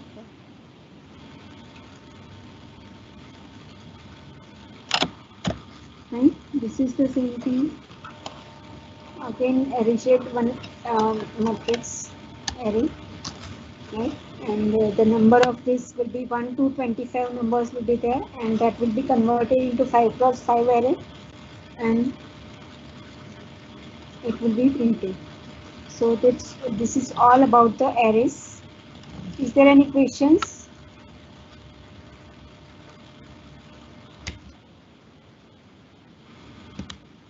Hello. Ma'am, one question is need to know about database connectivity. Yes. For database connectivity, you have to download the modules for this. You can install that using ppp install, right? And whatever database you want to use that for the driver for that will be installed to your computer. Next question is how to create multidimensional arrays in NumPy. That I shown. No? That is only I have taken. Right now, this A is equals to array of 1, 2, 3, 4, 5, 6, 7, 8. So what is this? This is the two-dimensional array. So in the similar way, you can create the multi-dimensional array. And the question is what is difference between append and insert? Append and insert. Yeah, append will only append the value that will be added at the end of the list. Right? And insert will insert the value at the specified location. Right? If you write insert 1 comma 5, so 5 will be inserted at the first index position. Right? And append will append at the end of the list. And insert also, you can, if you don't give the index value, then also it will insert the value. Next question is packages in Python are created in PyCharm only, or we can create in Python also. If it is possible, then how? Yes, you can use this ideally. No? Ideally, you have the facility to write the programs, right? So you can open the file. You can open the ideally shell, right? Python shell. I go to file, new file, and inside this I will create my .py file, and I have the directory structure. I can show from here. Okay? Where is my files are stored? Right? So these are just the editor. PyCharm will show you all the directory or all the files of a single directory together. That is only the difference. Baki, remaining part is same. Right, so in over here also you can create one folder, and inside that folder you can create the __ init file, and you can create other modules over there.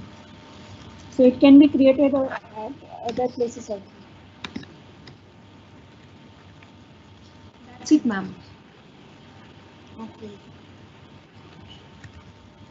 So do I continue or stop over here? It's around the 5 o'clock. 10 minutes are left for the file. So if you have to cover some points, you can cover in 5 minutes. Then we can share the quiz link to the participants. Okay. So next part is if you install any package, and if you install the Python and you want to know either the modules are which modules are installed on my laptop or PC, so you can use this command help modules, right? You can write help, and in single brackets you can write modules. It will show you the list of all the modules. So I can show it to you. Python shell, I will type help. Inside this I will write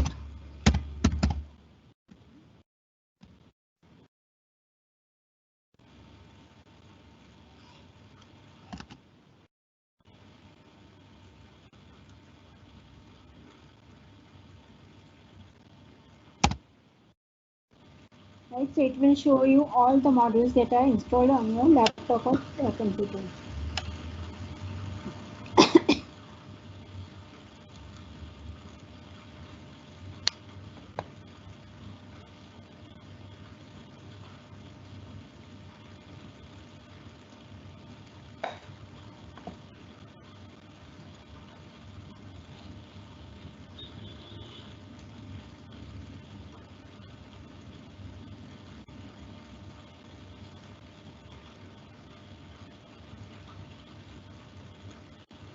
It's taking some time.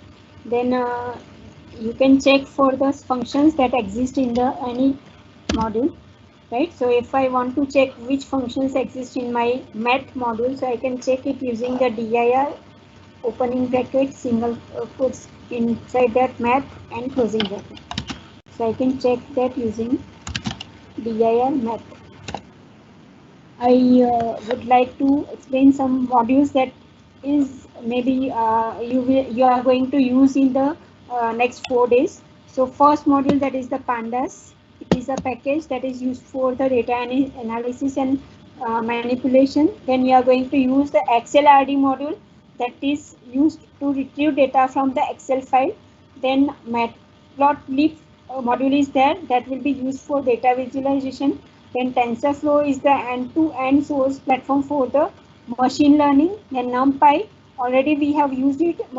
Some function, I have not explained you the entire NumPy. So maybe that will be explored in the next 4 days, right? Then sklearn is for deep learning, machine learning. You can use this sklearn. And Keras is also used on top of the TensorFlow and Theano. And Theano is used in building the machine learning projects, right? And then you are going to use a Flask whenever blockchain portion is there. At the time you are going to use Flask framework and JSON and JSONify. So what is Flask? Flask is a web application framework, and it is written in Python, right? And Django is also a high-level Python web framework that encourages the rapid development and clean design of your website. Then JSONify is there. JSONify is a Python script that takes a .csv file and it converts that .csv file to the .json format, right? .json format is a format like it is a directory like structure. Whatever we have studied in Python's directory, it is the structure like that, in which you have the key and the value pair is there, fine. So you can use the key value pair, and that is most used in the even mobile applications also. What is done in whenever you write any mobile application, you cannot directly connect it to the database, right? You don't fetch any data directly from the database. So what is done in that? Your data will be first read from the database to some middleware, right? So you can use PHP, Python for that middleware. So it will convert, or you can write APIs in that middleware. So even I can use Java also for that middle part writing, code writing. So you have to write APIs over there. So you only have to now what Python, mobile app will do, it will only calls that API, right? So API, what they do, they access database and they return the values in the JSON format. That JSON format will be used by the mobile app, right? So that way JSON file, JSON is very much important data format, right? And JSON is also there. It is a built-in package for encoding and decoding of JSON data in the Python. Right? So you are going to learn or use these frameworks and modules in the coming 4 days. Now I think output will be there, right? So this is showing you all the modules or packages that are installed on my computer. Right? Its size is so large, so I cannot show you. Like SciPy, right? Then I have also installed Pandas, so I can find it over here.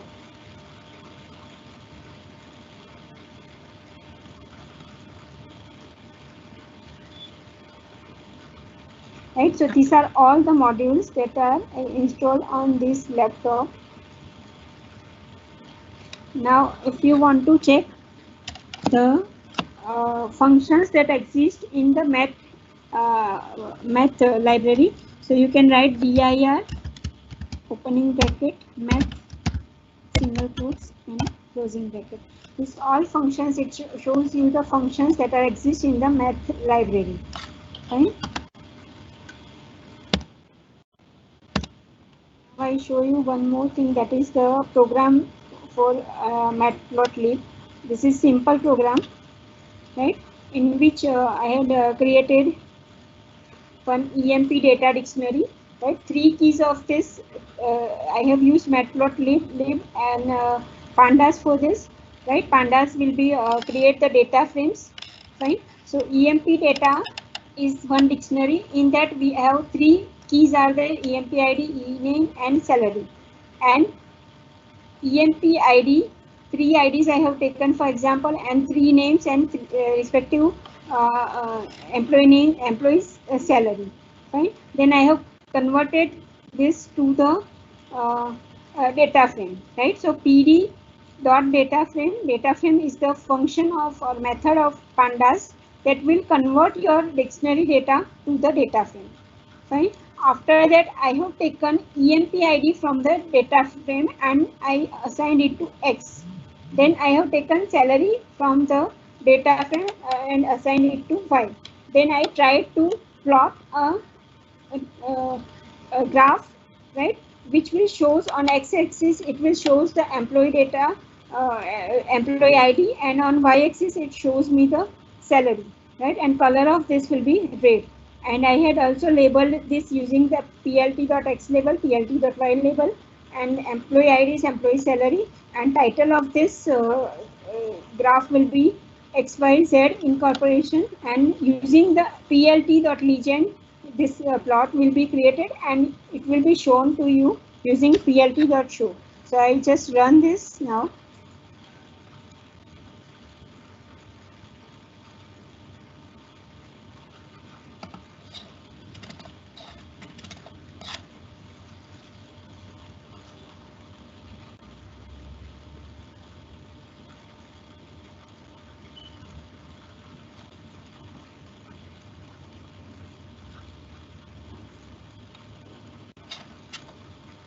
Yeah, so this is how simple you can create the graph using the matplotlib, right? So in this you can see over here x-axis you have the employee ID, on y-axis you have the salary, right? And this bar graph will show you the data of employee versus the salary.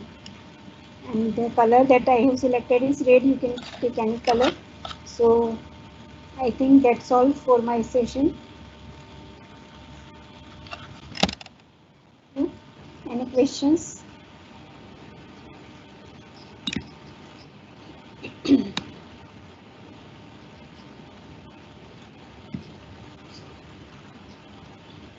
There is a question.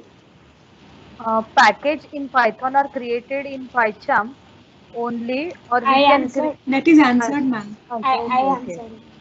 okay, okay. So right now no questions are there. Just one Yes. request to please show the how database connectivity is done with an example. Right now I don't have that code, and if it is, I think it is not there with me. If you want, I can share the material of that with you. Okay? You just give your email ID, so we can share that material. The code is not with me right now. I have not returned the code for that because that is not included in this 2 days. Okay, ma'am. So no questions are there right now.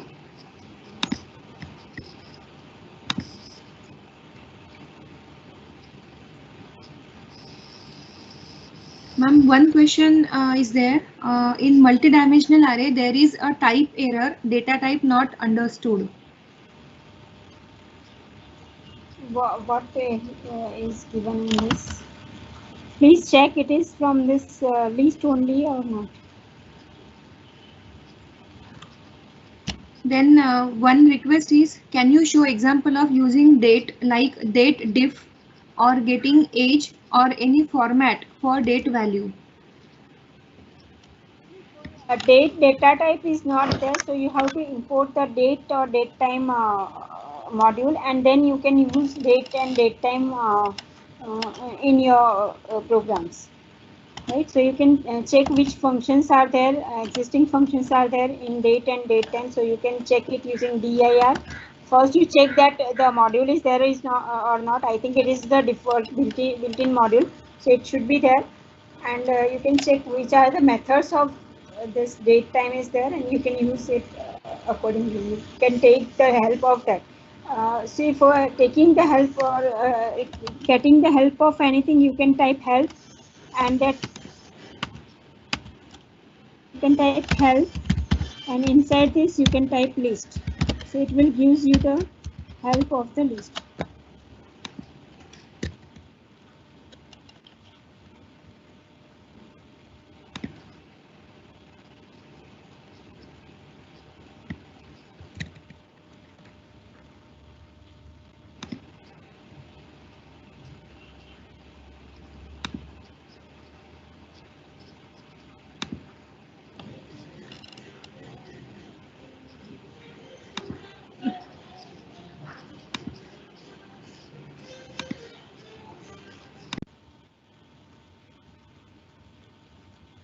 It is not showing right now. The text is, I think, so large. Right. So what it is showing is the list, help for list.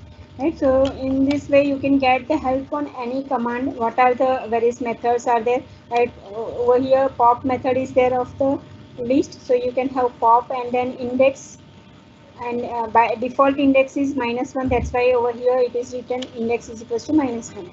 Right. So if the detail of this description of this is also given, that remove and return an item at index, right? Raises index error if list is empty or index is out of range. So if the index is not in your list and you give there are 10 elements are there and you give pop 100, so it will gives you the error, so which that is index out of bound error and raises index error. So such way you can get the help for that module. Right?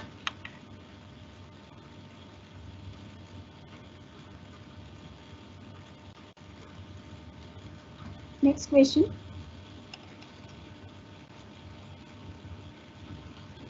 There are no questions, ma'am. Okay, so thank you all for listening me for 2 days. I tried my best. I don't know how much you enjoyed my session. So write that in my feedback. So because basically I am a teacher, so I don't know how much I satisfied you. Thank you. Thank you, ma'am, for the wonderful sessions. We have got many comments that the session was very informative, very nicely you have explained all the concepts. So, and even I have enjoyed the sessions at the same time. So thank you so much for your whole patience for sitting there and explaining all the concepts throughout the day. It's very difficult to conduct the session throughout the day. So thank you so much for all your efforts, for the efforts for the teaching, for creating the learning material. Dear participants, we will be sharing this learning material to all of you after this FDP completion. So please bear with us. We are getting many requests that please share the PPTs. So as soon as possible, we will be sharing you the PPTs and learning materials and the codes as well. Uh, let's end this session today. Tomorrow the session will start sharp 10 o'clock with the machine learning. Okay. Okay. Thank you All so the much. best for the remaining session. Yes, and the quiz link is shared with you all. So that quiz link will be open till 6 o'clock. So please be on time, maintain the time limits and fill the quiz. All the best. Okay. Thank you. Thank you, ma'am. Thank you, Bye-bye. ma'am. Bye bye. Bye. Bye. Bye, everyone.